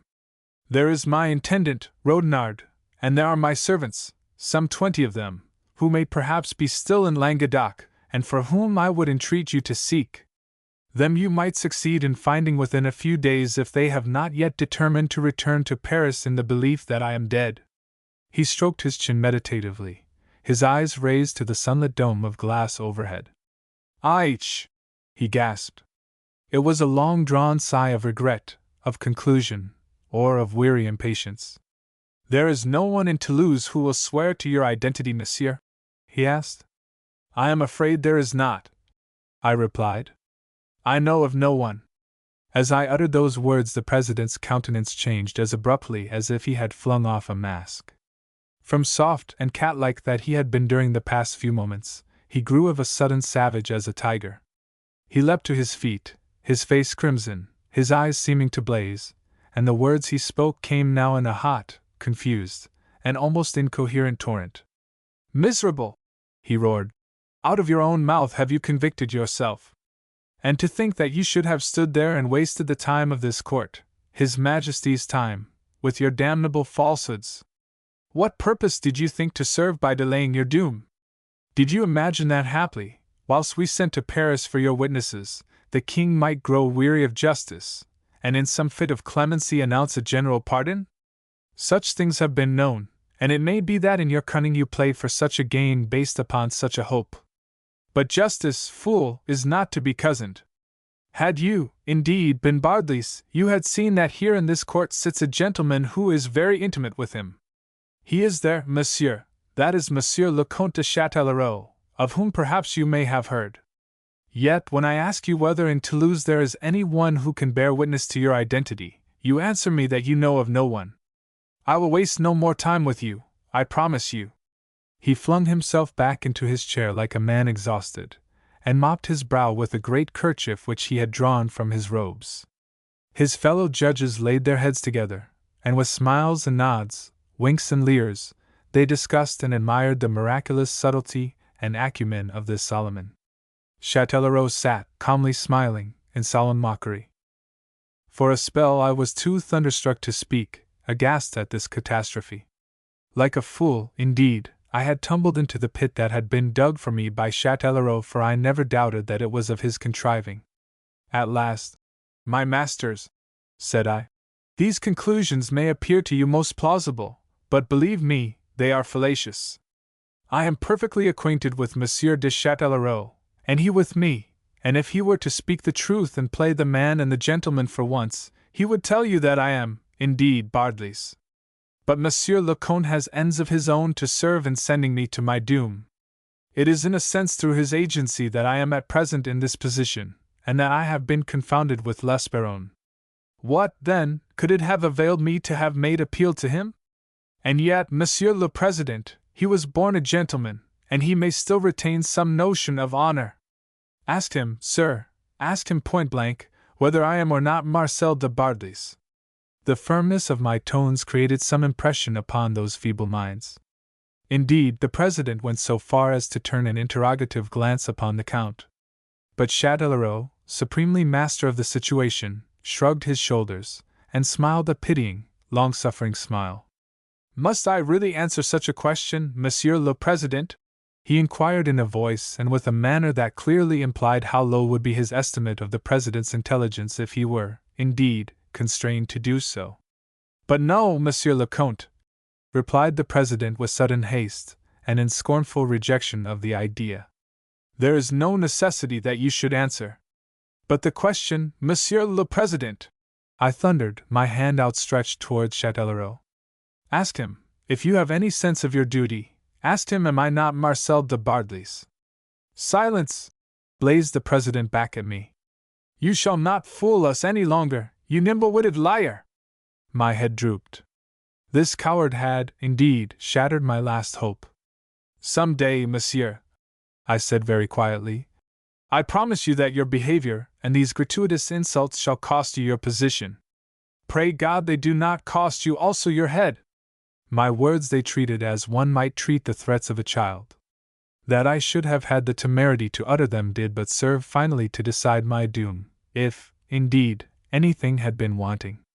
With many epithets of opprobrium, such as are applied to malefactors of the lowest degree, they passed sentence of death upon me, and with drooping spirits, giving myself up for lost and assured that I should be led to the block before many hours were sped, I permitted them to reconduct me through the streets of Toulouse to my prison. I could entertain you at length upon my sensations as I walked between my guards, a man on the threshold of eternity, with hundreds of men and women gaping at me, men and women who would live for years to gape upon many another wretch in my position. The sun shone with a brilliance that to such eyes as mine was a very mockery. Thus would it shine on through centuries, and light many another unfortunate to the scaffold. The very sky seemed pitiless in the intensity of its cobalt. Unfeeling I deemed the note that everywhere was struck by man and nature, so discordant was it with my gloomy outlook. If you would have food for reflection upon the evanescent quality of life, upon the nothingness of man, upon the empty, heartless egoism implicit in human nature, get yourselves sentenced to death, and then look around you. With such a force was all this borne in upon me, and with such sufficiency, that after the first pang was spent I went near to rejoicing that things were as they were, and that I was to die, haply before sunset. It was become such a world as did not seem worth a man's while to live in, a world of vainness, of hollowness, of meanness, of nothing but illusions. The knowledge that I was about to die, that I was about to quit all this, seemed to have torn some veil from my eyes, and to have permitted me to recognize the worthless quality of what I left. Well may it be that such are but the thoughts of a man's dying moments, whispered into his soul by a merciful God to predispose him for the wrench and agony of his passing. I had been a half-hour in my cell when the door was opened to admit Casterix, whom I had not seen since the night before. He came to condole with me in my extremity, and yet to bid me not utterly lose hope. "It is too late today to carry out the sentence," said he. And as tomorrow will be Sunday, you will have until the day after. By then much may betide, monsieur. My agents are everywhere scouring the province for your servants, and let us pray heaven that they may succeed in their search. It is a forlorn hope, Monsieur de Castorix. I sighed. And I will pin no faith to it lest I suffer a disappointment that will embitter my last moments, and perhaps rob me of some of the fortitude I shall have need of. He answered me, nevertheless, with words of encouragement. No effort was being spared, and if Rodnard and my men were still in Languedoc, then was every likelihood that they would be brought to Toulouse in time. Then he added that, however, was not the sole object of his visit. A lady had obtained permission of the keeper of the seals to visit me, and she was waiting to be admitted. A lady? I exclaimed, and the thought of Roxelane flitted through my mind. Mademoiselle de Lavedin? I inquired. He nodded. Yes, said he, then added, she seems in sore affliction, monsieur. I besought him to admit her forthwith, and presently she came. Castorix closed the door as he withdrew, and we were left alone together. As she put aside her cloak, and disclosed to me the pallor of her face and the disfiguring red about her gentle eyes, telling of tears and sleeplessness, all my own trouble seemed to vanish in the contemplation of her affliction. We stood a moment confronting each other with no words spoken. Then, dropping her glance, and advancing a step, in a faltering, hesitating manner, Monsieur, she murmured in a suffocating voice. In a bound I was beside her, and I had gathered her in my arms, her little brown head against my shoulder. Roxelane! I whispered as soothingly as I might. Roxelane! But she struggled to be free of my embrace. Let me go, monsieur, she pleaded, a curious shrinking in her very voice. Do not touch me, monsieur. You do not know. For answer, I enfolded her more tightly still. But I do know, little one, I whispered, and I even understand. At that, her struggles ceased upon the instant, and she seemed to lie limp and helpless in my arms. You know, monsieur, she questioned me. You know that I betrayed you? Yes, I answered simply. And you can forgive me? I am sending you to your death, and you have no reproaches for me. Oh, monsieur, it will kill me. Hush, child, I whispered. What reproaches can I have for you? I know the motives that impelled you. Not altogether, monsieur, you cannot know them. I loved you, monsieur. I do love you, monsieur. Oh, this is not a time to consider words. If I am bold and unmaidenly, I. Neither bold nor unmaidenly, but, oh, the sweetest damsel in all France, my Roxelane, I broke in, coming to her aid. Mine was a leprous, sinful soul, child, when I came into Languedoc. I had no faith in any human good, and I looked as little for an honest man or a virtuous woman as one looks for honey in a nettle. I was soured, and my life had hardly been such a life as it was meet to bring into contact with your own. Then, among the roses at Lavedin, in your dear company, Roxelane, it seemed that some of the good, some of the sweetness, some of the purity about you were infused anew into my heart. I became young again, and I seemed oddly cleansed. In that hour of my rejuvenation I loved you, Roxelane. Her face had been raised to mine as I spoke. There came now a flutter of the eyelids, a curious smile about the lips. Then her head drooped again and was laid against my breast. A sigh escaped her, and she began to weep softly. Nay, Roxelane, do not fret. Come, child, it is not your way to be weak. I have betrayed you, she moaned. I am sending you to your death. I understand, I answered, smoothing her brown hair. Not quite, monsieur. I loved you so, monsieur, that you can have no thought of how I suffered that morning when Mademoiselle de Marsac came to Lavedin. At first it was but the pain of thinking that I was about to lose you, that you were to go out of my life, and that I should see you no more, you whom I had enshrined so in my heart.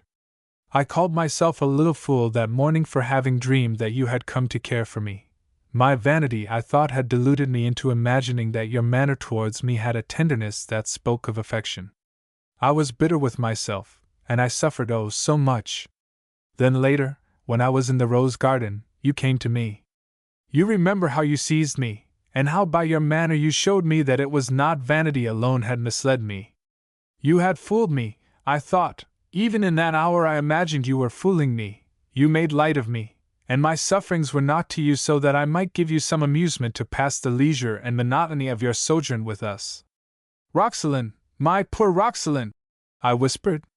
Then my bitterness and sorrow all turned to anger against you.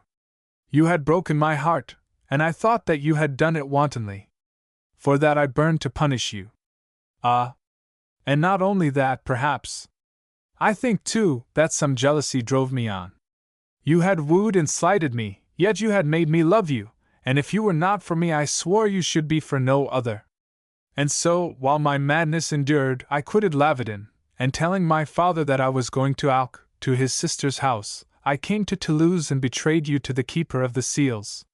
Scarce was the thing done than I beheld the horror of it, and I hated myself. In my despair, I abandoned all idea of pursuing the journey to Alc, but turned and made my way back in haste, hoping that I might still come to warn you. But at Grenade I met you already in charge of the soldiers. At Grenade, too, I learnt the truth, that you were not L'Esperance. Can you not guess something of my anguish then? Already loathing my act, and beside myself for having betrayed you, think into what despair I was plunged by Monsieur de Marsac's intimation. Then I understood that for reasons of your own you had concealed your identity. You were not perhaps betrothed. Indeed, I remembered then how solemnly you had sworn that you were not, and so I bethought me that your vows to me may have been sincere and such as a maid might honorably listen to. They were, Roxalane! They were! I cried. But she continued. That you had Mademoiselle de Marsac's portrait was something that I could not explain. But then I hear that you had also L'Esperance's papers upon you, so that you may have become possessed of the one with the others. And now, monsieur.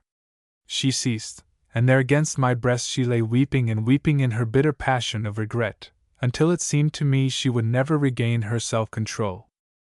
It has been all my fault, Roxalane, said I, and if I am to pay the price they are exacting, it will be none too high.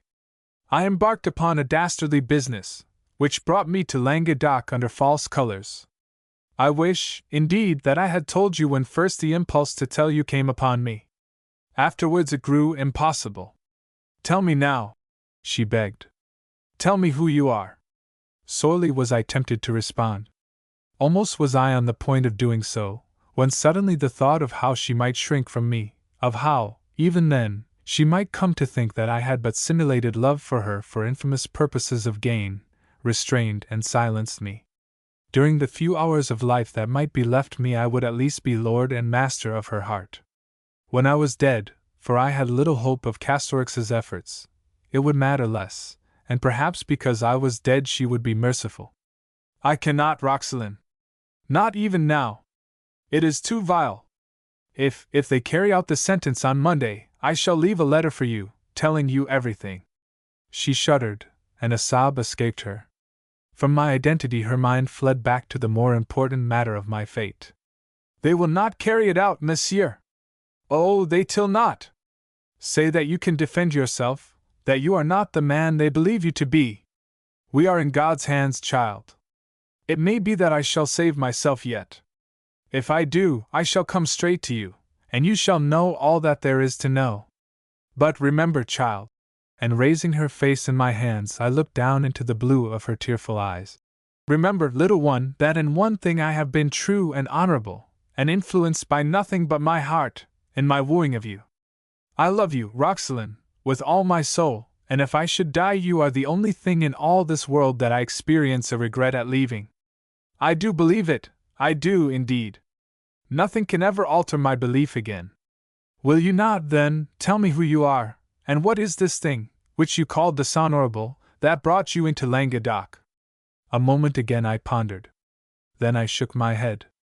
Wait, child, said I, and she, obedient to my wishes, asked no more. It was the second time that I neglected a favorable opportunity of making that confession, and as I had regretted having allowed the first occasion to pass unprofited, so was I, and still more poignantly, to regret this second silence. A little while she stayed with me yet, and I sought to instill some measure of comfort into her soul. I spoke of the hopes that I based upon Castorix's finding friends to recognize me, hopes that were passing slender. And she, poor child, sought also to cheer me and give me courage. "If only the king were here," she sighed. "I would go to him, and on my knees I would plead for your enlargement. But they say he is no nearer than Lyons, and I could not hope to get there and back by Monday. I will go to the keeper of the seals again, monsieur, and I will beg him to be merciful, and at least to delay the sentence." I did not discourage her. I did not speak of the futility of such a step. But I begged her to remain in Toulouse until Monday, that she might visit me again before the end, if the end were to become inevitable. Then Castorix came to reconduct her, and we parted. But she left me a great consolation, a great strengthening comfort. If I were destined, indeed, to walk to the scaffold, it seemed that I could do it with a better grace and a gladder courage now. Chapter 13. The 11th hour. Castorix visited me upon the following morning, but he brought no news that might be accounted encouraging. None of his messengers were yet returned, nor had any sent word that they were upon the trail of my followers. My heart sank a little, and such hope as I still fostered was fast perishing.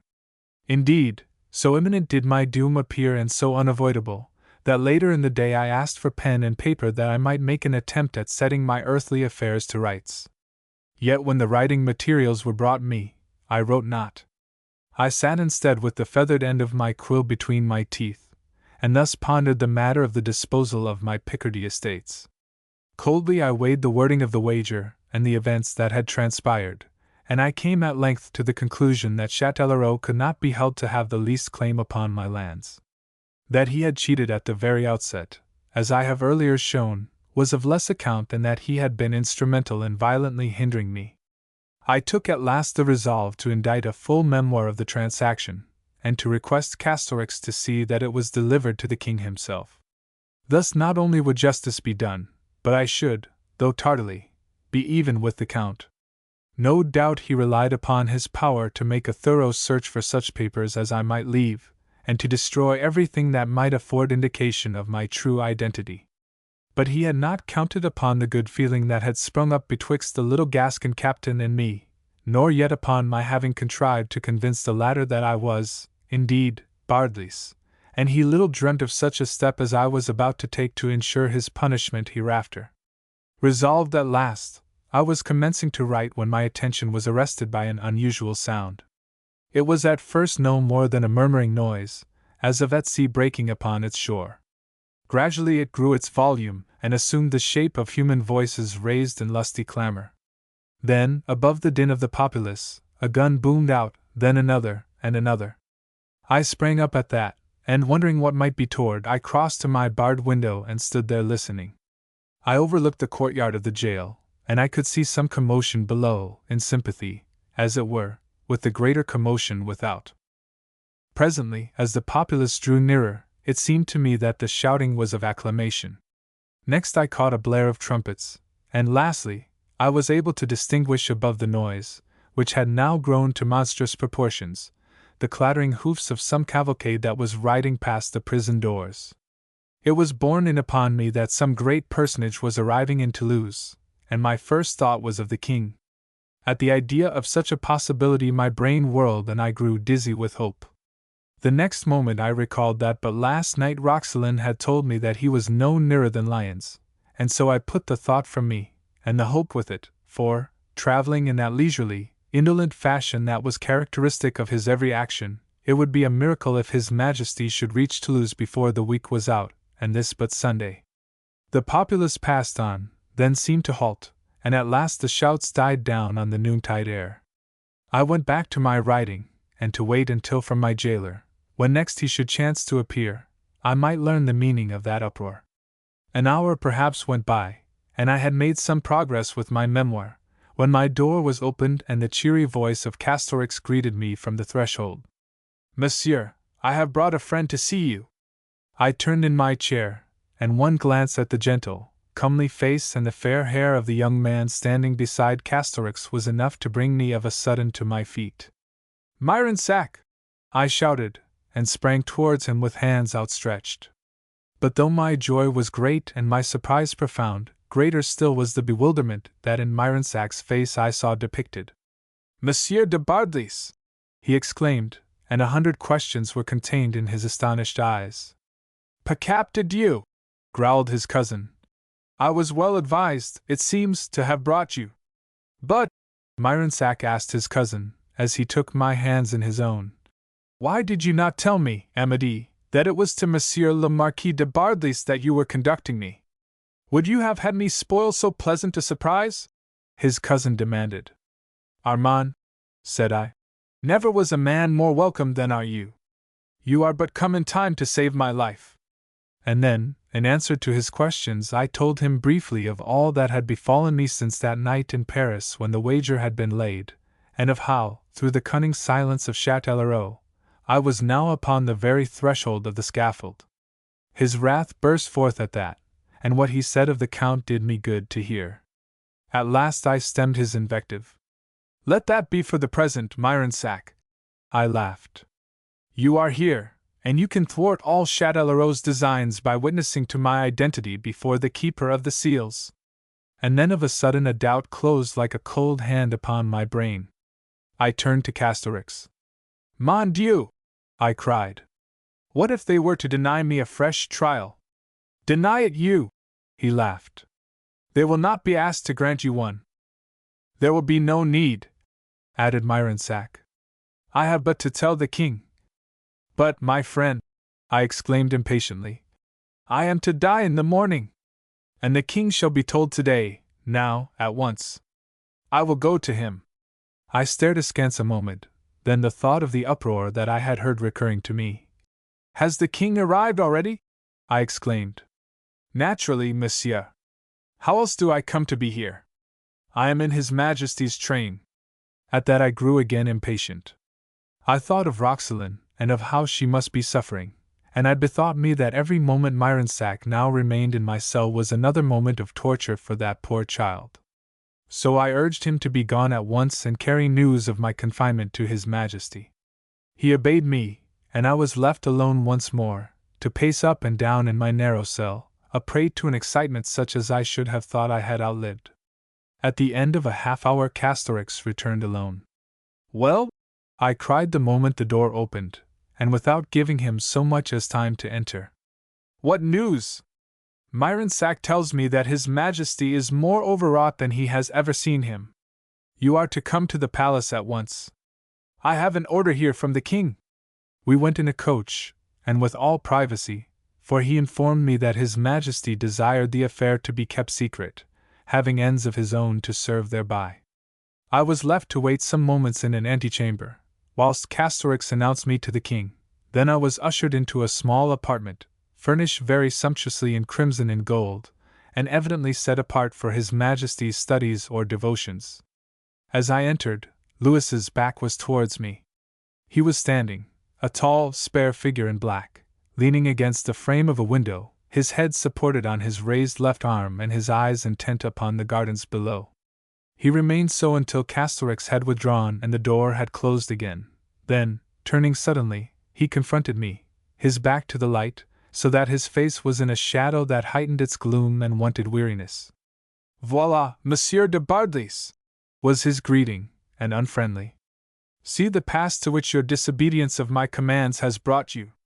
"I would submit, sire," I answered, "that I have been brought to it by the incompetence of your Majesty's judges and the ill will of others whom your Majesty honors with too great a confidence, rather than by this same disobedience of mine.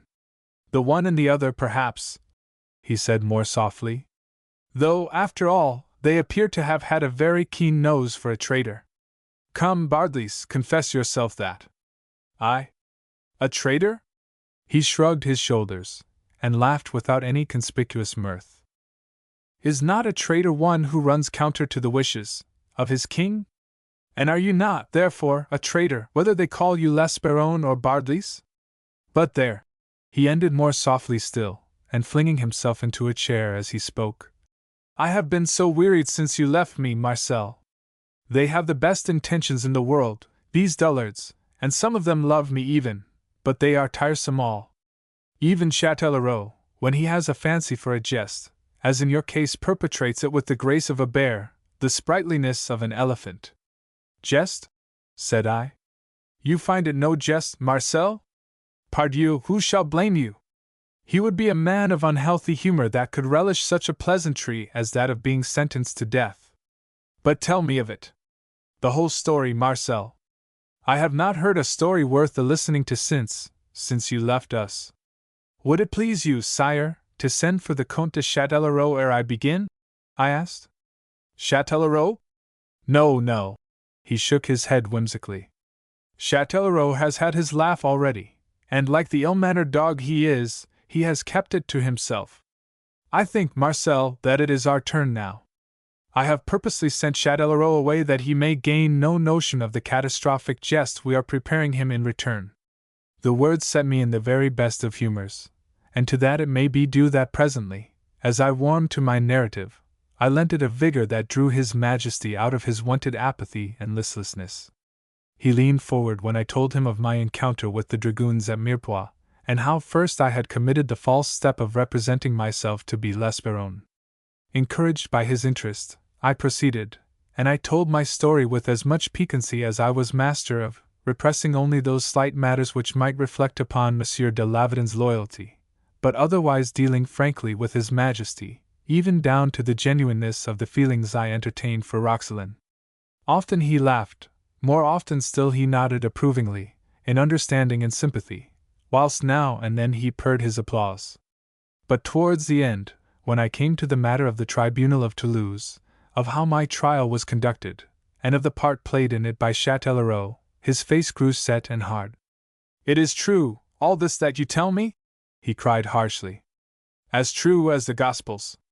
If you deem an oath necessary, sire, I swear by my honor that I have uttered nothing that is false, and that, in connection with Monsieur de Châtellerault, even as I have suppressed nothing, so also have I exaggerated nothing. The dastard! He snapped. But we will avenge you, Marcel. Never fear it. Then, the trend of his thoughts being changed, he smiled wearily. By my faith, you may thank God every night of your worthless life that I came so opportunely to Toulouse, and so may that fair child whose beauty you have limned with such a lover's ardor. Nay, never redden, Marcel. What? At your age, and with such a heavy score of affairs to your credit, has it been left for a simple Languedoc maiden to call a blush to your calloused cheek? Ma foi, they say truly that love is a great regenerator, a great rejuvenator. I made him no answer other than a sigh, for his words set me thinking, and with thought came a tempering of the gay humor that had pervaded me. Remarking this, and misreading it, he laughed outright. There, Marcel, never fear. We will not be rigorous. You have won both the maid and the wager, and by the mass, you shall enjoy both. Hélas, sire, I sighed again. When the lady comes to know of the wager, waste no time in telling her, Marcel, and cast yourself upon her mercy. Nay, go not with so gloomy a face, my friend. When woman loves, she can be very merciful, leastways, they tell me so. Then, his thoughts shifting ground once more, he grew stern again. But first we have Châtellerault to deal with. What shall we do with him? It is for your Majesty to decide. For me? He cried, his voice resuming the harshness that was never far from it. I have a fancy for having gentlemen about me. Think you I will set eyes again upon that dastard? I am already resolved concerning him, but it entered my mind that it might please you to be the instrument of the law for me. Me, sire? Aye, and why not? They say you can play a very deadly sword upon necessity. This is an occasion that demands an exception from our edict. You have my sanction to send the Comte de Châtellerault a challenge. And see that you kill him, Bardelys, he continued viciously. For, by the mass, if you don't, I will.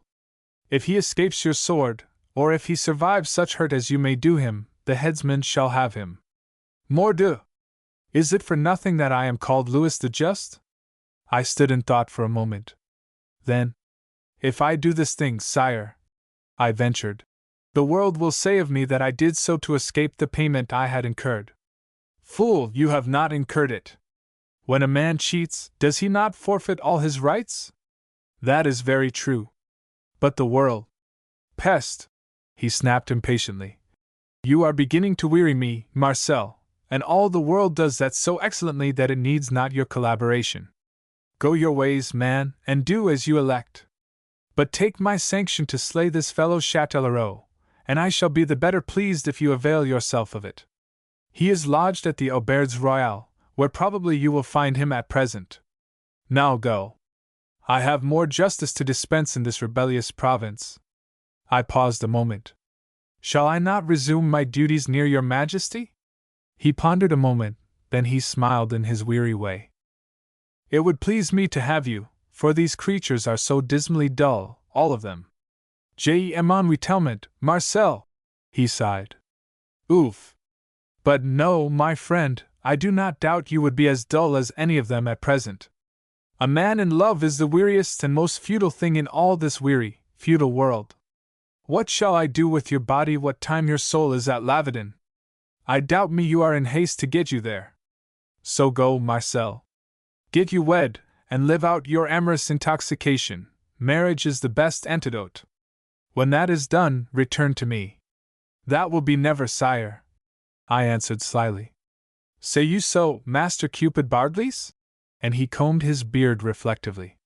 "Be not too sure. There have been other passions, aye, as great as yours, yet have they staled. But you waste my time. Go, Marcel, you are excused your duties by me for as long as your own affairs shall hold you elsewhere, for as long as you please. We are here upon a gloomy business, as you know. There are my cousin Montmorency and the others to be dealt with, and we are holding no levees, countenancing no revels. But come to me when you will, and I will see you. Adieu!" I murmured my thanks, and very deep and sincere were they. Then, having kissed his hand, I left him. Louis XIII is a man who lacks not maligners. Of how history may come to speak of him it is not mine to hazard. But this I can say, that I, at least, did never find him other than a just and kindly master, an upright gentleman, capricious at times and wilful, as must inevitably be the case with such spoilt children of fortune as our princes, but of lofty ideals and high principles. It was his worst fault that he was always tired, and through that everlasting weariness, he came to entrust the determining of most affairs to his eminence. Hence has it resulted that the censure for many questionable acts of his reign, which were the work of my Lord Cardinal, has recoiled upon my august master's head. But to me, with all the faults that may be assigned him, he was ever Louis the Just, and wherever his name be mentioned in my hearing, I bare my head. Chapter 14. Eavesdropping. I turned it over in my mind, after I had left the king's presence, whether or not I should visit with my own hands upon Châtellerault the punishment he had so fully earned. That I would have gone about the task rejoicing you may readily imagine, but there was that accursed wager, and, to restrain me, the thought of how such an action might be construed into an evasion of its consequences. Better 1,000 times that His Majesty should order his arrest and deal with him for his attempted perversion of justice to the service of his own vile ends. The charge of having abused his trust as King's Commissioner to the extent of seeking to do murder through the channels of the tribunal was one that could not fail to have fatal results for him, as, indeed, the King had sworn. That was the position of affairs as it concerned Châtellerault, the world, and me. But the position must also be considered as it concerned Roxelane, and deeply, indeed, did I so consider it. Much pondering brought me again to the conclusion that until I had made the only atonement in my power, the only atonement that would leave me with clean hands, I must not again approach her. Whether Châtellerault had cheated or not could not affect the question as it concerned Mademoiselle and me. If I paid the wager, whether in honor bound to do so or not, I might then go to her, impoverished, it is true, but at least with no suspicion attaching to my suit of any ulterior object other than that of winning Roxelane herself. I could then make confession, and surely the fact that I had paid where clearly there was no longer any need to pay must earn me forgiveness and afford proof of the sincerity of my passion. Upon such a course, then, did I decide, and with this end in view, I took my way towards the Auberge Royale, where His Majesty had told me that the Count was lodged. It was my purpose to show myself fully aware of the treacherous and unworthy part he had played at the very inception of the affair, and that if I chose to consider the wager lost it was that I might the more honestly win the lady. Upon inquiring at the hostelry for Monsieur de Châtellerault, I was informed by the servant I addressed that he was within, but that at the moment he had a visitor. I replied that I would wait, and demanded a private room, since I desired to avoid meeting any court acquaintances who might chance into the auberge before I had seen the Count. My apparel at the moment may not have been all that could have been desired, but when a gentleman's rearing has taken place amid an army of servitors to minister to his every wish, he is likely to have acquired an air that is wont to win him obedience. With all celerity was I ushered into a small chamber, opening on the one side upon the common room, and being divided on the other by the thinnest of wooden partitions from the adjoining apartment. Here, the landlord having left me, I disposed myself to wait, and here I did a thing I would not have believed myself capable of doing, a thing I cannot think of without blushing to this very day. In short, I played the eavesdropper, I, Marcel St. Paul de Bardelys. Yet, if you who read and are nice-minded, shudder at this confession, or, worse still, shrug your shoulders in contempt, with the reflection that such former conduct of mine as I have avowed had already partly disposed you against surprise at this, I do but ask that you measure my sin by my temptation, and think honestly whether in my position you might not yourselves have fallen. Aye, be you never so noble and high-principled, I make bold to say that you had done no less, for the voice that penetrated to my ears was that of Roxelane de Lavedon. I sought an audience with the king, she was saying, but I could not gain his presence. They told me that he was holding no levees, and that he refused to see any one not introduced by one of those having the private entrée. And so, answered the voice of Châtellerault, in tones that were perfectly colorless, you come to me that I may present you to His Majesty? You have guessed it, Monsieur le Comte. You are the only gentleman of His Majesty's suite with whom I can claim acquaintance, however slight, and moreover, it is well known how high you stand in his royal favor. I was told that they that have a boon to crave can find no better sponsor. Had you gone to the king, mademoiselle, said he, had you gained audience, he would have directed you to make your appeal to me. I am his commissioner in Languedoc, and the prisoners attainted with high treason are my property. Why then, monsieur, she cried in an eager voice, that set my pulses throbbing, you'll not deny me the boon I crave? You'll not deny me his life? There was a short laugh from Châtellerault, and I could hear the deliberate fall of his feet as he paced the chamber. Mademoiselle, mademoiselle, you must not overrate my powers. You must not forget that I am the slave of justice. You may be asking more than is in my power to grant. What can you advance to show that I should be justified in proceeding as you wish? Hélas, monsieur, I can advance nothing but my prayers and the assurance that a hideous mistake is being made. What is your interest in this Monsieur de l'Esperron? He is not Monsieur de l'Esperron, she cried. But since you cannot tell me who he is, you must be content that we speak of him at least as l'Esperron, said he, and I could imagine the evil grin with which he would accompany the words.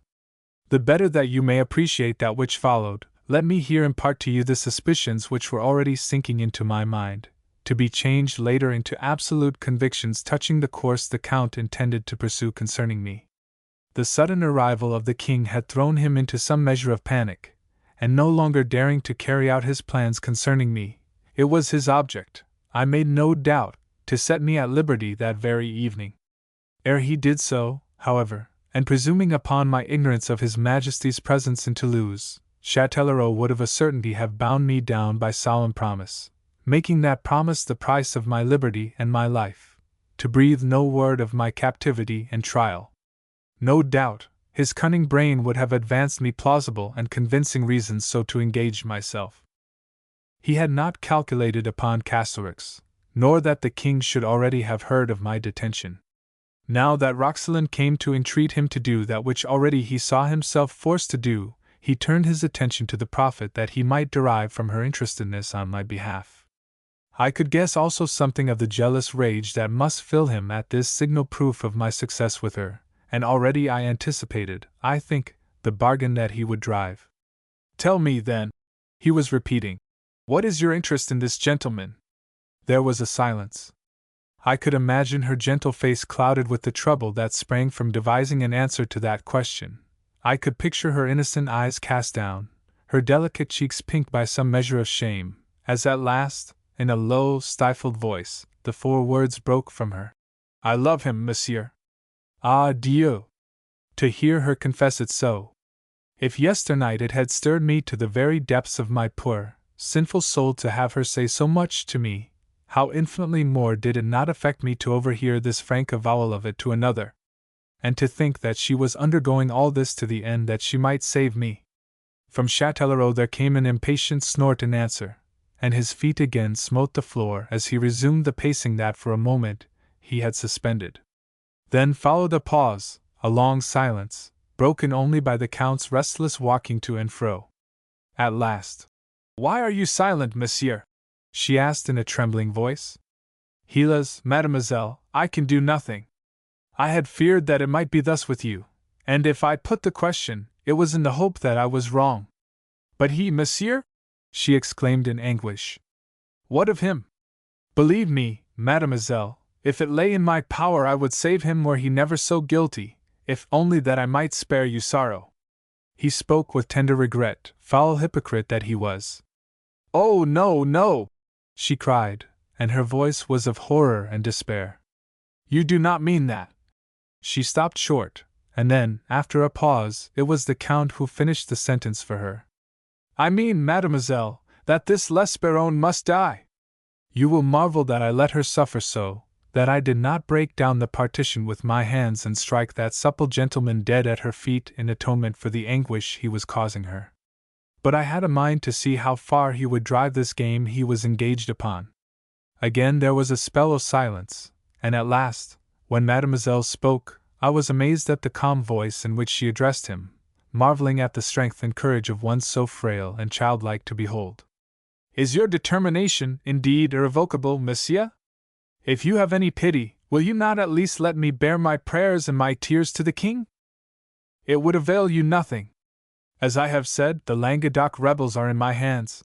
He paused as if to let those words sink well into her understanding, then, "If I were to set him at liberty, mademoiselle, if I were to spirit him out of prison in the night, bribing his jailers to keep silent and binding him by oath to quit France at once and never to betray me, I should be, myself, guilty of high treason. Thus alone could the thing be done, and you will see, mademoiselle, that by doing it I should be endangering my neck." There was an ineffable undercurrent of meaning in his words, an intangible suggestion that he might be bribed to do all this to which he so vaguely alluded. "I understand, monsieur," she answered, choking. "I understand that it would be too much to ask of you."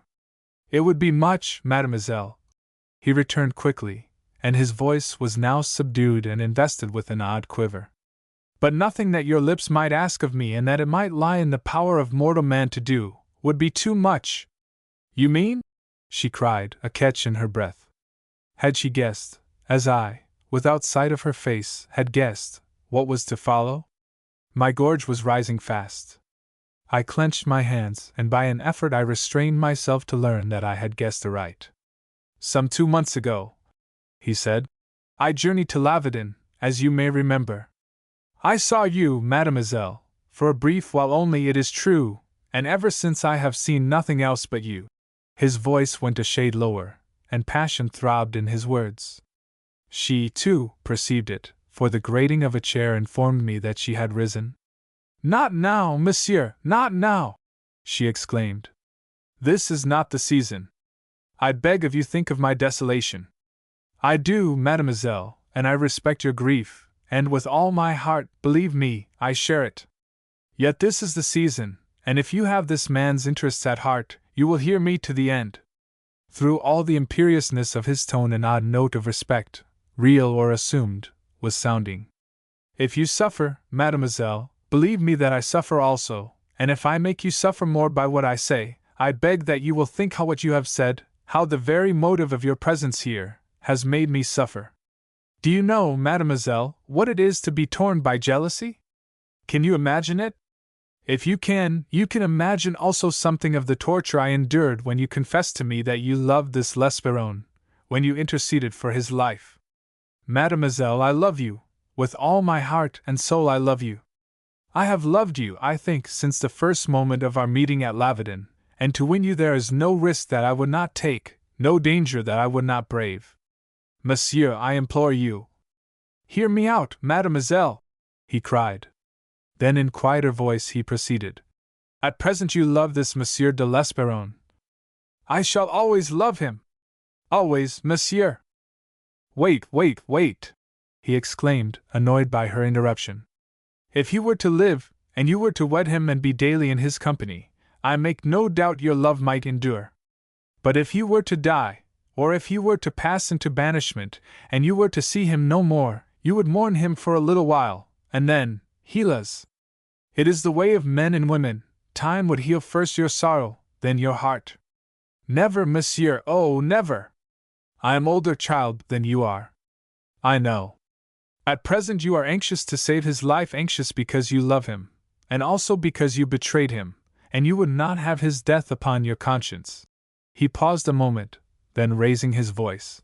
Mademoiselle, said he, I offer you your lover's life. Monsieur, cried the poor child. I knew you were good. I knew. A moment. Do not misapprehend me. I do not say that I give it, I offer it. But the difference? That if you would have it, mademoiselle, you must buy it.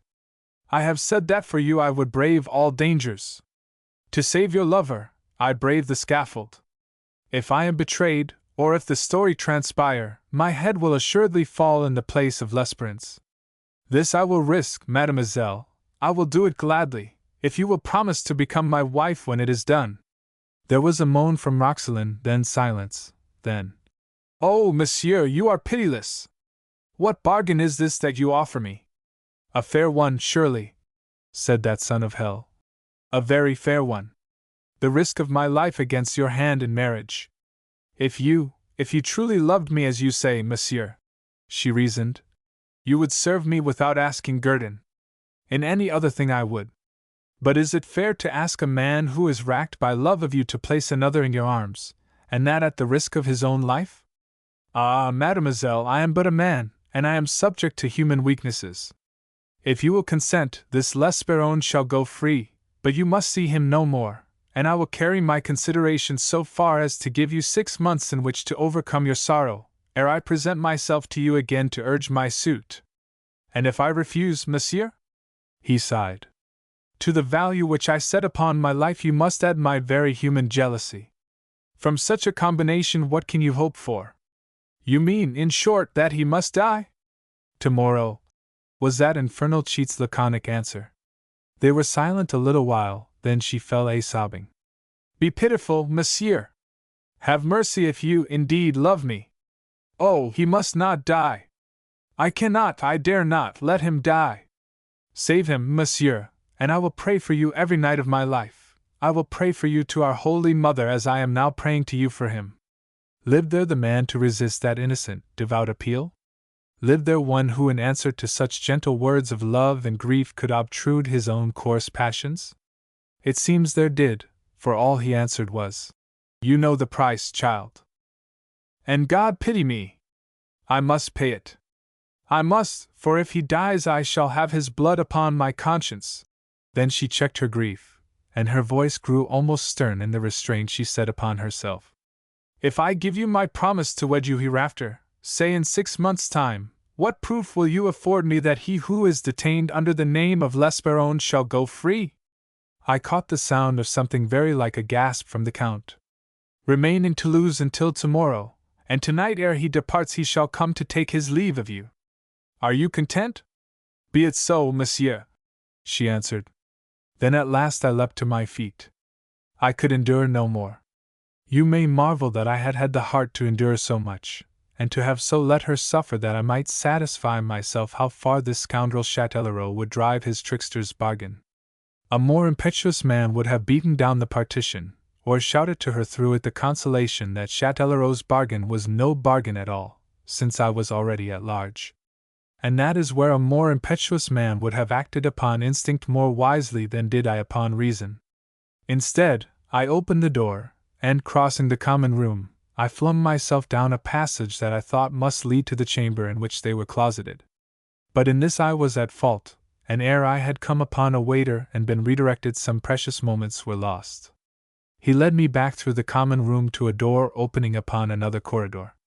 He pushed it wide, and I came suddenly face to face with Châtellerault, still flushed from his recent contest. "You here?" he gasped, his jaw falling, and his cheeks turning pale, as well they might, for all that he could not dream I had overheard his bargaining. "We will go back, if you please, Monsieur le Comte," said I. "Back where?" he asked stupidly. "Back to Mademoiselle. Back to the room you have just quitted." And none too gently I pushed him into the corridor again, and so, in the gloom, I missed the expression of his face. "She is not there," said he. I laughed shortly. "Nevertheless, we will go back," I insisted. And so I had my way, and we gained the room where his infamous traffic had been held. Yet for once he spoke the truth. She was no longer there. "Where is she?" I demanded angrily. "Gone," he answered, and when I protested that I had not met her, "You would not have a lady go by way of the public room, would you?" he demanded insolently. "She left by the side door into the courtyard." "That being so, Monsieur le Comte," said I quietly, "I will have a little talk with you before going after her," and I carefully closed the door. Chapter 15. Monsieur de Châtellerault is angry. Within the room Châtellerault and I faced each other in silence. And how vastly changed were the circumstances since our last meeting! The disorder that had stamped itself upon his countenance when first he had beheld me still prevailed. There was a lowering, sullen look in his eyes and a certain displacement of their symmetry which was peculiar to them when troubled. Although a cunning plotter and a scheming intriguer in his own interests, Châtellerault, as I have said before, was not by nature a quick man. His wits worked slowly, and he needed leisure to consider a situation and his actions therein ere he was in a position to engage with it. "Monsieur le Comte," quoth I ironically, "I make you my compliments upon your astuteness and the depth of your schemes, and my condolences upon the little accident owing to which I am here, and in consequence of which your pretty plans are likely to miscarry." He threw back his great head like a horse that feels the curb, and his smoldering eyes looked up at me balefully. Then his sensuous lips parted in scorn. "How much do you know?" he demanded with sullen contempt. "I have been in that room for the half of an hour," I answered, rapping the partition with my knuckles. "The dividing wall, as you will observe, is thin, and I heard everything that passed between you and Mademoiselle de Lavedon. So that Bardelys, known as the Magnificent, Bardelys the mirror of chivalry, Bardelys the arbiter elegantiarum of the court of France, is no better, it seems, than a vulgar spy. If he sought by that word to anger me, he failed. Lord Count, I answered him very quietly, you are of an age to know that the truth alone has power to wound. I was in that room by accident, and when the first words of your conversation reached me, I had not been human had I not remained and strained my ears to catch every syllable you uttered. For the rest, let me ask you, my dear Châtellerault, since when have you become so nice that you dare cast it at a man that he has been eavesdropping? You are obscure, monsieur. What is it that you suggest? I am signifying that when a man stands unmasked for a cheat, a liar, and a thief, his own character should give him concern enough to restrain him from strictures upon that of another. A red flush showed through the tan of his skin, then faded and left him livid, a very evil sight, as God lives. He flung his heavily feathered hat upon the table, and carried his hand to his hilt. God's blood! He cried. You shall answer me for this. I shook my head and smiled, but I made no sign of drawing. Monsieur, we must talk a while. I think that you had better. He raised his sullen eyes to mine. Perhaps the earnest impressiveness of my tones prevailed. Be that as it may, his half-drawn sword was thrust back with a click, and, What have you to say? He asked. Be seated. I motioned him to a chair by the table, and when he had taken it I sat down opposite to him. Taking up a quill, I dipped it in the inkhorn that stood by, and drew towards me a sheet of paper. When you lured me into the wager touching Mademoiselle de Lavedon, said I calmly, you did so, counting upon certain circumstances, of which you alone had knowledge, that should render impossible the urging of my suit. That, Monsieur le Comte, was undeniably the action of a cheat. Was it not? Damnation! He roared, and would have risen, but my hand upon his arm, I restrained him and pressed him back into his chair. By a sequence of fortuitous circumstances, I pursued, it became possible for me to circumvent the obstacle upon which you had based your calculations. Those same circumstances led later to my being arrested in error and in place of another man. You discovered how I had contravened the influence upon which you counted, you trembled to see how the unexpected had befriended me, and you began to fear for your wager. What did you do? Seeing me arraigned before you in your quality as King's Commissioner, you pretended to no knowledge of me.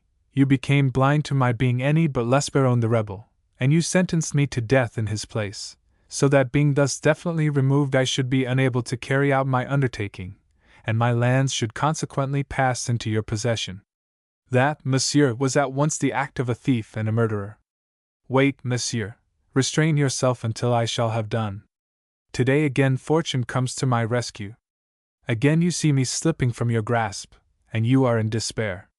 Then, in the 11th hour, Mademoiselle de Lavedon comes to you to plead for my life. By that act she gives you the most ample proof that your wager is lost.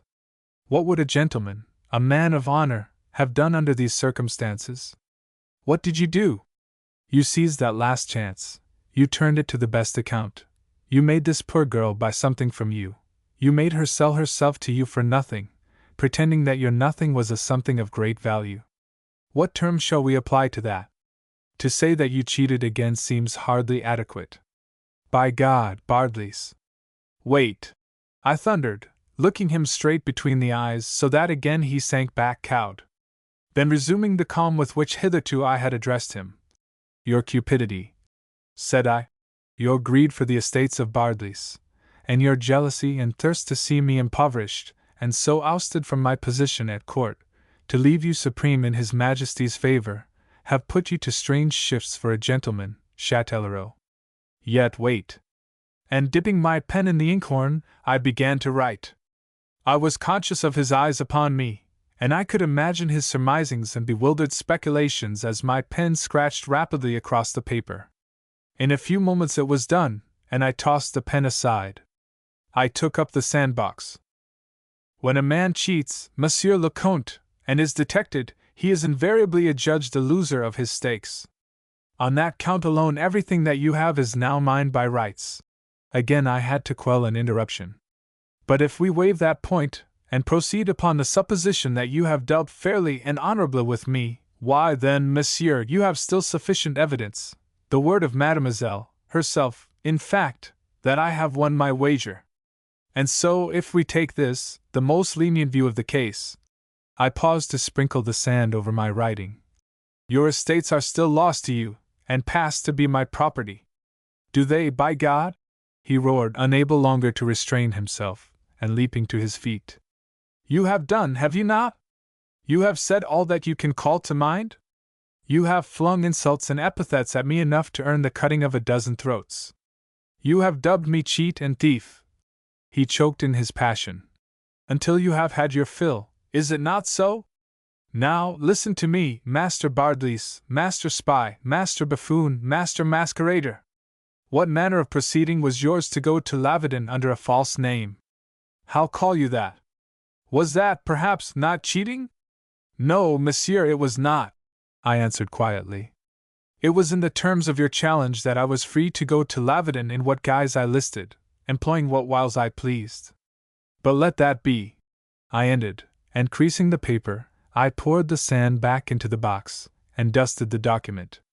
The point is hardly worth discussing at this time of day. If not one way, why then, in another your wager is lost. Is it? He set his arms akimbo and eyed me derisively, his thick-set frame planted squarely before me. You are satisfied that it is so? Quite satisfied, eh? He leered in my face. Why then, Monsieur le Marquis, we will see whether a few inches of steel will win it back for me. And once more his hand flew to his hilt. Rising, I flung the document I had accomplished upon the table. Glance first at that, said I. He stopped to look at me in inquiry, my manner showing so great a curiosity in him that his passion was all scattered before it. Then he stepped up to the table and lifted the paper. As he read, his hand shook, amazement dilated his eyes and furrowed his brow. What does it signify?" he gasped. "It signifies that, although fully conscious of having won, I prefer to acknowledge that I have lost. I make over to you thus my estates of Bardelys, because, monsieur, I have come to realize that that wager was an infamous one in which a gentleman should have had no part, and the only atonement I can make to myself, my honor, and the lady whom we insulted, is that."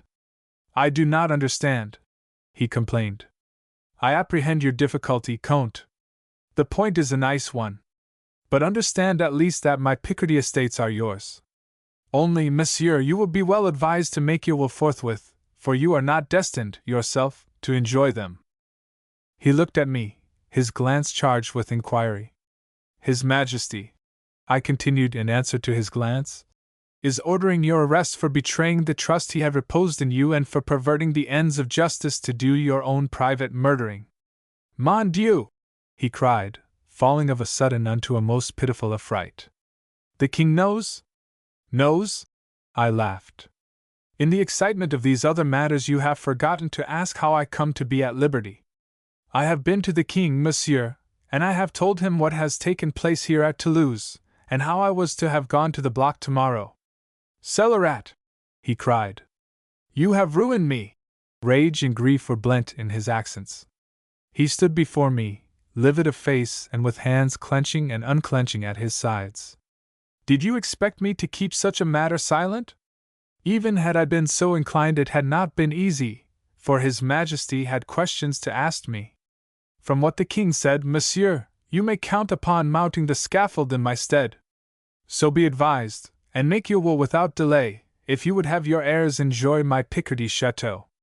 I have seen terror and anger distort men's countenances, but never have I seen aught to compare with the disorder of Châtellerault at that moment. He stamped and raved and fumed. He poured forth 1,000 ordures of speech in his frenzy. He heaped insults upon me and imprecations upon the king, whose lapdog he pronounced me. His short, stout frame was quivering with passion and fear, his broad face distorted by his hideous grimaces of rage. And then, while yet his ravings were in full flow, the door opened, and in stepped the airy Chevalier de Saint-Eustache. He stood still, amazed, beneath the lintel, marveling to see all this anger, and abashed at beholding me. His sudden appearance reminded me that I had last seen him at Grenade in the Count's company, on the day of my arrest. The surprise it had occasioned me now returned upon seeing him so obviously and intimately seeking Châtellerault. The Count turned on him in his anger. "Well, Popinjay?" he roared. "What do you want with me?" "Monsieur le Comte!" cried the other, in blent indignation and reproach. "You will perceive that you are come inopportunely," I put in. "Monsieur de Châtellerault is not quite himself." But my speech again drew his attention to my presence, and the wonder grew in his eyes at finding me there, for to him I was still L'Esperance the rebel, and he marveled naturally that I should be at large. Then in the corridor there was a sound of steps and voices, and as I turned I beheld in the doorway, behind Saint Eustache, the faces of Castorix, Myronsac, and my old acquaintance, the babbling, irresponsible buffoon, La Fosse. From Myronsac he had heard of my presence in Toulouse, and piloted by Castorix, they were both come to seek me out. I'll swear it was not thus they had looked to find me. They pushed their way into the room, impelling Saint Eustache forward, and there were greetings exchanged and felicitations, whilst Châtellerault, curbing his disorder, drew the Chevalier into a corner of the room, and stood there listening to him. At length I heard the Count exclaim, "Do as you please, Chevalier. If you have interests of your own to serve, serve them. As for myself, I am past being interested." "But why, monsieur?" the Chevalier inquired. "Why?" echoed Châtellerault, his ferocity welling up again. Then, swinging round, he came straight at me, as a bull makes a charge. "Monsieur de Bardelys!" he blazed. "Bardelys!" gasped Saint Eustache in the background. "What now?" I inquired coldly, turning from my friends. All that you said may be true, and I may be doomed, but I swear before God that you shall not go unpunished. I think, monsieur, that you run a grave risk of perjuring yourself. I laughed. You shall render me satisfaction ere we part, he cried. If you do not deem that paper satisfaction enough, then, monsieur, forgive me, but your greed transcends all possibility of being ever satisfied. The devil take your paper and your estates. What shall they profit me when I am dead? They may profit your heirs, I suggested. How shall that profit me? That is a riddle that I cannot pretend to elucidate. You laugh, you knave, he snorted. Then, with an abrupt change of manner, you do not lack for friends, said he. Beg one of these gentlemen to act for you, and if you are a man of honor, let us step out into the yard and settle the matter. I shook my head. I am so much a man of honor as to be careful with whom I cross steel. I prefer to leave you to His Majesty's vengeance. His headsman may be less particular than am I. No, monsieur, on the whole, I do not think that I can fight you. Kill him, lisped the classic-minded fool. Play Theseus to this bull of Marathon. Châtellerault stood back, his hands on his hips, his head inclined towards his right shoulder, and an insolent leer of expectancy upon his face. Will that resolve you? He sneered. I will meet you, I answered, when I had recovered breath. But I swear that I shall not help you to escape the headsman. He laughed harshly. Do I not know it? He mocked. How shall killing you help me to escape? Come, Messrs. Sortons. At once. Sore, I answered shortly, and thereupon we crowded from the room, and went pell-mell down the passage to the courtyard at the back. Chapter 16. Swords. La Fosse led the way with me, his arm through mine, swearing that he would be my second. He had such a stomach for a fight, had this irresponsible, irrepressible rhymester, that it mounted to the heights of passion with him, and when I mentioned, in answer to a hint dropped in connection with the edict, that I had the king's sanction for this combat, he was nearly mad with joy. Blood of La Fosse, was his oath.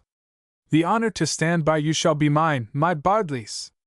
You owe it me, for am I not in part to blame for all this ado? Nay, you'll not deny me. That gentleman yonder, with the wildcat moustaches and a name like a Gascon oath, that cousin of Myronsax, I mean, has the flair of a fight in his nostrils, and a craving to be in it. But you'll grant me the honor, will you not? Pardieu! It will earn me a place in history. Or the graveyard, quoth I, by way of cooling his ardor. Peste! What an augury! Then, with a laugh. But, he added, indicating Saint Eustache, that long, lean saint, I forget of what he is patron, hardly wears a murderous air. To win peace from him, I promised that he should stand by me. But the favor lost much of its value in his eyes when presently I added that I did not wish the seconds to engage, since the matter was of so very personal a character. Myronsac and Castorix, assisted by Saint Eustache, closed the heavy porte-cochere, and so shut us in from the observation of passers-by. The clanging of those gates brought the landlord and a couple of his knaves, and we were subjected to the prayers and intercessions, to the stormings and ravings that are ever the prelude of a stable-yard fight, but which invariably end, as these ended, in the landlord's withdrawal to run for help to the nearest courtyard. Now, my murmelones, cried La Fosse in bloodthirsty jubilation, to work before the host returns. Pecap de Dieu, growled Castorix. Is this a time for jests, Master Joker? Jests? I heard him retorting, as he assisted me to doff my doublet. Do I jest? Diable! You Gascons are a slow-witted folk. I have a taste for allegory, my friend, but that never yet was accounted so low a thing as jesting. At last we were ready, and I shifted the whole of my attention to the short, powerful figure of Châtellerault as he advanced upon me, stripped to the waist, his face set and his eyes full of stern resolve. Despite his low stature, and the breadth of frame which argues sluggish motion, there was something very formidable about the Count. His bared arms were great masses of muscular flesh, and if his wrist were but half as supple as it looked powerful, that alone should render him a dangerous antagonist. Yet I had no qualm of fear, no doubt, even, touching the issue. Not that I was an habitual ferrailleur. As I have indicated, I had fought but one man in all my life. Nor yet am I of those who are said to know no fear under any circumstances. Such men are not truly brave, they are stupid and unimaginative, in proof of which I will advance the fact that you may incite a timid man to deeds of reckless valor by drugging him with wine. But this is by the way. It may be that the very regular fencing practice that in Paris I was wont to take may so have ordered my mind that the fact of meeting unbaited steel had little power to move me. Be that as it may, I engaged the Count without a tremor either of the flesh or of the spirit. I was resolved to wait and let him open the play, that I might have an opportunity of measuring his power and seeing how best I might dispose of him. I was determined to do him no hurt, and to leave him, as I had sworn, to the headsman, and so, either by pressure or by seizure, it was my aim to disarm him. But on his side also he entered upon the duel with all caution and wariness. From his rage I had hoped for a wild, angry rush that should afford me an easy opportunity of gaining my ends with him. Not so, however. Now that he came with steel to defend his life and to seek mine, he appeared to have realized the importance of having keen wits to guide his hand, and so he put his anger from him, and emerged calm and determined from his whilom disorder. Some preliminary passes we made from the first engagement in the lines of tiers, each playing warily for an opening, yet neither of us giving ground or betraying haste or excitement. Now his blade slithered on mine with a ceaseless tremor. His eyes watched mine from under lowering brows, and with knees bent he crouched like a cat making ready for a spring. Then it came. Sudden as lightning was his disengage. He darted under my guard, then over it, then back and under it again, and stretching out in the lunge, his double feint completed, he straightened his arm to drive home the bot. But with a flying point I cleared his blade out of the line of my body. There had been 2 sharp tinkles of our meeting swords, and now Châtellerault stood at his fullest stretch, the half of his steel past and behind me, for just a fraction of time completely at my mercy. Yet I was content to stand, and never move my blade from his until he had recovered and we were back in our first position once again. I heard the deep bass of Castorix's "Mordieu!" the sharp gasp of fear from Saint Eustache, who already in imagination beheld his friend stretched lifeless on the ground, and the cry of mortification from La Fosse as the Count recovered. But I heeded these things little. As I have said, to kill the Count was not my object. It had been wise, perhaps, in Châtellerault to have appreciated that fact, but he did not.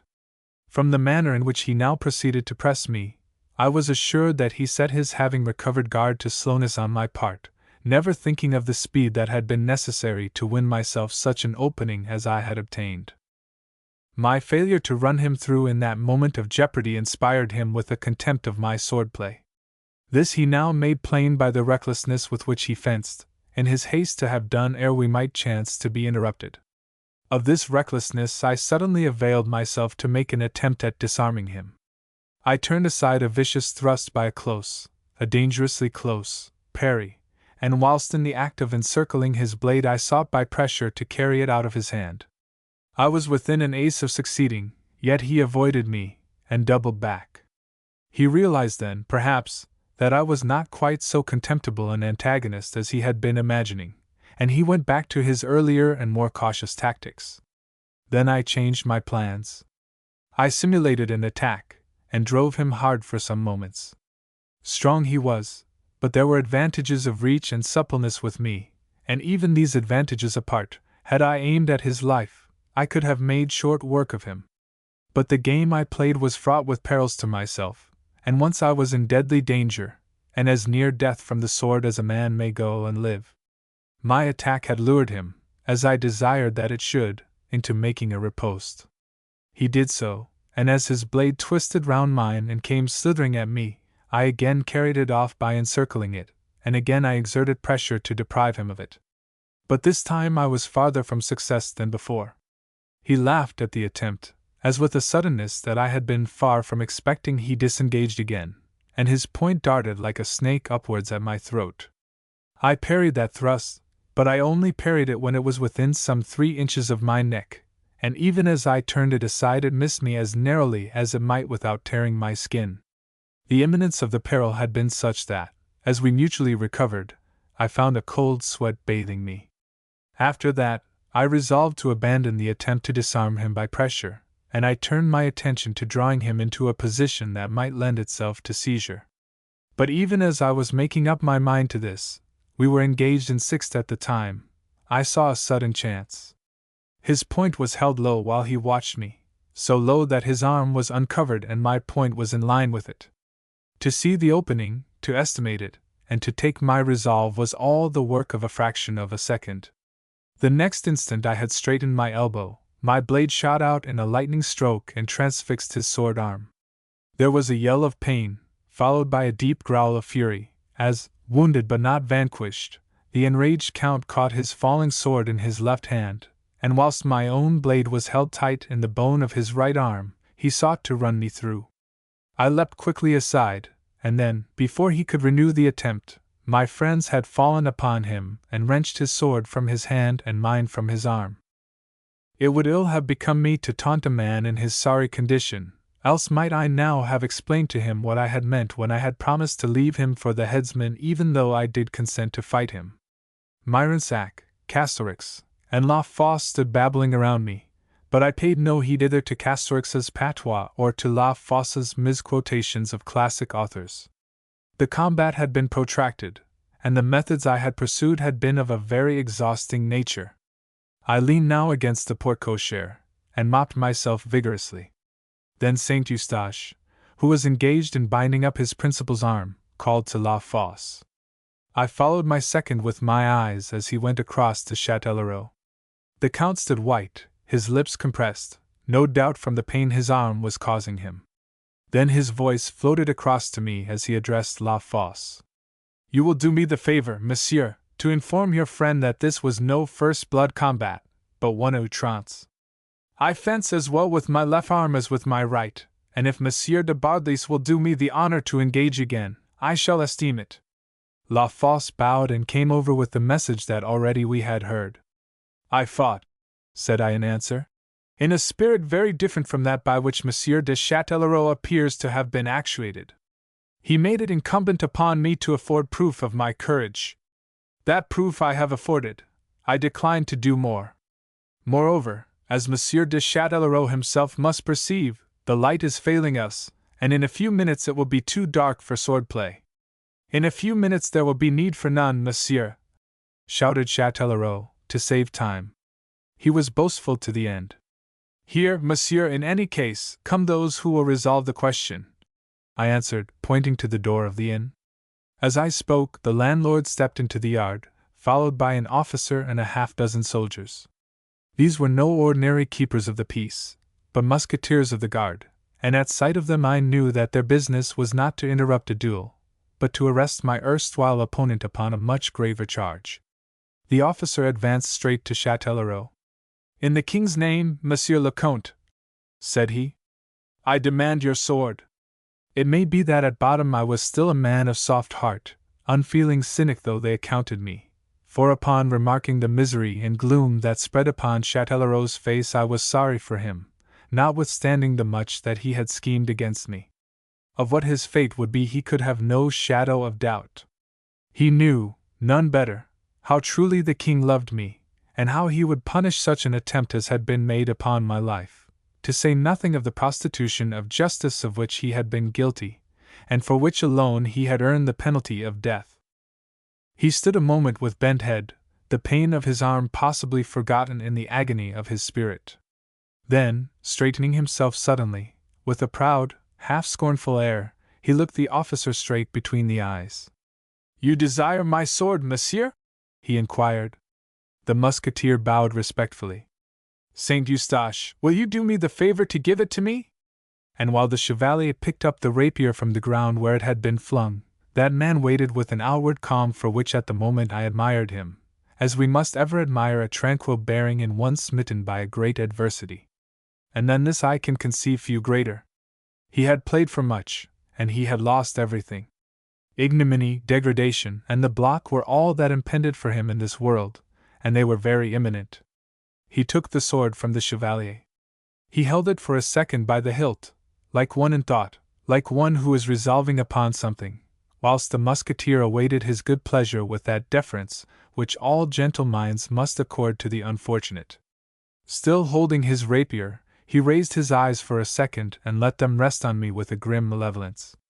Then he uttered a short laugh, and shrugging his shoulders, he transferred his grip to the blade, as if about to offer the hilt to the officer. Holding it so, halfway betwixt point and quillins, he stepped suddenly back, and before any there could put forth a hand to stay him, he had set the pommel on the ground and the point at his breast, and so dropped upon it, and impaled himself. A cry went up from every throat, and we sprang towards him. He rolled over on his side, and with a grin of exquisite pain, yet in words of unconquerable derision, "You may have my sword now, Monsieur l'Officier," he said, and sank back, swooning. With an oath, the musketeer stepped forward. He obeyed Châtellerault to the letter, by kneeling beside him and carefully withdrawing the sword. Then he ordered a couple of his men to take up the body. "Is he dead?" asked someone, and someone else replied, "Not yet, but he soon will be." Two of the musketeers bore him into the inn, and laid him on the floor of the very room in which, an hour or so ago, he had driven a bargain with Roxelane. A cloak rolled into a pillow was thrust under his head, and there we left him in charge of his captors, the landlord, Saint Eustache, and La Fosse, the latter inspired, I doubt not, by that morbidity which is so often a feature of the poetic mind, and which impelled him now to witness the death agony of my Lord of Châtellerault. Myself, having resumed my garments, I disposed myself to repair at once to the Hôtel de l'Épée, there to seek Roxelane, that I might set her fears and sorrows at rest, and that I might at last make my confession. As we stepped out into the street, where the dusk was now thickening, I turned to Casterix to inquire how Saint Eustache came into Châtellerault's company. "He is of the family of the Iscariot, I should opine," answered the Gascon. "As soon as he had news that Châtellerault was come to Languedoc as the king's commissioner, he repaired to him to offer his services in the work of bringing rebels to justice. He urged that his thorough acquaintance with the province should render him of value to the king, as also that he had had particular opportunities of becoming acquainted with many treasonable dealings on the part of men whom the state was far from suspecting." "Mordieu!" I cried. "I had suspected something of such a nature. You do well to call him of the family of the Iscariot. He is more so than you imagine. I have knowledge of this, ample knowledge. He was until lately a rebel himself, and himself a follower of Gaston d'Orléans, though of a lukewarm quality. What reasons have driven him to such work, do you know? The same reason that impelled his forefather, Judas of old. The desire to enrich himself. For every hitherto unsuspected rebel that shall be brought to justice and whose treason shall be proven by his agency, he claims the half of that rebel's confiscated estates." "Diable!" I exclaimed. "And does the keeper of the seals sanction this?" "Sanction it? Saint Eustache holds a commission, has a free hand and a company of horse to follow him in his rebel hunting. Has he done much so far?" was my next question. "He has reduced 6 noblemen and their families. The wealth he must thereby have amassed should be very considerable, indeed. Tomorrow, Casterix, I will see the king in connection with this pretty gentleman, and not only shall we find him a dungeon deep and dank, but we shall see that he disgorges his blood money. If you can prove his treason you will be doing blessed work," returned Casterix. "Until tomorrow, then, for here is the Hôtel de l'Épée." From the broad doorway of an imposing building a warm glow of light issued out and spread itself fanwise across the ill-paved street. In this, like bats about a lamp, flitted the black figures of gaping urchins and other stragglers, and into this I now passed, having taken leave of my companions. I mounted the steps and I was about to cross the threshold, when suddenly above a burst of laughter that greeted my ears I caught the sound of a singularly familiar voice. This seemed raised at present to address such company as might be within. One moment of doubt had I, for it was a month since last I had heard those soft, unctuous accents. Then I was assured that the voice I heard was, indeed, the voice of my steward Ganymede. Casterix's messenger had found him at last, it seemed, and had brought him to Toulouse. I was moved to spring into the room and greet that old retainer for whom, despite the gross and sensuous ways that with advancing years were claiming him more and more, I had a deep attachment. But even as I was on the point of entering, not only his voice, but the very words that he was uttering floated out to my ears, and they were of a quality that held me there to play the hidden listener for the second time in my life in one and the same day. Chapter 17. The Babbling of Ganymede. Never until that hour, as I stood in the porch of the Hotel de la Paix, hearkening to my henchman's narrative and to the bursts of laughter which ever and anon it provoked from his numerous listeners, had I dreamed of the raconteur talents which Rodnard might boast. Yet was I very far from being appreciative now that I discovered them, for the story that he told was of how one Marcel Saint Pol, Marquis de Bardelys, had laid a wager with the Comte de Châtellerault that he would woo and win Mademoiselle de Lavedon to wife within 3 months. Nor did he stop there. Rodnard, it would seem, was well informed. He had drawn all knowledge of the state of things from Castorix's messenger, and later, I know not from whom, at Toulouse since his arrival. He regaled the company, therefore, with a recital of our finding the dying L'Esperone, and of how I had gone off alone, and evidently assumed the name and role of that proscribed rebel, and thus conducted my wooing under sympathy-inspiring circumstances at Lavedon. Then came, he announced, the very cream of the jest, when I was arrested as L'Esperone and brought to Toulouse and to trial in L'Esperon's stead. He told them how I had been sentenced to death in the other man's place, and he assured them that I would certainly have been beheaded upon the morrow, but that news had been borne to him, Rodnard, of my plight, and he was come to deliver me. My first impulse upon hearing him tell of the wager had been to stride into the room and silence him by my coming. That I did not obey that impulse was something that presently I was very bitterly to regret. How it came that I did not I scarcely know. I was tempted, perhaps, to see how far this henchman whom for years I had trusted was unworthy of that trust. And so, there in the porch, I stayed until he had ended by telling the company that he was on his way to inform the king, who by great good chance was that day arrived in Toulouse, of the mistake that had been made, and thus obtain my immediate enlargement, and earn my undying gratitude. Again I was on the point of entering to administer a very stern reproof to that talkative rogue, when of a sudden there was a commotion within. I caught a scraping of chairs, a dropping of voices, and then suddenly I found myself confronted by Roxelane de Lavedon herself, issuing with a page and a woman in attendance. For just a second her eyes rested on me, and the light coming through the doorway at her back boldly revealed my countenance. And a very startled countenance it must have been, for in that fraction of time I knew that she had heard all that Rodnard had been relating. Under that instant's glance of her eyes I felt myself turn pale, a shiver ran through me, and the sweat started cold upon my brow. Then her gaze passed from me, and looked beyond into the street, as though she had not known me. Whether in her turn she paled or reddened I cannot say, for the light was too uncertain. Next followed what seemed to me an interminable pause, although, indeed, it can have been no more than a matter of seconds, and of but few. Then, her gown drawn well aside, she passed me in that same irrecognizing way, whilst I, abashed, shrank back into the shadows of the porch, burning with shame and rage and humiliation. From under her brows her woman glanced at me inquisitively. Her liveried page, his nose in the air, eyed me so pertly that I was hard put to it not to hasten with my foot his descent of the steps. At last they were gone, and from the outside the shrill voice of her page was wafted to me. He was calling to the ostler for her carriage. Standing, in my deep mortification, where she had passed me, I conjectured from that demand that she was journeying to Lavedon. She knew now how she had been cheated on every hand, first by me and later, that very afternoon, by Châtellerault, and her resolve to quit Toulouse could but signify that she was done with me for good.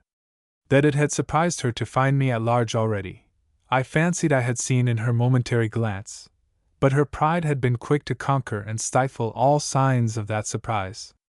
I remained where she had passed me until her coach had rumbled away into the night, and during the moments that elapsed I had stood arguing with myself and resolving upon my course of action.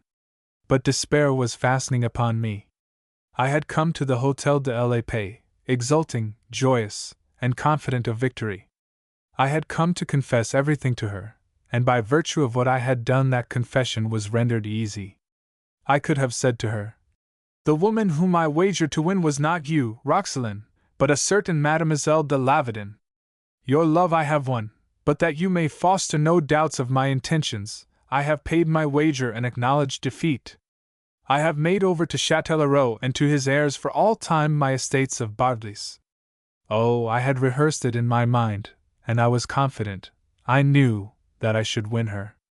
And now, the disclosure of that shameful traffic coming from other lips than mine had ruined everything by forestalling my avowal. Rodnard should pay for it, by God, he should! Once again did I become a prey to the passion of anger which I have ever held to be unworthy in a gentleman, but to which it would seem that I was growing accustomed to give way. The ostler was mounting the steps at the moment. He carried in his hand a stout horsewhip with a long knotted thong. Hastily muttering "By your leave," I snatched it from him and sprang into the room. My intendant was still talking of me. The room was crowded, for Rodnard alone had brought with him my 20 followers. One of these looked up as I brushed past him, and uttered a cry of surprise upon recognizing me. But Rodnard talked on, engrossed in his theme to the exclusion of all else. "Monsieur le Marquis," he was saying, "is a gentleman whom it is, indeed, an honor to serve." A scream burst from him with the last word, for the lash of my whip had burned a wheal upon his well-fed sides. "It is an honor that shall be yours no more, you dog!" I cried. He leapt high into the air as my whip cut him again. He swung round, his face twisted with pain, his flabby cheeks white with fear, and his eyes wild with anger, for as yet the full force of the situation had not been borne in upon him. Then, seeing me there, and catching something of the awful passion that must have been stamped upon my face, he dropped on his knees and cried out something that I did not understand, for I was past understanding much just then. The lash whistled through the air again and caught him about the shoulders. He writhed and roared in his anguish of both flesh and spirit. But I was pitiless. He had ruined my life for me with his talking, and, as God lived, he should pay the only price that it lay in his power to pay, the price of physical suffering. Again and again my whip hissed about his head and cut into his soft white flesh, whilst roaring for mercy he moved and rocked on his knees before me. Instinctively he approached me to hamper my movements, whilst I moved back to give my lash the better play. He held out his arms and joined his fat hands in supplication, but the lash caught them in its sinuous tormenting embrace, and started a red wheal across their whiteness. He tucked them into his armpits with a scream, and fell prone upon the ground. Then I remembered that some of my men essayed to restrain me, which to my passion was as the wind to a blaze. I cracked my whip about their heads, commanding them to keep their distance lest they were minded to share his castigation. And so fearful an air must I have worn that, daunted, they hung back and watched their leader's punishment in silence. When I think of it now, I take no little shame at the memory of how I beat him. It is, indeed, with deep reluctance and yet deeper shame that I have brought myself to write of it. If I offend you with this account of that horsewhipping, let necessity be my apology. For the horsewhipping itself I have, unfortunately, no apology, save the blind fury that obsessed me, which is no apology at all. Upon the morrow I repented me already with much bitterness. But in that hour I knew no reason. I was mad, and of my madness was born this harsh brutality. "You would talk of me and my affairs in a tavern, you hound!" I cried, out of breath both by virtue of my passion and my exertions. "Let the memory of this act as a curb upon your poisonous tongue in future." "Monseigneur!" he screamed. "Misericorde, Monseigneur! Aye, you shall have mercy, just so much mercy as you deserve. Have I trusted you all these years, and did my father trust you before me for this? Have you grown sleek and fat and smug in my service that you should requite me thus? Sang you, Rodnard? My father had hanged you for the half of the talking that you have done this night. You dog! You miserable knave! Monseigneur!" he shrieked again. "Forgive! For your sainted mother's sake, forgive! Monseigneur, I did not know. But you are learning, cur, you are learning by the pain of your fat carcass. Is it not so, carrion?" He sank down, his strength exhausted, a limp, moaning, bleeding mass of flesh, into which my whip still cut relentlessly. I have a picture in my mind of that ill-lighted room, of the startled faces on which the flickering glimmer of the candles shed odd shadows, of the humming and cracking of my whip, of my own voice raised in oaths and epithets of contempt, of Rodnard's screams, of the cries raised here and there in remonstrance or in entreaty, and of some more bold that called shame upon me. Then others took up that cry of shame, so that at last I paused and stood there drawn up to my full height, as if in challenge. Towering above the heads of any in that room, I held my whip menacingly. I was unused to criticism, and their expressions of condemnation roused me. "Who questions my right?" I demanded arrogantly, whereupon they one and all fell silent. "If any here be bold enough to step out, he shall have my answer." Then, as none responded, I signified my contempt for them by a laugh. "Monseigneur!" wailed Rodnard at my feet, his voice growing feeble. By way of answer, I gave him a final cut, then I flung the whip, which had grown ragged in the fray, back to the ostler from whom I had borrowed it. "Let that suffice you, Rodnard," I said, touching him with my foot. "See that I never set eyes upon you again, if you cherish your miserable life." "Not that, Monseigneur," groaned the wretch. "Oh, not that! You have punished me, you have whipped me until I cannot stand. Forgive me, Monseigneur, forgive me now." "I have forgiven you, but I never wish to see you again, lest I should forget that I have forgiven you. Take him away, some of you." I bade my men, and in swift, silent obedience 2 of them stepped forward and bore the groaning, sobbing fellow from the room. When that was done, "Host," I commanded, "prepare me a room. Attend me, a couple of you." I gave orders thereafter for the disposal of my baggage, some of which my lackeys brought up to the chamber that the landlord had in haste made ready for me. In that chamber I sat until very late, a prey to the utmost misery and despair. My rage being spent, I might have taken some thought for poor Ganymede and his condition, but my own affairs crowded over heavily upon my mind, and sat the undisputed rulers of my thoughts that night. At one moment I considered journeying to Lavedon, only to dismiss the idea the next. What could it avail me now? Would Roxalane believe the tale I had to tell? Would she not think, naturally enough, that I was but making the best of the situation, and that my avowal of the truth of a story which it was not in my power to deny was not spontaneous, but forced from me by circumstances? No, there was nothing more to be done. A score of amours had claimed my attention in the past and received it, yet there was not one of those affairs whose miscarriage would have afforded me the slightest concern or mortification. It seemed like an irony, like a desire, that it should have been left to this first true passion of my life to have gone awry. I slept ill when at last I sought my bed, and through the night I nursed my bitter grief, huddling to me the corpse of the love she had borne me as a mother may the corpse of her firstborn. On the morrow I resolved to leave Toulouse, to quit this province wherein so much had befallen me and repair to Beaugency, there to grow old in misanthropical seclusion. I had done with courts, I had done with love and with women, I had done, it seemed to me, with life itself.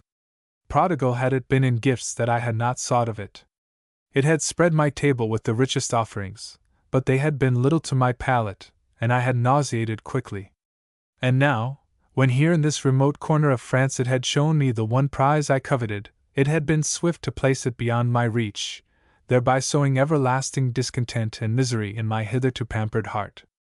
I saw Castorix that day, but I said no word to him of my affliction. He brought me news of Châtellerault. The Count was lying in a dangerous condition at the Auberge Royale, and might not be moved.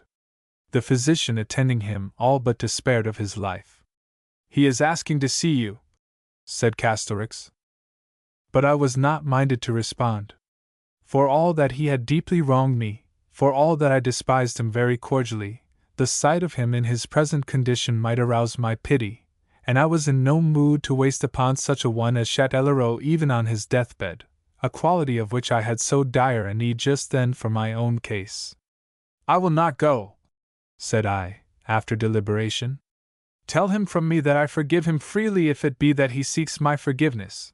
Tell him that I bear him no rancor, and that he had better make his will, to save me trouble hereafter, if he should chance to die. I said this because I had no mind, if he should perish intestate, to go in quest of his next heirs and advise them that my late Picardy estates were now their property. Castorix sought yet to persuade me to visit the Count, but I held firmly to my resolve. I am leaving Toulouse today, I announced. Whither do you go? To hell or to Beaugency, I scarce know which, nor does it matter. He looked at me in surprise, but being a man of breeding, asked no questions upon matters that he accounted secret. But the king? He ventured presently. His Majesty has already dispensed me from my duties by him. Nevertheless, I did not go that day. I maintained the intention until sunset, then, seeing that it was too late, I postponed my departure until the morrow. I can assign no reason for my dallying mood. Perhaps it sprang from the inertness that pervaded me, perhaps some mysterious hand detained me. Be that as it may, that I remained another night at the Hotel de la Paix was one of those contingencies which, though slight and seemingly inconsequential in themselves, lead to great issues. Had I departed that day for Beaugency, it is likely that you had never heard of me, leastways, not from my own pen, for in what so far I have told you, without that which is to follow, there is haply little that was worth the labor of setting down. In the morning, then, I set out, but having started late, we got no farther than Grenade, where we lay the night once more at the Hotel de la Couronne. And so, through having delayed my departure by a single day, did it come to pass that a message reached me before it might have been too late. It was high noon of the morrow. Our horses stood saddled; indeed, some of my men were already mounted, for I was not minded to disband them until Beaugency was reached, and my 2 coaches were both ready for the journey. The habits of a lifetime are not so easy to abandon even when necessity raises her compelling voice. I was in the act of settling my score with the landlord when of a sudden there were quick steps in the passage, the clank of a rapier against the wall, and a voice, the voice of Castorix, calling excitedly, "Bardelys! Monsieur de Bardelys! What brings you here?" I cried in greeting, as he stepped into the room. "Are you still for Beaugency?" he asked sharply, throwing back his head. "Why, yes," I answered, wondering at this excitement. "Then you have seen nothing of Saint Eustache and his men?" "Nothing. Yet they must have passed this way not many hours ago." Then tossing his hat on the table and speaking with sudden vehemence, "If you have any interest in the family of Lavedin, you will return upon the instant to Toulouse." The mention of Lavedin was enough to quicken my pulses. Yet, in the past 2 days I had mastered resignation, and in doing that we school ourselves to much restraint. I turned slowly, and surveyed the little captain attentively. His black eyes sparkled, and his mustaches bristled with excitement. Clearly he had news of import. I turned to the landlord. "Leave us, Monsieur Elot," said I shortly, and when he had departed, "What of the Lavedin family, Castorix?" I inquired as calmly as I might. "The Chevalier de Saint Eustache left Toulouse at 6 o'clock this morning for Lavedin." Swift the suspicion of his errand broke upon my mind. "He has betrayed the Vicomte?" I half inquired, half asserted. Castorix nodded. "He has obtained a warrant for his apprehension from the Keeper of the Seals, and is gone to execute it. In the course of a few days Lavedin will be in danger of being no more than a name. This Saint Eustache is driving a brisk trade, by God, and some fine prizes have already fallen to his lot. But if you add them all together, they are not likely to yield as much as this his latest expedition. Unless you intervene, Bardelys, the Vicomte de Lavedin is doomed and his family houseless." "I will intervene," I cried. "By God, I will! And as for Saint Eustache, he was born under a propitious star, indeed, if he escapes the gallows. He little dreams that I am still to be reckoned with. There, Castorix, I will start for Lavedin at once." Already I was striding to the door, when the Gascon called me back. "What good will that do?" he asked. "Were it not better first to return to Toulouse and obtain a counter-warrant from the king?" There was wisdom in his words, much wisdom. But my blood was afire, and I was in too hot a haste to reason. "Return to Toulouse?" I echoed scornfully. "A waste of time, Captain. No, I will go straight to Lavedin. I need no counter-warrant.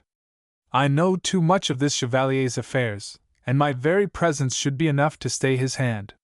He is as foul a traitor as you'll find in France, but for the moment God bless him for a very opportune knave.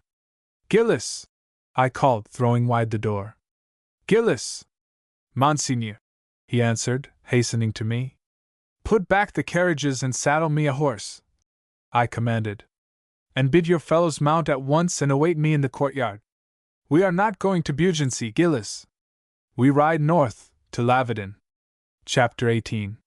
Saint Eustache is obstinate.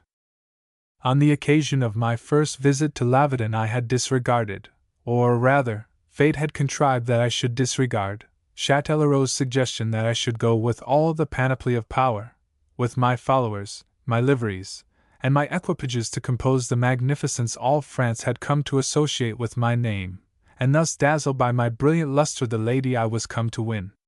As you may remember, I had crept into the chateau like a thief in the night, wounded, bedraggled, and of miserable aspect, seeking to provoke compassion rather than admiration. Not so now that I made my second visit.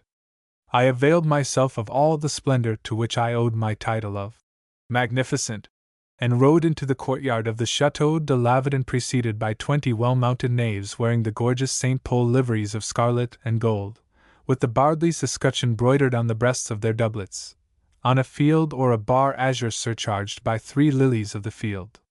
They were armed with swords and musketons, and had more the air of a royal bodyguard than of a company of attendant servants. Our coming was in a way well timed.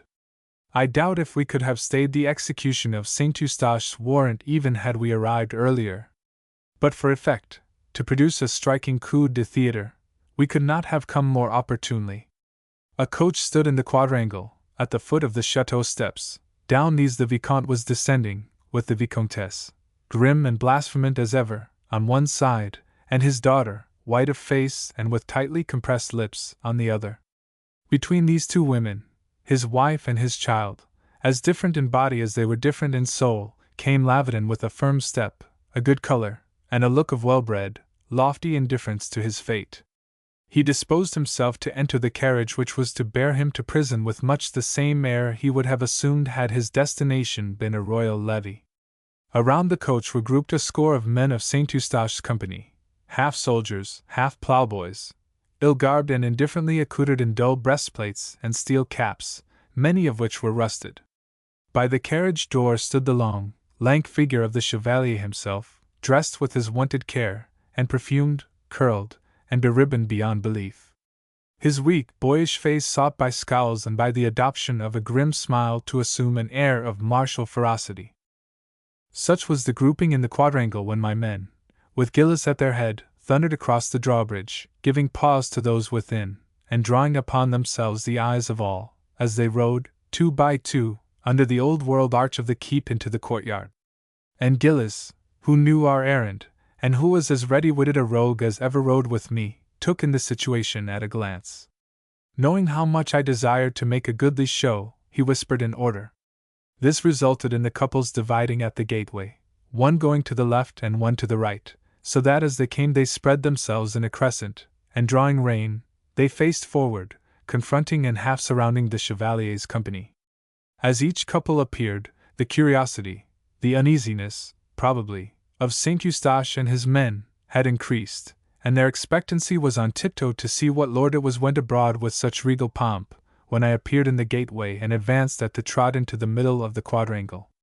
There I drew rein and doffed my hat to them as they stood, open-mouthed and gaping one and all. If it was a theatrical display, a parade worthy of a tilt-ground, it was yet a noble and imposing advent, and their gaping told me that it was not without effect. The men looked uneasily at the chevalier looked uneasily at his men. Mademoiselle, very pale, lowered her eyes and pressed her lips yet more tightly. The Vicomtesse uttered an oath of astonishment, whilst Lavardin, too dignified to manifest surprise, greeted me with a sober bow. Behind them on the steps I caught sight of a group of domestics, old Anatole standing slightly in advance of his fellows, and wondering, no doubt, whether this were, indeed, the bedraggled L'Esperone of a little while ago, for if I had thought of pomp in the display of my lackeys, no less had I considered it in the decking of my own person.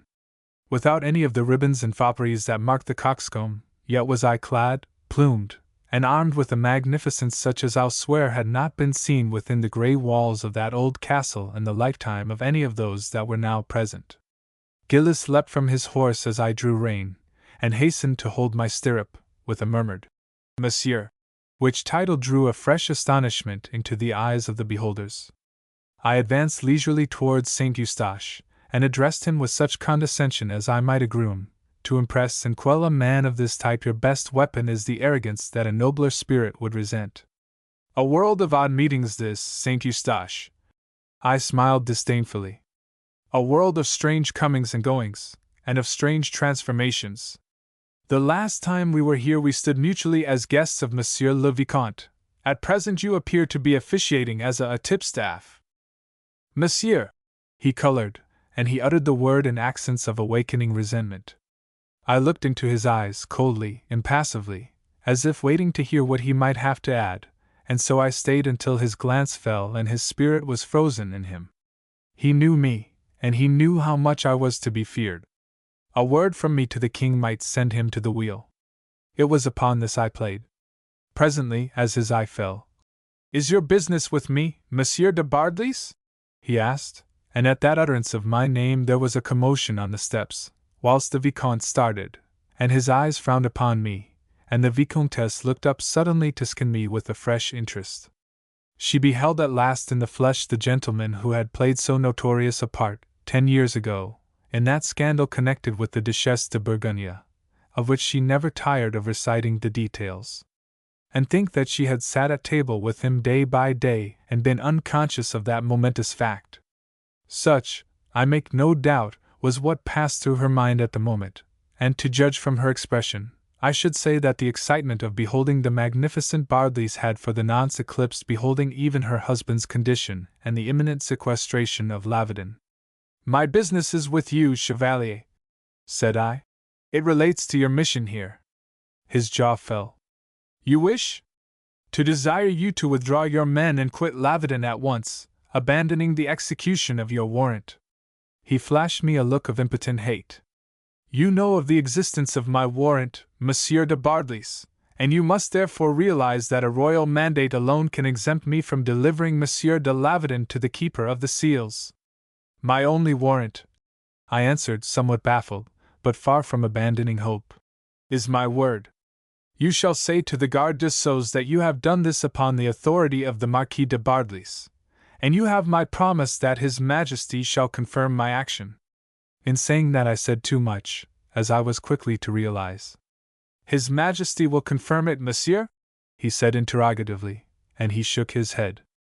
"That is a risk I dare not run. My warrant sets me under imperative obligations which I must discharge. You will see the justice of what I state." His tone was all humility, all subservience, nevertheless it was firm to the point of being hard. But my last card, the card upon which I was depending, was yet to be played. "Will you do me the honor to step aside with me, Chevalier?" I commanded rather than besought. "At your service, sir," said he, and I drew him out of earshot of those others. "Now, Saint Eustache, we can talk," said I, with an abrupt change of manner from the coldly arrogant to the coldly menacing. "I marvel greatly at your temerity in pursuing this Iscariot business after learning who I am, at Toulouse 2 nights ago." He clenched his hands, and his weak face hardened.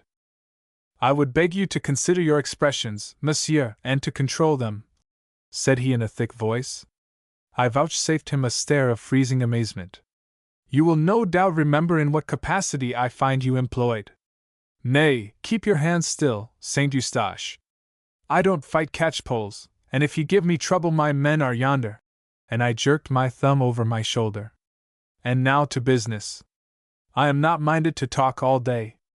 I was saying that I marvel at your temerity, and more particularly at your having laid information against Monsieur de Lavedon, and having come here to arrest him, knowing, as you must know, that I am interested in the Vicomte." "I have heard of that interest, monsieur," said he, with a sneer for which I could have struck him. "This act of yours," I pursued, ignoring his interpellation, "savors very much of flying in the face of destiny. It almost seems to me as if you were defying me." His lip trembled, and his eyes shunned my glance. Indeed, monsieur, he was protesting, when I cut him short. You cannot be so great a fool but that you must realize that if I tell the king what I know of you, you will be stripped of your ill-gotten gains, and broken on the wheel for a double traitor, a betrayer of your fellow rebels. But you will not do that, monsieur? He cried. It would be unworthy in you. At that I laughed in his face. Heart of God! Are you to be what you please, and do you still expect that men shall be nice in dealing with you? I would do this thing, and by my faith, Monsieur de Eustache, I will do it if you compel me. He reddened and moved his foot uneasily. Perhaps I did not take the best way with him, after all. I might have confined myself to sowing fear in his heart. That alone might have had the effect I desired. By visiting upon him at the same time the insults I could not repress, I may have aroused his resistance, and excited his desire above all else to thwart me. What do you want of me? He demanded, with a sudden arrogance which almost cast mine into the shade. I want you, said I, deeming the time ripe to make a plain tale of it, to withdraw your men, and to ride back to Toulouse without Monsieur de Lavedon, there to confess to the keeper of the seals that your suspicions were unfounded, and that you have culled evidence that the Vicomte has had no relations with Monsieur the King's brother. He looked at me in amazement, amusedly, almost. A likely story that to bear to the astute gentleman in Toulouse, said he. Aye, my foi, a most likely story, said I. When they come to consider the profit that you are losing by not apprehending the Vicomte, and can think of none that you are making, they will have little difficulty in believing you. But what of this evidence you refer to? You have, I take it, discovered no incriminating evidence, no documents that will tell against the Vicomte? No, monsieur, it is true that I have not. He stopped and bit his lip, my smile making him aware of his indiscretion. Very well, then, you must invent some evidence to prove that he was in no way associated with the rebellion. Monsieur de Bardelys, said he very insolently, we waste time in idle words. If you think that I will imperil my neck for the sake of serving you or the Vicomte, you are most prodigiously at fault. I have never thought so. But I have thought that you might be induced to imperil your neck, as you have it, for its own sake, and to the end that you might save it. He moved away. Monsieur, you talk in vain. You have no royal warrant to supersede mine. Do what you will when you come to Toulouse. And he smiled darkly. Meanwhile, the Vicomte goes with me. You have no evidence against him, I cried, scarce believing that he would dare to defy me and that I had failed. I have the evidence of my word. I am ready to swear to what I know, that, whilst I was here at Lavedon, some weeks ago, I discovered his connection with the rebels. And what think you, miserable fool, shall your word weigh against mine? I cried. Never fear, Monsieur le Chevalier, I shall be in Toulouse to give you the lie by showing that your word is a word to which no man may attach faith, and by exposing to the king your past conduct. If you think that, after I have spoken, King Louis whom they named the just will suffer the trial of the Vicomte to go further on your instigation, or if you think that you will be able to slip your own neck from the news I shall have said about it, you are an infinitely greater fool than I deem you. He stood and looked at me over his shoulder, his face crimson, and his brows black as a thundercloud. All this may betide when you come to Toulouse, Monsieur de Bardelys, said he darkly. But from here to Toulouse it is a matter of some 20 leagues. With that, he turned on his heel and left me, baffled and angry, to puzzle out the inner meaning of his parting words. He gave his men the order to mount, and bade Monsieur de Lavedon enter the coach, whereupon Gilles shot me a glance of inquiry. For a second, as I stepped slowly after the Chevalier, I was minded to try armed resistance, and to convert that grey courtyard into a shambles. Then I saw betimes the futility of such a step, and I shrugged my shoulders in answer to my servant's glance. I would have spoken to the Vicomte ere he departed, but I was too deeply chagrined and humiliated by my defeat. So much so that I had no room in my thoughts even for the very natural conjecture of what Lavedon must be thinking of me. I repented me then of my rashness in coming to Lavedon without having seen the king, as Castorex had counselled me. I had come indulging vain dreams of a splendid overthrow of Saint Eustache. I had thought to shine heroically in Mademoiselle's eyes, and thus I had hoped that both gratitude for having saved her father and admiration at the manner in which I had achieved it would predispose her to grant me a hearing in which I might plead my rehabilitation. Once that were accorded me, I did not doubt I should prevail. Now my dream was all dispelled, and my pride had suffered just such a humiliating fall as the moralists tell us pride must ever suffer. There seemed little left me but to go hence with lambent tail, like a dog that has been whipped, my dazzling escort become a mockery, but that it served the more loudly to advertise my true impotency. As I approached the carriage, the Vicomtesse swept suddenly down the steps and came towards me with a friendly smile. "Monsieur de Bardelys," said she, "we are grateful for your intervention in the cause of that rebel my husband." "Madam," I besought her, under my breath, "if you would not totally destroy him, I beseech you to be cautious. By your leave, I will have my men refreshed, and thereafter I shall take the road to Toulouse again. I can only hope that my intervention with the king may bear better fruit." Although I spoke in a subdued key, Saint Eustache, who stood near us, overheard me, as his face very clearly testified. "Remain here, sir," she replied, with some effusion, "and follow us when you are rested." "Follow you?" I inquired. "Do you then go with Monsieur de Lavedon?" "No, aunt," said the Vicomte politely from the carriage. "It will be tiring you unnecessarily. You were better advised to remain here until my return." I doubt not that the poor Vicomte was more concerned with how she would tire him than with how the journey might tire her. But the Vicomtesse was not to be gainsaid. The Chevalier had sneered when the Vicomte spoke of returning. Madame had caught that sneer, and she swung round upon him now with the vehement fury of a virago. "He'll not return, you think, you Judas?" she snarled at him, her lean, swarthy face growing very evil to see. "But he shall, by God, he shall! And look to your skin when he does, Monsieur the Catchpole, for, on my honor, you shall have a foretaste of hell for your trouble in this matter." The Chevalier smiled with much restraint. "A woman's tongue," said he, "does no injury." "Will a woman's arm, think you?" demanded that warlike matron. "You must stinking tipstaff, I'll." "And, my love," implored the Vicomte soothingly, "I beg that you will control yourself. Shall I submit to the insolence of this misbegotten vassal? Shall I? Remember rather that it does not become the dignity of your station to address the fellow.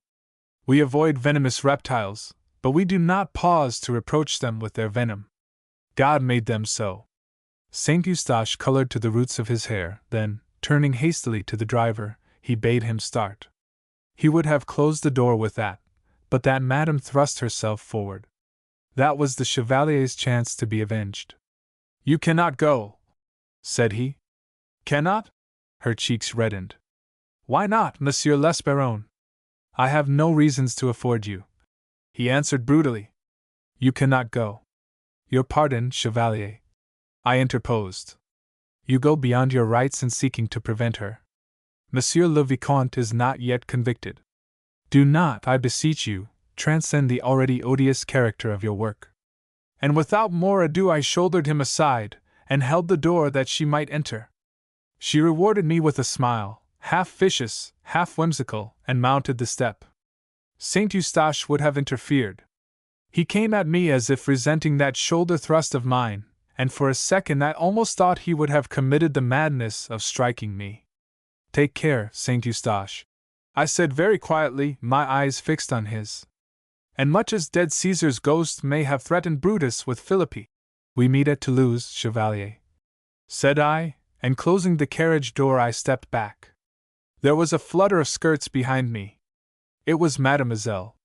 So brave and outwardly so calm until now, the moment of actual separation, and added thereunto perhaps her mother's going and the loneliness that for herself she foresaw, proved more than she could endure. I stepped aside, and she swept past me and caught at the leather curtain of the coach. "Father," she sobbed, "there are some things that a man of breeding may not witness, some things to look upon which is near akin to eavesdropping or reading the letters of another." Such a scene did I now account the present one, and turning I moved away. But Saint Eustache cut it short, for scarce had I taken 3 paces when his voice rang out the command to move. The driver hesitated, for the girl was still hanging at the window. But a second command, accompanied by a vigorous oath, overcame his hesitation. He gathered up his reins, cracked his whip, and the lumbering wheels began to move. "Have a care, child," I heard the Vicomte cry. "Have a care. Adieu, mon enfant." She sprang back, sobbing, and assuredly she would have fallen, thrown out of balance by the movement of the coach, but that I put forth my hands and caught her.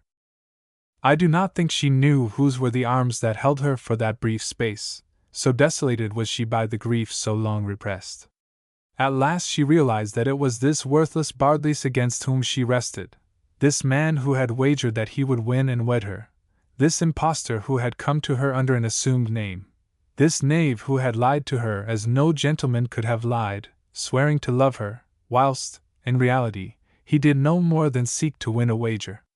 When all this she realized, she shuddered a second, then moved abruptly from my grasp, and without so much as a glance at me, she left me, and ascending the steps of the chateau, she passed from my sight.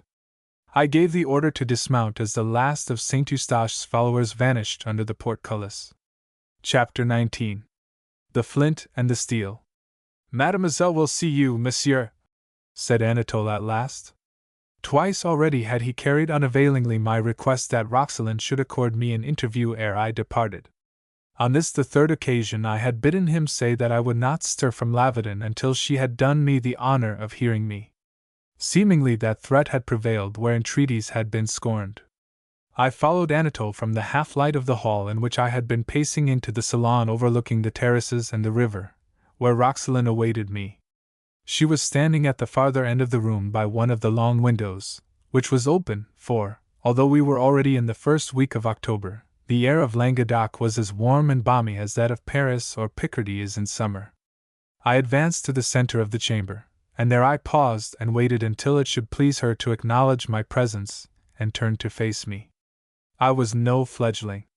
I had seen much, I had learnt much and been in many places, and my bearing was wont to convey it. Never in my life had I been gauche, for which I thank my parents, and if years ago, long years ago, a certain timidity had marked my first introductions to the Louvre and the Luxembourg, that timidity was something from which I had long since parted company. And yet it seemed to me, as I stood in that pretty, sunlit room awaiting the pleasure of that child, scarce out of her teens, that some of the awkwardness I had escaped in earlier years, some of the timidity of long ago, came to me then. I shifted the weight of my body from one leg to the other. I fingered the table by which I stood. I pulled at the hat I held. My color came and went. I looked at her furtively from under bent brows, and I thanked God that her back being towards me she might not see the clown I must have seemed. At length, unable longer to brook that discomposing silence, "Mademoiselle!" I called softly. The sound of my own voice seemed to invigorate me, to strip me of my awkwardness and self-consciousness. It broke the spell that for a moment had been over me, and brought me back to myself, to the vain, self-confident, flamboyant Bardelys that perhaps you have pictured from my writings. "I hope, monsieur," she answered without turning, "that what you may have to say may justify in some measure your very importunate insistence."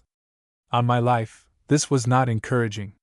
But now that I was master of myself, I was not again so easily to be disconcerted. My eyes rested upon her, as she stood almost framed in the opening of that long window. How straight and supple she was, yet how dainty and slight withal. She was far from being a tall woman, but her clean length of limb, her very slightness, and the high-bred poise of her shapely head, conveyed an illusion of height unless you stood beside her. The illusion did not sway me then. I saw only a child, but a child with a great spirit, with a great soul that seemed to accentuate her physical helplessness. That helplessness, which I felt rather than saw, wove into the warp of my love. She was in grief just then, in grief at the arrest of her father, and at the dark fate that threatened him, in grief at the unworthiness of a lover. Of the two which might be the more bitter it was not mine to judge, but I burned to gather her to me, to comfort and cherish her, to make her one with me, and thus, whilst giving her something of my man's height and strength, cull from her something of that pure, noble spirit, and thus sanctify my own. I had a moment's weakness when she spoke. I was within an ace of advancing and casting myself upon my knees like any Lenten penitent, to sue forgiveness. But I set the inclination down betimes. Such expedients would not avail me here. What I have to say, mademoiselle, I answered after a pause, would justify a saint descending into hell, or rather, to make my metaphor more apt, would warrant a sinner's intrusion into heaven. I spoke solemnly, yet not too solemnly. The least slur of a sardonic humor was in my tones. She moved her head upon the white column of her neck, and with the gesture one of her brown curls became disordered. I could fancy the upward tilt of her delicate nose, the scornful curve of her lip as she answered shortly. Then say it quickly, monsieur. And being thus bidden, I said quickly, I love you, Roxelane.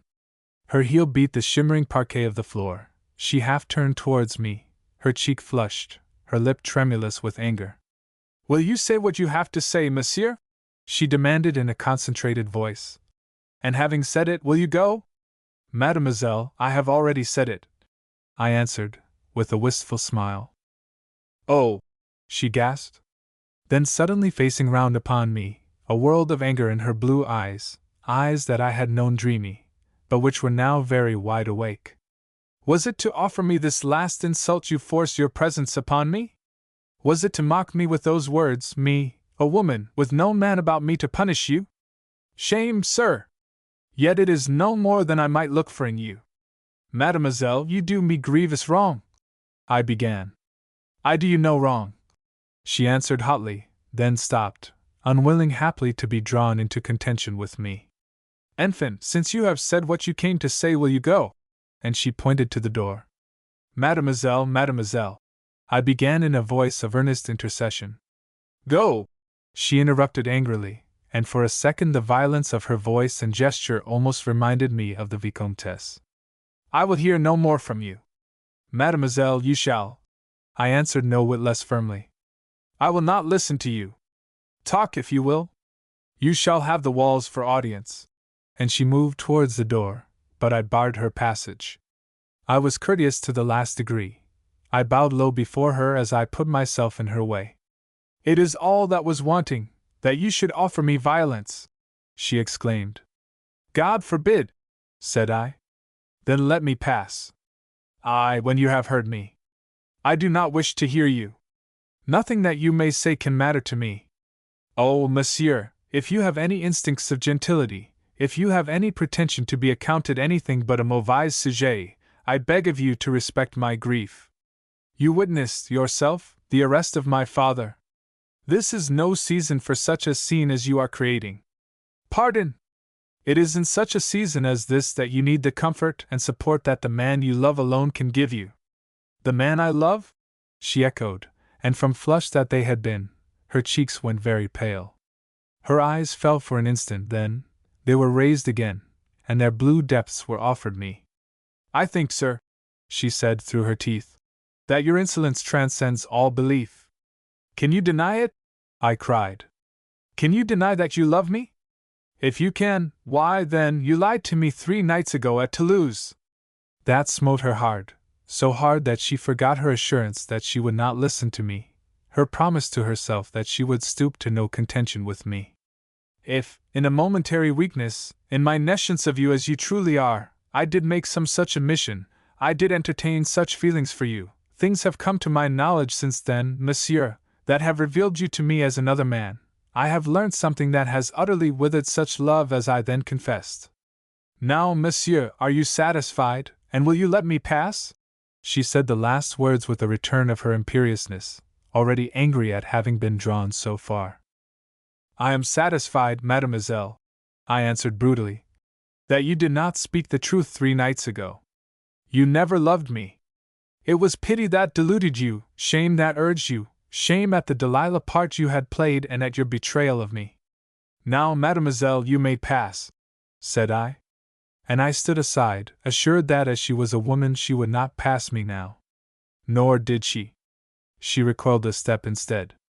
Her lip quivered. Then she recovered quickly.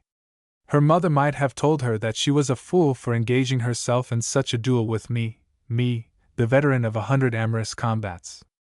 Yet though I doubt not it was her first assault at arms of this description, She was more than a match for me, as her next words proved. Monsieur, I thank you for enlightening me. I cannot, indeed, have spoken the truth 3 nights ago. You are right, I do not doubt it now, and you lift from me a load of shame. Dieu! It was like a thrust in the high lines, and its hurtful violence staggered me. I was finished, it seemed. The victory was hers, and she but a child with no practice of Cupid's art of fence. Now, monsieur, she added, now that you are satisfied that you did wrong to say I loved you, now that we have disposed of that question, adieu! A moment yet! I cried. We have disposed of that, but there was another point, an earlier one, which for the moment we have disregarded. You have disproved the love I was so presumptuous as to believe you fostered for me. We have yet to reckon with the love I bear you, mademoiselle, and of that we shall not be able to dispose so readily. With a gesture of weariness or of impatience, she turned aside. What is it you want? What do you seek to gain by thus provoking me? To win your wager? Her voice was cold. Who to have looked upon that childlike face, upon those meek, pondering eyes, could have believed her capable of so much cruelty? There can no longer be any question of my wager. I have lost and paid it, said I. She looked up suddenly. Her brows met in a frown of bewilderment. Clearly this interested her. Again was she drawn. How? She asked. You have lost and paid it? Even so. That odious, cursed, infamous wager was the something which I hinted at so often as standing between you and me. The confession that so often I was on the point of making, that so often you urged me to make, concerned that wager. Would to God, Roxalane, that I had told you! I cried, and it seemed to me that the sincerity ringing in my voice drove some of the harshness from her countenance, some of the coldness from her glance. Unfortunately, I pursued, it always seemed to me either not yet time, or already too late. Yet so soon as I regained my liberty, my first thought was of that. While the wager existed, I might not ask you to become my wife, lest I should seem to be carrying out the original intention which embarked me upon the business of wooing you, and brought me here to Languedoc. And so my first step was to seek out Châtellerault and deliver him my note of hand for my Picardy possessions, the bulk, by far the greater bulk, of all my fortune. My second step was to repair to you at the Hôtel de la Paix. At last I could approach you with clean hands, I could confess what I had done, and since it seemed to me that I had made the utmost atonement, I was confident of success. Alas! I came too late. In the porch of the Auberges I met you as you came forth. From my talkative intendant you had learnt already the story of that bargain into which Bardelys had entered. You had learned who I was, and you thought that you had learnt why I wooed you. Accordingly you could but despise me. She had sunk into a chair. Her hands were folded in a listless manner in her lap, and her eyes were lowered, her cheeks pale. But the swift heave of her bosom told me that my words were not without effect. Do you know nothing of the bargain that I made with Châtellerault? She asked in a voice that held, I thought, some trace of misery. Châtellerault was a cheat, I cried. No man of honor in France would have accounted himself under obligation to pay that wager. I paid it, not because I thought the payment due, but that by its payment I might offer you a culminating proof of my sincerity. Be that as it may, said she, I passed him my word to marry him, if he set you at liberty. The promise does not hold, for when you made it I was at liberty already. Besides, Châtellerault is dead by now, or very near it. Dead? She echoed, looking up. Yes, dead. We fought. The ghost of a smile, of sudden, of scornful understanding, passed like a ray of light across her face. Pardieu! I cried. You do me a wrong there. It was not by my hands that he fell. It was not by me that the duel was instigated. And with that I gave her the whole details of the affair, including the information that Châtellerault had been no party to my release, and that for his attempted judicial murder of me the king would have dealt very hardly with him had he not saved the king the trouble by throwing himself upon his sword. There was a silence when I had done. Roxalane sat on, and seemed to ponder. To let all that I had said sink in and advocate my cause, as to me was very clear it must, I turned aside and moved to one of the windows. Why did you not tell me before? She asked suddenly. Why, oh, why, did you not confess to me the whole infamous affair as soon as you came to love me, as you say you did? As I say I did? I repeated after her. Do you doubt it? Can you doubt it in the face of what I have done? Oh, I don't know what to believe, she cried, a sob in her voice. You have deceived me so far, so often. Why did you not tell me that night on the river? Or later, when I pressed you in this very house? Or again, the other night in the prison of Toulouse? You asked me why. Can you not answer the question for yourself? Can you not conceive the fear that was in me that you should shrink away from me in loathing? The fear that if you cared a little, I might for all time stifle such affection as you bore me? The fear that I must ruin your trust in me? Oh, mademoiselle, can you not see how my only hope lay in first owning defeat to Châtellerault, in first paying the wager? How could you have lent yourself to such a bargain? Was her next question. How indeed? I asked in my turn. From your mother you have heard something of the reputation that attaches to Bardelys. I was a man of careless ways, satiated with all the splendors life could give me, nauseated by all its luxuries. Was it wonderful that I allowed myself to be lured into this affair? It promised some excitement, a certain novelty, difficulties in a path that I had, alas, ever found all too smooth, for Châtellerault had made your reputed coldness the chief bolster of his opinion that I should not win. Again, I was not given to overnice scruples. I make no secret of my infirmities, but do not blame me too much. If you could see the fine demoiselles we have in Paris, if you could listen to their tenets, and take a deep look into their lives, you would not marvel at me. I had never known any but these. On the night of my coming to Lavardin, your sweetness, your pure innocence, your almost childish virtue, dazed me by their novelty. From that first moment I became your slave. Then I was in your garden day by day. And here, in this old Languedoc garden with you and your roses, during the languorous days of my convalescence, is it wonderful that some of the purity, some of the sweetness that was of you and of your roses, should have crept into my heart, and cleansed it a little? Ah, mademoiselle, I cried, and coming close to her, I would have bent my knee in intercession but that she restrained me. Monsieur, she interrupted, we harass ourselves in vain. This can have but one ending. Her tones were cold, but the coldness I knew was forced, else had she not said, we harass ourselves. Instead of quelling my ardor, it gave it fuel. True, mademoiselle, I cried, almost exultantly. It can end but one way. She caught my meaning, and her frown deepened. I went too fast, it seemed. It had better end now, monsieur. There is too much between us.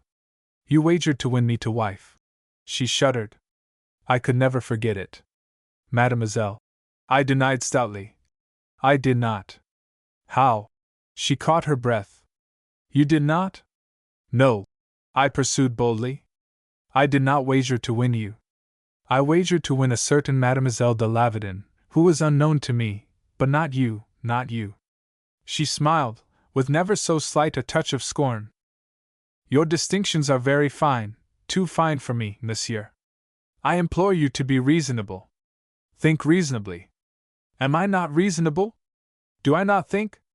But there is so much to think of, she sighed. You carried your deception so far. You came here, for instance, as Monsieur de l'Esperron. Why that duplicity? Again, mademoiselle, I did not, said I. She glanced at me with pathetic disdain. Indeed, monsieur, you deny things very bravely. Did I tell you that my name was l'Esperron? Did I present myself to monsieur your father as l'Esperron? Surely yes. Surely no, 1,000 times no. I was the victim of circumstances in that, and if I turn them to my own account after they had been forced upon me, shall I be blamed and accounted a cheat? Whilst I was unconscious, your father, seeking for a clue to my identity, made an inspection of my clothes. In the pocket of my doublet they found some papers addressed to René de l'Esperron, some love letters, a communication from the Duc d'Orléans, and a woman's portrait. From all of this it was assumed that I was that l'Esperron. Upon my return to consciousness your father greeted me effusively, whereat I wondered, he passed on to discuss, nay, to tell me of, the state of the province and of his own connection with the rebels, until I lay gasping at his egregious temerity. Then, when he greeted me as Monsieur de l'Esperron, I had the explanation of it, but too late. Could I deny the identity then? Could I tell him that I was Bardelys, the favorite of the king himself? What would have occurred? I ask you, mademoiselle? Would I not have been accounted a spy, and would they not have made short work of me here at your chateau? No, no, they would have done no murder. Perhaps not, but I could not be sure just then. Most men situated as your father was would have dispatched me. Ah, mademoiselle, have you not proofs enough? Do you not believe me now? Yes, monsieur, she answered simply. I believe you. Will you not believe, then, in the sincerity of my love? She made no reply. Her face was averted, but from her silence I took heart. I drew close to her. I set my hand upon the tall back of her chair, and leaning towards her, I spoke with passionate heat as must have melted, I thought, any woman who had not a loathing for me. Mademoiselle, I am a poor man now, I ended. I am no longer that magnificent gentleman whose wealth and splendor were a byword. Yet am I no needy adventurer. I have a little property at Bardelys, a very spot for happiness, mademoiselle. Paris shall know me no more. At Bardelys I shall live at peace, in seclusion, and so that you come with me, in such joy as in all my life I have done nothing to deserve. I have no longer an army of retainers. A couple of men and a maid or two shall constitute our household. Yet I shall account my wealth well lost if for love's sake you'll share with me the peace of my obscurity. I am poor, mademoiselle, yet no poorer even now than that Gascon gentleman, René de l'Esperron, for whom you held me, and on whom you bestowed the priceless treasure of your heart. Oh, might it have pleased God that you had remained that poor Gascon gentleman, she cried. In what am I different, Roxelane? In that he had laid no wager, she answered, rising suddenly. My hopes were withering. She was not angry. She was pale, and her gentle face was troubled. Dear God! How sorely troubled! To me it almost seemed that I had lost.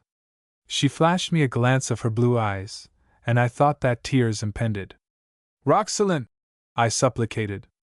But she recovered the control that for a moment she had appeared upon the verge of losing. She put forth her hand. Adieu, monsieur, said she. I glanced from her hand to her face. Her attitude began to anger me, for I saw that she was not only resisting me, but resisting herself. In her heart the insidious canker of doubt persisted. She knew, or should have known, that it no longer should have any place there, yet obstinately she refrained from plucking it out. There was that wager. But for that same obstinacy she must have realized the reason of my arguments, the irrefutable logic of my payment.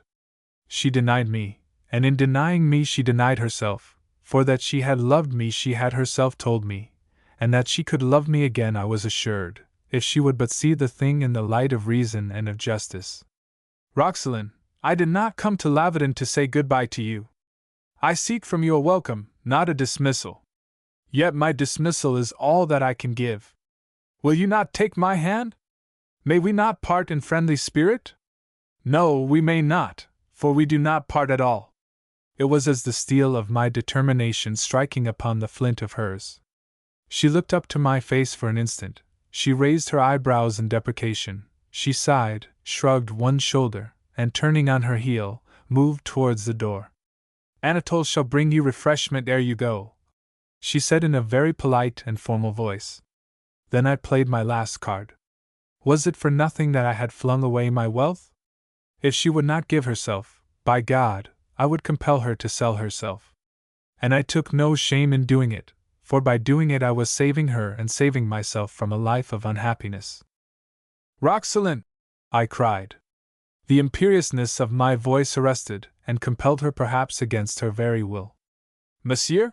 Said she, as demurely as you please. Do you know what you are doing?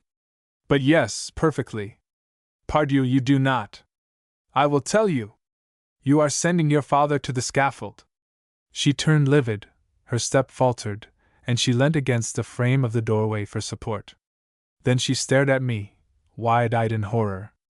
That is not true, she pleaded, yet without conviction. He is not in danger of his life. They can prove nothing against him. Monsieur de Saint-Eustache could find no evidence here, nothing. Yet there is Monsieur de Saint-Eustache's word, there is the fact, the significant fact, that your father did not take up arms for the king, to afford the Chevalier's accusation some measure of corroboration. At Toulouse in these times they are not particular. Remember how it had fared with me but for the king's timely arrival. That smote home. The last shred of her strength fell from her. A great sob shook her, then covering her face with her hands. "Mother in heaven, have pity on me!" she cried. "Oh, it cannot be, it cannot be!" Her distress touched me sorely. I would have consoled her. I would have bidden her have no fear, assuring her that I would save her father. But for my own ends I curbed the mood. I would use this as a cudgel to shatter her obstinacy, and I prayed that God might forgive me if I did aught that a gentleman should account unworthy. My need was urgent, my love all-engrossing. Winning her meant winning life and happiness, and already I had sacrificed so much. Her cry rang still in my ears. "It cannot be, it cannot be!" I trampled my nascent tenderness underfoot, and in its room I said a harshness that I did not feel, a harshness of defiance and menace. "It can be, it will be, and, as God lives, it shall be, if you persist in your unreasonable attitude. Monsieur, have mercy! Yes, when you shall be pleased to show me the way to it by having mercy upon me. If I have sinned, I have atoned.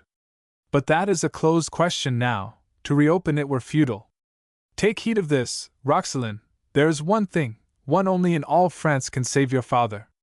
"That is, monsieur?" she inquired breathlessly. "My word against that of Saint-Eustache. My indication to His Majesty that your father's treason is not to be accepted on the accusation of Saint-Eustache. My information to the king of what I know touching this gentleman. You will go, monsieur?" she implored me. "Oh, you will save him! Mon Dieu, to think of the time that we have wasted here, you and I, whilst he is being carried to the scaffold. Oh, I did not dream it was so perilous with him. I was desolated by his arrest. I thought of some months' imprisonment, perhaps. But that he should die! Monsieur de Bardelys, you will save him! Say that you will do this for me!" She was on her knees to me now, her arms clasping my boots, her eyes raised in entreaty. God, what entreaty, to my own.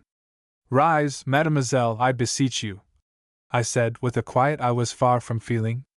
"There is no need for this. Let us be calm. The danger to your father is not so imminent. We may have some days yet, 3 or 4, perhaps." I lifted her gently and led her to a chair. I was hard put to it not to hold her supported in my arms. But I might not cull that advantage from her distress. A singular niceness, you will say, perhaps, as in your scorn you laugh at me. Perhaps you are right to laugh, yet are you not altogether right. "You will go to Toulouse, monsieur?" she begged. I took a turn in the room, then halting before her. "Yes," I answered. "I will go." The gratitude that leapt to her eyes smote me hard, for my sentence was unfinished. "I will go," I continued quickly, "when you shall have promised to become my wife." The joy passed from her face. She glanced at me a moment as if without understanding. "I came to Lavedon to win you, Roxelane, and from Lavedon I shall not stir until I have accomplished my design," I said very quietly. "You will therefore see that it rests with you how soon I may set out." She fell to weeping softly, but answered nothing. At last I turned from her and moved towards the door. "Where are you going?" she cried. "To take the air, mademoiselle. If upon deliberation you can bring yourself to marry me, send me word by Anatole or one of the others, and I shall set out at once for Toulouse." "Stop!" she cried. Obediently I stopped, my hand already upon the doorknob. "You are cruel, monsieur," she complained. "I love you," said I, by way of explaining it. "To be cruel seems to be the way of love. You have been cruel to me. Would you take what is not freely given? I have the hope that when you see that you must give, you will give freely. If I make you this promise—" "Yes?" I was growing white with eagerness. You will fulfill your part of the bargain? It is a habit of mine, mademoiselle, as witnesses the case of Châtellerault. She shivered at the mention of his name. It reminded her of precisely such another bargain that 3 nights ago she had made. Precisely, did I say? Well, not quite precisely. I promised to marry you then, said she in a choking voice. Whenever you choose, after my father shall have been set at liberty. I bowed. I shall start at once, said I. And perhaps out of shame, perhaps out of, who shall say what sentiments, I turned without another word and left her. Chapter 20. The Bravi at Blagnac. I was glad to be in the open once more, glad of the movement, as I rode at the head of my brave company along the bank of the Garonne and in the shade of the golden, autumn-tinted trees. I was in a measure angry with myself that I had driven such a bargain with Roxelane, in a measure angry with her that she had forced me to it by her obstinacy. A fine gentleman on my soul, to have dubbed Châtellerault a cheat for having done no worse than I had now brought myself to do. Yet was it so? No, I assured myself, it was not. 1,000 times no! What I had done as much to win Roxelane to me as to win her from her own unreasonableness. In the days to come she should thank me for my harshness, for that which now she perhaps accounted my unfairness. Then, again, would I ask myself, was I very sure of this? And so the 2 questions were flung the one against the other. My conscience divided itself into 2 parties, and they waged a war that filled me with a depressing uncertainty. In the end shame was overthrown, and I flung back my head with a snort of assurance. I was doing no wrong. On the contrary, I was doing right, both by myself and by Roxelane. What matter that I was really cheating her? What matter that I had said I would not leave Lavedan until I had her promise, whilst in reality I had hurled my threat at Saint Eustache that I would meet him at Toulouse, and passed my word to the Vicomtesse that I would succor her husband. I gave no thought to the hidden threat with which Saint Eustache had retorted that from Lavedan to Toulouse was a distance of some 20 leagues. Had he been a man of sterner purposes I might have been uneasy and on my guard. But Saint Eustache Shaw! It is ill to underestimate an enemy, be he never so contemptible, and for my disdain of the Chevalier I might have paid dearly had not fortune, which of late had been practicing singular jests upon me after seemingly abandoning me, returned to my aid at the last moment. It was Saint Eustache's purpose that I should never reach Toulouse alive, for in all the world I was the one man he feared, the one man who would encompass his undoing and destruction by a word. And so he had resolved and disposed that I should be removed, and to accomplish this he had left a line of bravi along the road I was to pass.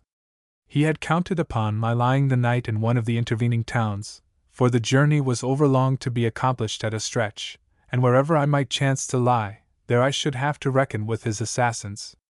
The nearer Toulouse, although I knew not this, the thicker grew my danger. Into the very thick of it I rode, in the very thick of it I lay, and all that came of it was that I obtained possession of one more and overwhelming piece of evidence against my murderous chevalier. But I outrun my story. It had been my purpose to change horses at Grenade, and so push on and reach Toulouse that very night, or in the early hours of the following morning. At Grenade, however, there were no horses to be obtained, at least not more than 3, and so, leaving the greater portion of my company behind, I set out, escorted only by Gilles and Antoine. Night had fallen long before we reached Lespinasse, and with it came foul weather. The wind rose from the west, grew to the violence of a hurricane, and brought with it such a deluge of cold, cutting rain as never had it been my ill chance to ride through. From Lespinasse to Fenouillet the road dips frequently, and wherever this occurred it seemed to us that we were riding in a torrent, our horses fetlock deep in mud. Antoine complained in groans, Gilles growled openly, and went the length of begging me, as we rode through the ill-paved, flooded streets of Fenouillet, to go no farther. But I was adamant in my resolve. Soaked to the skin, my clothes hanging sodden about me, and chilled to the marrow though I was, I set my chattering teeth, and swore that we should not sleep until we reached Toulouse. "My God!" he groaned. "And we but halfway!" "Forward!" was all I answered, and so as midnight chimed we left Fenouillet behind us, and dashed on into the open country, and the full fury of the tempest. My servants came after me upon their stumbling horses, whining and cursing by turns, and forgetting in their misery the respect that they were accustomed to pay me. I think now that it was a providence that guided me. Had I halted at Fenawillet, as they would have had me do, it is odds that this chronicle would never have been penned, for likely enough I had had my throat cut as I slept. A providence was it also that brought my horse down within a half-mile of Blagnac, and so badly did it founder that it might not be ridden farther. The beasts my men best rode were in little better condition, and so, with infinite chagrin, I was forced to acknowledge defeat and to determine that at Blagnac we should lie for the remainder of the night. After all, it mattered little. A couple of hours' riding in the morning would bring us to Toulouse, and we would start betimes. I bade Gillis dismount, he had been the louder in his complainings, and follow us afoot, bringing my horse to the Auberge de l'Etoile at Blagnac, where he would await him. Then I mounted his jaded beast, and accompanied by Antoine, the last of my retainers, I rode into Blagnac, and pulled up at the sign of the Star. With my whip I smote the door, and I had need to smite hard if I would be heard above the wind that shrieked and howled under the eaves of that narrow street. Yet it almost seemed as if someone were expected, for scarce had my knocking ceased when the door was opened, and the landlord stood there, shading a taper with his hand. For a moment I saw the glow of its light on his rosy, white-bearded face, then a gust of wind extinguished it. "Diable!" he swore. "An ugly night for traveling," adding as an afterthought, "You ride late, monsieur." "You are a man of supreme discernment, Monsieur Elot," said I testily, as I pushed him aside and stepped into the passage. "Will you keep me in the rain till daylight whilst you perpend how late I ride? Is your ostler abed? See to those beasts yourself, then. Afterwards get me food, for me and for my man, and beds for both of us." "I have but one room, monsieur," he answered respectfully. "You shall have that, and your servant shall sleep in the hayloft." "My servant sleeps in my room, if you have but one. Set a mattress on the floor for him." "Is this a night to leave a dog to sleep in a hayloft?" "I have another servant following. He will be here in a few minutes. You must find room for him also, in the passage outside my door, if no other accommodation be possible." "But, monsieur," he began in a tone of protest, which I set down to the way a landlord has of making difficulties that he shall be the better paid for such lodging as he finds us. "See to it," I ordered peremptorily. "You shall be well paid. Now go tend those horses." On the wall of the passage fell a warm, reddish glow from the common room, which argued a fire, and this was too alluring to admit of my remaining longer in discussion with him. I strode forward, therefore. The Auberge de l'Etoile was not an imposing hostelry, nor one at which from choice I had made a halt. This common room stank most vilely of oil, of burning tallow, from the smoky tapers, and of I know not what other noisome unsavourynesses.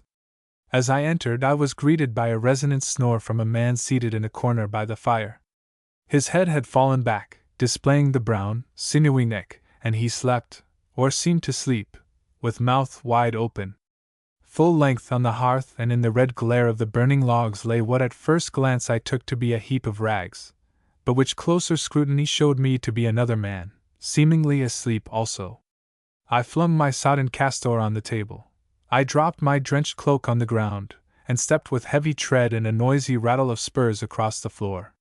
Yet my ragged gentleman slept on. I touched him lightly with my whip. "Hold, mon bonhomme!" I cried to him. Still he did not move, whereat I lost patience, and caught him a kick full in the side, so choicely aimed that first it doubled him up, then brought him into a sitting posture, with the snarl of a cross-grained dog that has been rudely aroused. From out of an evil, dirty countenance a pair of gloomy, bloodshot eyes scowled threateningly upon me. The man on the chair awoke at the same instant, and sat forward. "Eh bien?" said I to my friend on the hearth. "Will you stir yourself?" "For whom?" he growled. "Is not the Etoile as much for me as for you, whoever you may be? We have paid our lodging, pardieu!" swore he of the chair. "My masters," said I grimly, "if you have not eyes to see my sodden condition, And if you therefore have not the grace to move that I may approach the fire, I'll see to it that you spend the night not only à la toile, but à la belle étoile. With which pleasantry, and a touch of the foot, I moved my friend aside. My tone was not nice, nor do I generally have the air of promising more than I can fulfill. They were growling together in a corner when Antoine came to draw off my doublet and my boots. They were still growling when Gillis joined us presently, although at his coming they paused to take his measure with their eyes. For Gillis was something of a giant, and men were wont to turn their heads, aye, and women too, to admire his fine proportions. We supped, so vilely that I have not the heart to tell you what we ate, and having supped, I bade my host light me to my chamber. As for my men, I had determined that they should spend the night in the common room, where there was a fire, and where, notwithstanding the company of those two ruffians, into whose presence I had not troubled to inquire, they would doubtless be better than elsewhere in that poor hostelry. In gathering up my cloak and doublet, and other effects to bear them off to the kitchen, the host would have possessed himself also of my sword. But with a laugh I took it from him, remarking that it required no drying. As we mounted the stairs, I heard something above me that sounded like the creaking of a door. The host heard it also, for he stood suddenly still, his glance very questioning. "What was that?" said he. "The wind, I should say," I answered idly, and my answer seemed to reassure him, for with a "Ah, yes, the wind," he went on. Now, for all that I am far from being a man of tremors or unwarranted fears, to tell the truth, the hostelry of the Star was beginning to fret my nerves. I could scarce have told you why had you asked me, as I sat upon the bed after mine host had left me, and turned my thoughts to it. It was none of the trivial incidents that had marked my coming, but it was, I think, the combination of them all. First, there was the host's desire to separate me from my men by suggesting that they should sleep in the hayloft. Clearly unnecessary, when he was not averse to turning his common room into a dormitory. There was his very evident relief when, after announcing that I would have them sleep one in my room and one in the passage by my door, I consented to their spending the night below. There was the presence of those two very ill-looking cutthroats. There was the attempt to carry off my sword. And lastly, there was that creaking door and the host's note of alarm. What was that? I stood up suddenly. Had my fancy, dwelling upon that very incident, tricked me into believing that a door had creaked again? I listened, but a silence followed, broken only by a drone of voices ascending from the common room. As I had assured the host upon the stairs, so I now assured myself that it was the wind, the signboard of the inn, perhaps, swaying in the storm. And then, when I had almost dismissed my doubts, and was about to divest myself of my remaining clothes, I saw something at which I thanked heaven that I had not allowed the landlord to carry off my rapier. My eyes were on the door, and, as I gazed, I beheld the slow raising of the latch. It was no delusion. My wits were keen and my eyes sharp.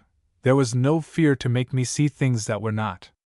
Softly I stepped to the bed rail where I had hung my sword by the baldric, and as softly I unsheathed it. The door was pushed open, and I caught the advance of a stealthy step. A naked foot shot past the edge of the door into my room, and for a second I thought of pinning it to the ground with my rapier. Then came a leg, then a half-dressed body surmounted by a face, the face of Rodinard. At sight of it, amazement and 100 suspicions crossed my mind. How, in God's name, came he here, and for what purpose did he steal so into my chamber? But my suspicions perished even as they were begotten. There was so momentous, so alarmingly warning a look on his face as he whispered the one word, "Monseigneur," that clearly if danger there was to me it was not from him. "What the devil?" I began.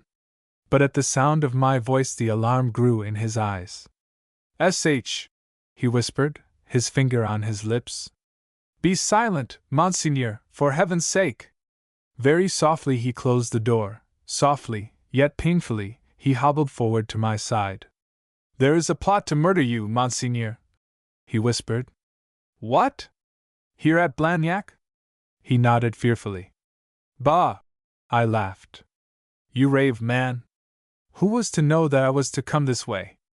And who is there to plot against my life?" "Monsieur de Saint Eustache," he answered, And for the rest, as to expecting you here, they did not, but they were prepared against the remote chance of your coming.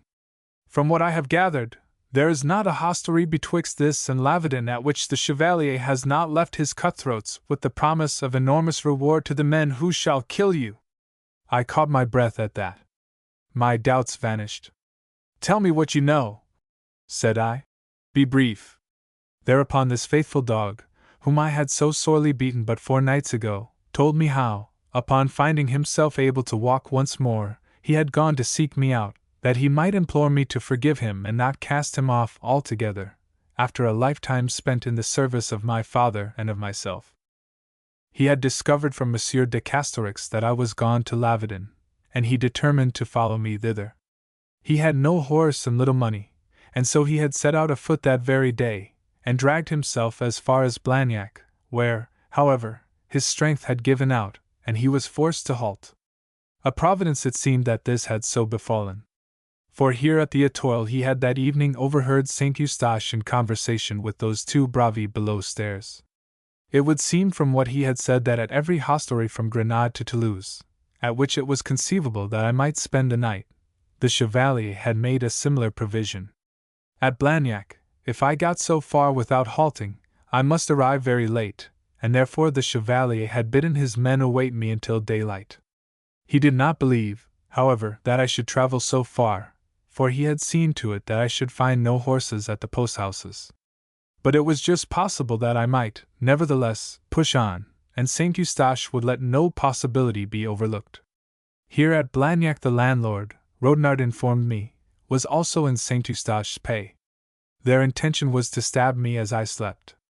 Monseigneur, he ended, knowing what danger awaited you along the road, I have sat up all night, praying God and his saints that you might come this far, and that thus I might warn you. Had I been less bruised and sore, I had got myself a horse and ridden out to meet you. As it was, I could but hope and pray that you would reach Blagnac, and that. I gathered him into my arms at that, but my embrace drew a groan from him, for the poor, faithful knave was very sore. My poor Ganymede, I murmured, and I was more truly moved to sympathy, I think, than ever I had been in all my selfish life. Hearing his sobriquet, a look of hope gleamed suddenly in his eye. You will take me back, Monseigneur? He pleaded.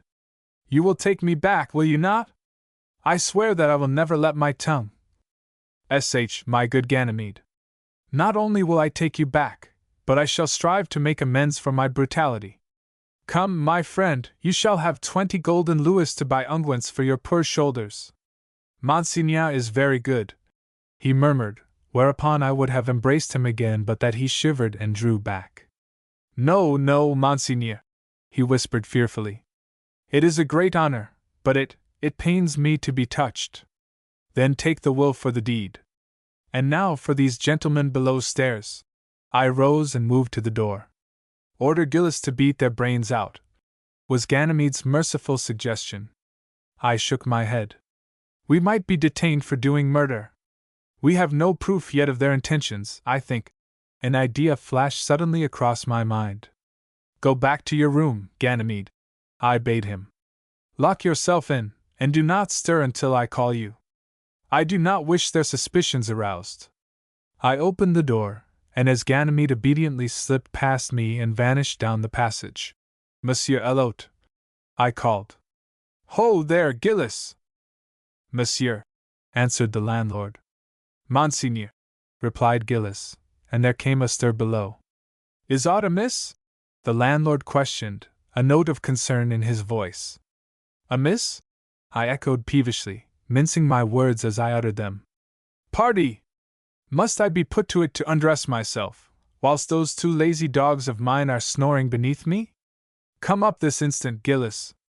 And, I added as an afterthought, you had best sleep here in my room. At once, Monseigneur, answered he, but I caught the faintest tinge of surprise in his accents, for never yet had it fallen to the lot of sturdy, clumsy Gillis to assist me at my toilet. The landlord muttered something, and I heard Gillis whispering his reply. Then the stairs creaked under his heavy tread. In my room I told him in half a dozen words what was afoot. For answer, he swore a great oath that the landlord had mulled a stoup of wine for him, which he never doubted now was drugged. I bade him go below and fetch the wine, telling the landlord that I, too, had a fancy for it. "But what of Antoine?" he asked. "They will drug him." "Let them. We can manage this affair, you and I, without his help. If they did not drug him, they might haply stab him. So that in being drugged lies his safety." As I bade him so he did, and presently he returned with a great steaming measure. This I emptied into a ewer, then returned it to him that he might take it back to the host with my thanks and our appreciation. Thus should we give them confidence that the way was clear and smooth for them. Thereafter there befell precisely that which already you will be expecting, and nothing that you cannot guess. It was perhaps at the end of an hour's silent waiting that one of them came. We had left the door unbarred so that his entrance was unhampered. But scarce was he within when out of the dark, on either side of him, rose Gillis, and before he had realized it, he was lifted off his feet and deposited upon the bed without a cry, the only sound being the tinkle of the knife that dropped from his suddenly unnerved hand. On the bed, with Gillis's great knee in his stomach, and Gillis's hands at his throat, he was assured in unequivocal terms that at his slightest outcry we would make an end of him. I kindled a light. We trussed him hand and foot with the bedclothes, and then, whilst he lay impotent and silent in his terror, I proceeded to discuss the situation with him. I pointed out that we knew that what he had done at Saint Eustache's instigation, therefore the true guilt was Saint Eustache's, and upon him alone the punishment should fall. But ere this could come to pass, he himself must add his testimony to ours, mine and Rodinard's. If he would come to Toulouse and do that, make a full confession of how he had been set to do this murdering, the Chevalier de Saint Eustache, who was the real culprit, should be the only one to suffer the penalty of the law. If he would not do that, why, then, he must stand the consequences himself, and the consequences would be the hangman. But in either case he was coming to Toulouse in the morning. It goes without saying that he was reasonable. I never for a moment held his judgment in doubt. There is no loyalty about a cutthroat, and it is not the way of his calling to take unnecessary risk. We had just settled the matter in a mutually agreeable manner when the door opened again, and his confederate, rendered uneasy, no doubt, by his long absence, came to see what could be occasioning this unconscionable delay in the slitting of the throats of a pair of sleeping men. Beholding us there in friendly conclave, and no doubt considering that under the circumstances his intrusion was nothing short of an impertinence, that polite gentleman uttered a cry, which I should like to think was an apology for having disturbed us, and turned to go with most indecorous precipitancy. But Gillis took him by the nape of his dirty neck and haled him back into the room. In less time than it takes me to tell of it, he lay beside his colleague, and was being asked whether he did not think that he might also come to take the same view of the situation. Overjoyed that we intended no worse by him, he swore by every saint in the calendar that he would do our will, that he had reluctantly undertaken the Chevalier's business, that he was no cutthroat, but a poor man with a wife and children to provide for. And that, in short, was how it came to pass that the Chevalier de Saint Eustache himself, by disposing for my destruction, disposed only for his own. With these two witnesses, and Rodinard to swear how Saint Eustache had bribed them to cut my throat, with myself and Gillis to swear how the attempt had been made and frustrated, I could now go to His Majesty with a very full confidence, not only of having the Chevalier's accusations, against himsoever they might be, discredited, but also of sending the Chevalier himself to the gallows he had so richly earned. Chapter 21. Louis the Just. For me, said the king, these depositions were not necessary. Your word, my dear Marcel, would have sufficed. For the courts, however, perhaps it is well that you have had them taken. Moreover, they form a valuable corroboration of the treason which you lay to the charge of Monsieur de Saint Eustache. We were standing, at least, La Fosse and I were standing, Louis XIII sat, in a room, of the Palace of Toulouse, where I had had the honor of being brought before His Majesty. La Fosse was there, because it would seem that the king had grown fond of him, and could not be without him since his coming to Toulouse. His Majesty was, as usual, so dull and weary, not even roused by the approaching trial of Montmorency, which was the main business that had brought him south, that even the company of this vapid, shallow, but irrepressibly good-humored La Fosse, with his everlasting mythology, proved a thing desirable. "I will see," said Louis, "that your friend the Chevalier is placed under arrest at once, and as much for his attempt upon your life as for the unstable quality of his political opinions, the law shall deal with him, conclusively." He sighed. "It always pains me to proceed to extremes against a man of his stamp. To deprive a fool of his head seems a work of supererogation." I inclined my head, and smiled at his pleasantry. Louis the Just rarely permitted himself to jest, and when he did his humor was as like unto humor as water is like unto wine. Still, when a monarch jests, if you are wise, if you have a favor to sue, or a position at court to seek or to maintain, you smile, for all that the ineptitude of his witless wit be rather provocative of sorrow. "Nature needs meddling with at times," hazarded La Fosse, from behind his Majesty's chair. "This Saint Eustache is a sort of Pandora's box, which it is well to close air." "Go to the devil," said the king shortly. "We are not jesting. We have to do justice." "Ah, justice," murmured La Fosse. "I have seen pictures of the lady. She covers her eyes with a bandage, but is less discreet where the other beauties of her figure are in question." His Majesty blushed. He was above all things a chaste-minded man, modest as a nun. To the immodesty rampant about him he was in the habit of closing his eyes and his ears, until the flagrancy or the noise of it grew to proportions to which he might remain neither blind nor deaf. "Monsieur de La Fosse," said he in an austere voice, "you weary me, and when people weary me I send them away, which is one of the reasons why I am usually so much alone. I beg that you will glance at that hunting book, so that when I have done with Monsieur de Bardelys you may give me your impressions of it." La Fosse fell back, obedient but unabashed, and moving to a table by the window, he opened the book Louis had pointed out. "Now, Marcel, while that buffoon prepares to inform me that the book has been inspired by Diana herself, tell me what else you have to tell." "Naught else, sire." "How not? What of this Vicomte de Lavedin? Surely your Majesty is satisfied that there is no charge, no heedful charge against him?" "Aye, but there is a charge, a very heedful one. And so far you have afforded me no proofs of his innocence to warrant my sanctioning his enlargement." "I had thought, sire, that it would be unnecessary to advance proofs of his innocence until there were proofs of his guilt to be refuted.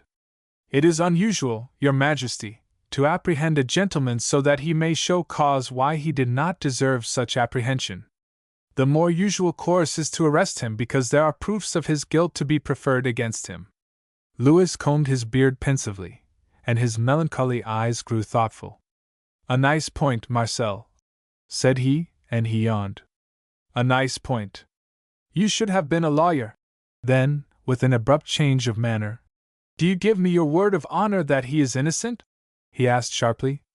"If your Majesty's judges offer proof of his guilt, I give you my word that I will tear that proof to pieces." "That is not an answer. Do you swear his innocence?" "Do I know what he carries in his conscience?" quoth I, still fencing with the question. "How can I give my word in such a matter?" "Ah, sire, it is not for nothing that they call you Louis the Just," I pursued, adopting cajolery and presenting him with his own favorite phrase. "You will never allow a man against whom there is no shred of evidence to be confined in prison. Is there not?" he questioned. Yet his tone grew gentler. History, he had promised himself, should know him as Louis the Just, and he would do naught that might jeopardize his claim to that proud title. "There is the evidence of this Saint Eustache. Would your Majesty hang a dog upon the word of that double traitor?" "Hum! You are a great advocate, Marcel. You avoid answering questions, you turn questions aside by counter-questions." He seemed to be talking more to himself than Tom. "You are a much better advocate than the Vicomte's wife, for instance. She answers questions and has a temper, Sieu." "What a temper! You have seen the Vicomtesse?" I exclaimed, and I grew cold with apprehension, knowing as I did the license of that woman's tongue. "Seen her?" he echoed whimsically. "I have seen her, heard her, well nigh felt her." The air of this room is still disturbed as a consequence of her presence. She was here an hour ago. And it seemed, lisped La Fosse, turning from his hunting book, as if the 3 daughters of Acheron had quitted the domain of Pluto to take embodiment in a single woman. I would not have seen her, the king resumed as though La Fosse had not spoken. But she would not be denied. I heard her voice blaspheming in the antechamber when I refused to receive her. There was a commotion at my door. It was dashed open, and the Swiss who held it was hurled into my room here as though he had been a mannequin. Dieu! Since I have reigned in France I have not been the center of so much commotion. She is a strong woman, Marcel, the saints defend you hereafter, when she shall come to be your mother-in-law. In all France I'll swear, her tongue is the only stouter thing than her arm. But she's a fool. What did she say, sire? I asked in my anxiety. Say? She swore, Sieu. How she did swear! Not a saint in the calendar would she let rest in peace. She dragged them all by turns from their chapter-rolls to bear witness to the truth of what she said. That her husband was the foulest traitor out of hell. But that he was a fool with no wit of his own to make him accountable for what he did, and that out of folly he had gone astray. Upon those grounds she besought me to forgive him and let him go. When I told her that he must stand his trial, and that I could offer her but little hope of his acquittal, she told me things about myself, which in my conceit, and thanks to you flatterers who have surrounded me, I had never dreamed. She told me I was ugly, sour-faced, and malformed, that I was priest-ridden and a fool, unlike my brother, who, she assured me, is a mirror of chivalry and manly perfections. She promised me that heaven should never receive my soul, though I told my beads from now till doomsday, and she prophesied for me a welcome among the damned when my time comes. What more she might have foretold I cannot say. She wearied me at last, for all her novelty, and I dismissed her, that is to say. He amended. I ordered 4 musketeers to carry her out. God pity you, Marcel, when you become her daughter's husband. But I had no heart to enter into his jocularity. This woman with her ungovernable passion and her rash tongue had destroyed everything. I see no likelihood of being her daughter's husband, I answered mournfully. The king looked up and laughed. Down on your knees, then, said he, and render thanks to heaven. But I shook my head very soberly. To your majesty it is a pleasing comedy, said I, but to me, Hélas, it is nearer far to tragedy. Come, Marcel, said he, may I not laugh a little? One grows so sad with being king of France. Tell me what vexes you. Mademoiselle de Lavedon has promised that she will marry me only when I have saved her father from the scaffold. I came to do it, very full of hope, sire. But his wife has forestalled me and, seemingly, doomed him irrevocably. His glance fell, his countenance resumed its habitual gloom. Then he looked up again, and in the melancholy depths of his eyes I saw a gleam of something that was very like affection. You know that I love you, Marcel, he said gently. Were you my own son I could not love you more. You are a profligate, dissolute knave, and your scandals have rung in my ears more than once. Yet you are different from these other fools, and at least you have never wearied me. To have done that is to have done something. I would not lose you, Marcel, as lose you I shall if you marry this Rose of Languedoc, for I take it that she is too sweet a flower to let wither in the stale atmosphere of courts. This man, this Vicomte de Lavedon, has earned his death. Why should I not let him die, since if he dies you will not wed? Do you ask me why, sire? Said I. Because they call you Louis the Just, and because no king was ever more deserving of the title. He winced, he pursed his lips, and shot a glance at La Fosse, who was deep in the mysteries of his volume. Then he drew towards him a sheet of paper, and taking a quill, he sat toying with it. Because they call me the Just, I must let justice take its course, he answered presently. But, I objected, with a sudden hope, the course of justice cannot lead to the headsman in the case of the Vicomte de Lavedon. Why not? And his solemn eyes met mine across the table. Because he took no active part in the revolt.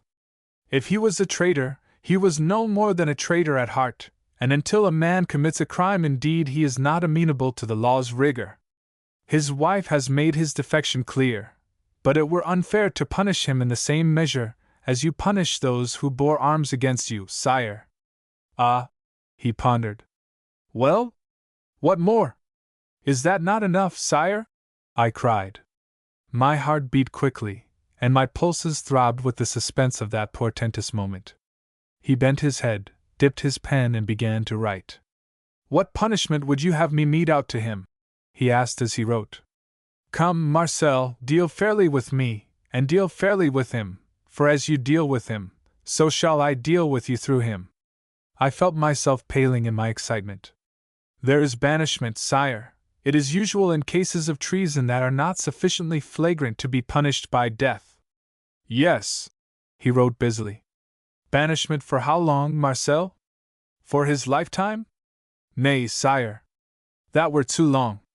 For my lifetime, then? Again, that were too long. He raised his eyes and smiled. Ah, you turn prophet? Well, for how long, then? Come, man. I should think 5 years. 5 years be it. Say no more. He wrote on for a few moments. Then he raised the sandbox and sprinkled the document. Tiens! He cried, as he dusted it and held it out to me. There is my warrant for the disposal of Monsieur le Vicomte Léon de Lavedon. He is to go into banishment for 5 years, but his estates shall suffer no sequestration, and at the end of that period he may return and enjoy them, we hope with better loyalty than in the past. Get them to execute that warrant at once, and see that the Vicomte starts today under escort for Spain. It will also be your warrant to Mademoiselle de Lavedon, and will afford proof to her that your mission has been successful. Sire! I cried. And in my gratitude I could say no more, but I sank on my knee before him and raised his hand to my lips. There, said he in a fatherly voice. Go now, and be happy. As I rose, he suddenly put up his hand. Ma foi, I had all but forgotten, so much has Monsieur de Lavedon's fate preoccupied us. He picked up another paper from his table, and tossed it to me. It was my note of hand to Châtellerault from my Picardy estates. Châtellerault died this morning, the king pursued. He had been asking to see you, but when he was told that you had left Toulouse, he dictated a long confession of his misdeeds, which he sent to me together with this note of yours. He could not, he wrote, permit his heirs to enjoy your estates. He had not won them. He had really forfeited his own stakes, since he had broken the rules of play. He has left me to deliver judgment in the matter of his own lands passing into your possession. What do you say to it, Marcel? It was almost with reluctance that I took up that scrap of paper.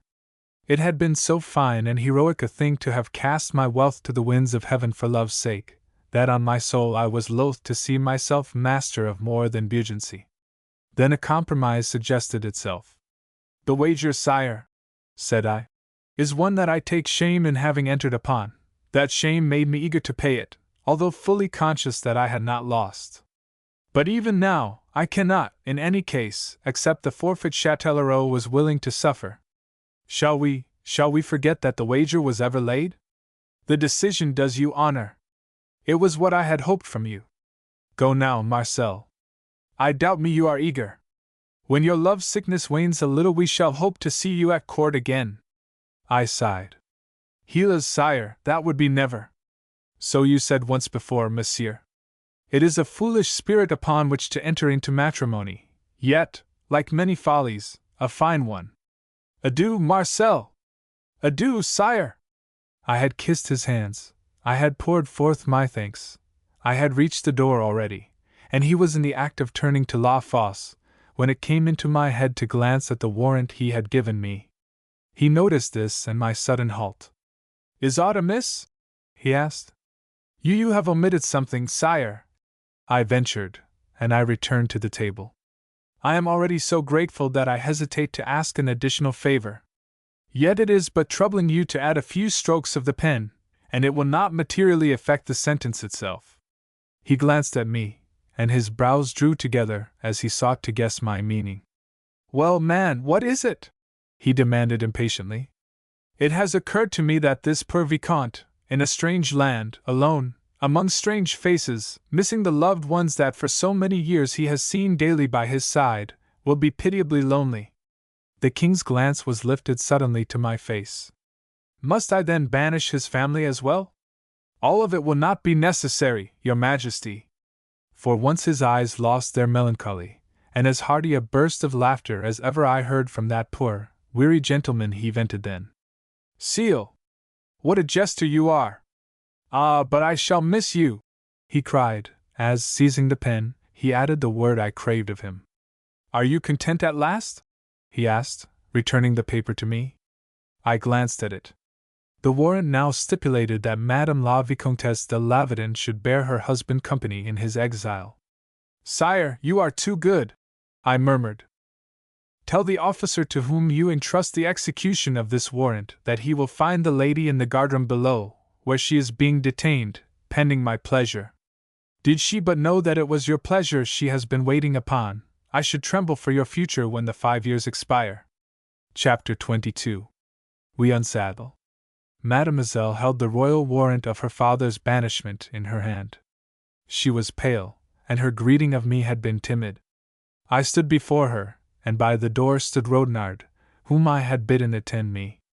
As I had approached Lavedon that day, I had been taken with a great and overwhelming shame at the bargain I had driven. I had pondered, and it had come to me that she had been right to suggest that in matters of love what is not freely given it is not worth while to take. And out of my shame and that conclusion had sprung a new resolve. So that nothing might weaken it, and lest, after all, the sight of Roxalane should bring me so to desire her that I might be tempted to override my purpose, I had deemed it well to have the restraint of a witness at our last interview. To this end had I bidden Ganymede follow me into the very salon. She read the document to the very end, then her glance was raised timidly again to mine, and from me it shifted to Ganymede, stiff at his post by the door. This was the best that you could do, monsieur? She asked at last. The very best, mademoiselle, I answered calmly. I do not wish to magnify my service, but it was that or the scaffold. Madame, your mother had, unfortunately, seen the king before me, and she had prejudiced your father's case by admitting him to be a traitor. There was a moment when in view of that I was almost led to despair. I am glad, however, mademoiselle, that I was so fortunate as to persuade the king to just so much clemency. And for 5 years then, I shall not see my parents. She sighed, and her distress was very touching. That need not be. Though they may not come to France, it still remains possible for you to visit them in Spain. True, she mused. That will be something, will it not? Assuredly something, under the circumstances, much. She sighed again, and for a moment there was silence. Will you not sit, monsieur? Said she at last. She was very quiet today, this little maid, very quiet and very wondrously subdued. There is scarce the need, I answered softly, whereupon her eyes were raised to ask 100 questions. You are satisfied with my efforts, mademoiselle? I inquired. Yes, I am satisfied, monsieur. That was the end, I told myself, and involuntarily I also sighed. Still, I made no shift to go. You are satisfied that I have fulfilled what I promised? Her eyes were again cast down, and she took a step in the direction of the window. But yes. Your promise was to save my father from the scaffold. You have done so, and I make no doubt you have done as much to reduce the term of his banishment as lay within your power. Yes, monsieur, I am satisfied that your promise has been well fulfilled. Hego. The resolve that I had formed in coming whispered it in my ear that nothing remained but to withdraw and go my way. Yet not for all that resolve, not for 100 such resolves, could I have gone thus. One kindly word, one kindly glance at least would I take to comfort me. I would tell her in plain words of my purpose, and she should see that there was still some good, some sense of honor in me, and thus should esteem me after I was gone. Ganymede, said I. Monseigneur? Bid the men mount. At that she turned, wonder opening her eyes very wide, and her glance traveled from me to Rodnard with its unspoken question. But even as she looked at him he bowed and, turning to do my bidding, left the room. We heard his steps pass with the jingle of spurs across the hall and out into the courtyard. We heard his raucous voice utter a word of command, and there was a stamping of hoofs, a cramping of harness, and all the bustle of preparation. "Why have you ordered your men to mount?" she asked at last. "Because my business here is ended, and we are going." "Going?" said she. Her eyes were lowered now, but a frown suggested their expression to me. "Going whither?" "Hence," I answered. "That for the moment is all that signifies." I paused to swallow something that hindered a clear utterance. Then, "Adieu," said I, and I abruptly put forth my hand. Her glance met mine fearlessly, if puzzled. "Do you mean, monsieur, that you are leaving Lavedon, thus?" "So that I leave, what signifies the manner of my going?" But the trouble grew in her eyes, her cheeks seemed to wax paler than they had been. "But I thought that we made a bargain." "Sh! Mademoiselle, I implore you," I cried. "I take shame at the memory of it. Almost as much shame as I take at the memory of that other bargain which first brought me to Lavedon. The shame of the former one I have wiped out, although, perchance, you think it not. I am wiping out the shame of the latter one. It was unworthy in me, mademoiselle, but I loved you so dearly that it seemed to me that no matter how I came by you, I should rest content if I but won you. I have since seen the error of it, the injustice of it. I will not take what is not freely given. And so, farewell." I see, she murmured, and ignored the hand that I held out. "I am very glad of it, monsieur." I withdrew my hand sharply. I took up my hat from the chair on which I had cast it. She might have spared me that, I thought. She need not have professed joy. At least she might have taken my hand and parted in kindness. "Adieu, mademoiselle," I said again, as stiffly as might be, and I turned towards the door. "Monsieur," she called after me. I halted. "Mademoiselle?" She stood demurely, with eyes downcast and hands folded. "I shall be so lonely here." I stood still. I seemed to stiffen. My heart gave a mad throb of hope, then seemed to stop. What did she mean? I faced her fully once more, and I doubt not, I was very pale. Yet lest vanity should befool me, I dared not act upon suspicions. And so, "True, mademoiselle," said I. "You will be lonely. I regret it." As silence followed, I turned again to the door, and my hopes sank with each step in that direction. "Monsieur!" Her voice arrested me upon the very threshold. "What shall a poor girl do with this great estate upon her hands? It will go to ruin without a man to govern it. You must not attempt the task. You must employ an intendant." I caught something that sounded oddly like a sob. Could it be? Could it be, after all? Yet I would not presume. I half turned again, but her voice detained me. It came petulantly now. "Monsieur de Bardelys, you have kept your promise nobly. Will you ask no payment?" "No, mademoiselle," I answered very softly. "I can take no payment." Her eyes were lifted for a second. Their blue depths seemed dim. Then they fell again. "Oh, why will you not help me?" she burst out, to add more softly. "I shall never be happy without you." "You mean?" I gasped, retracing a step, and flinging my hat in a corner. "That I love you, Marcel, that I want you." "And you can forgive? You can forgive?" I cried, as I caught her. Her answer was a laugh that bespoke her scorn of everything save us two, of everything save our love. That, and the pout of her red lips was her answer. And if the temptation of those lips, but there! I grow indiscreet. Still holding her, I raised my voice. "Ganymede!"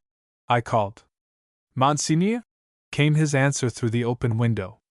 "Bid those knaves dismount and unsaddle."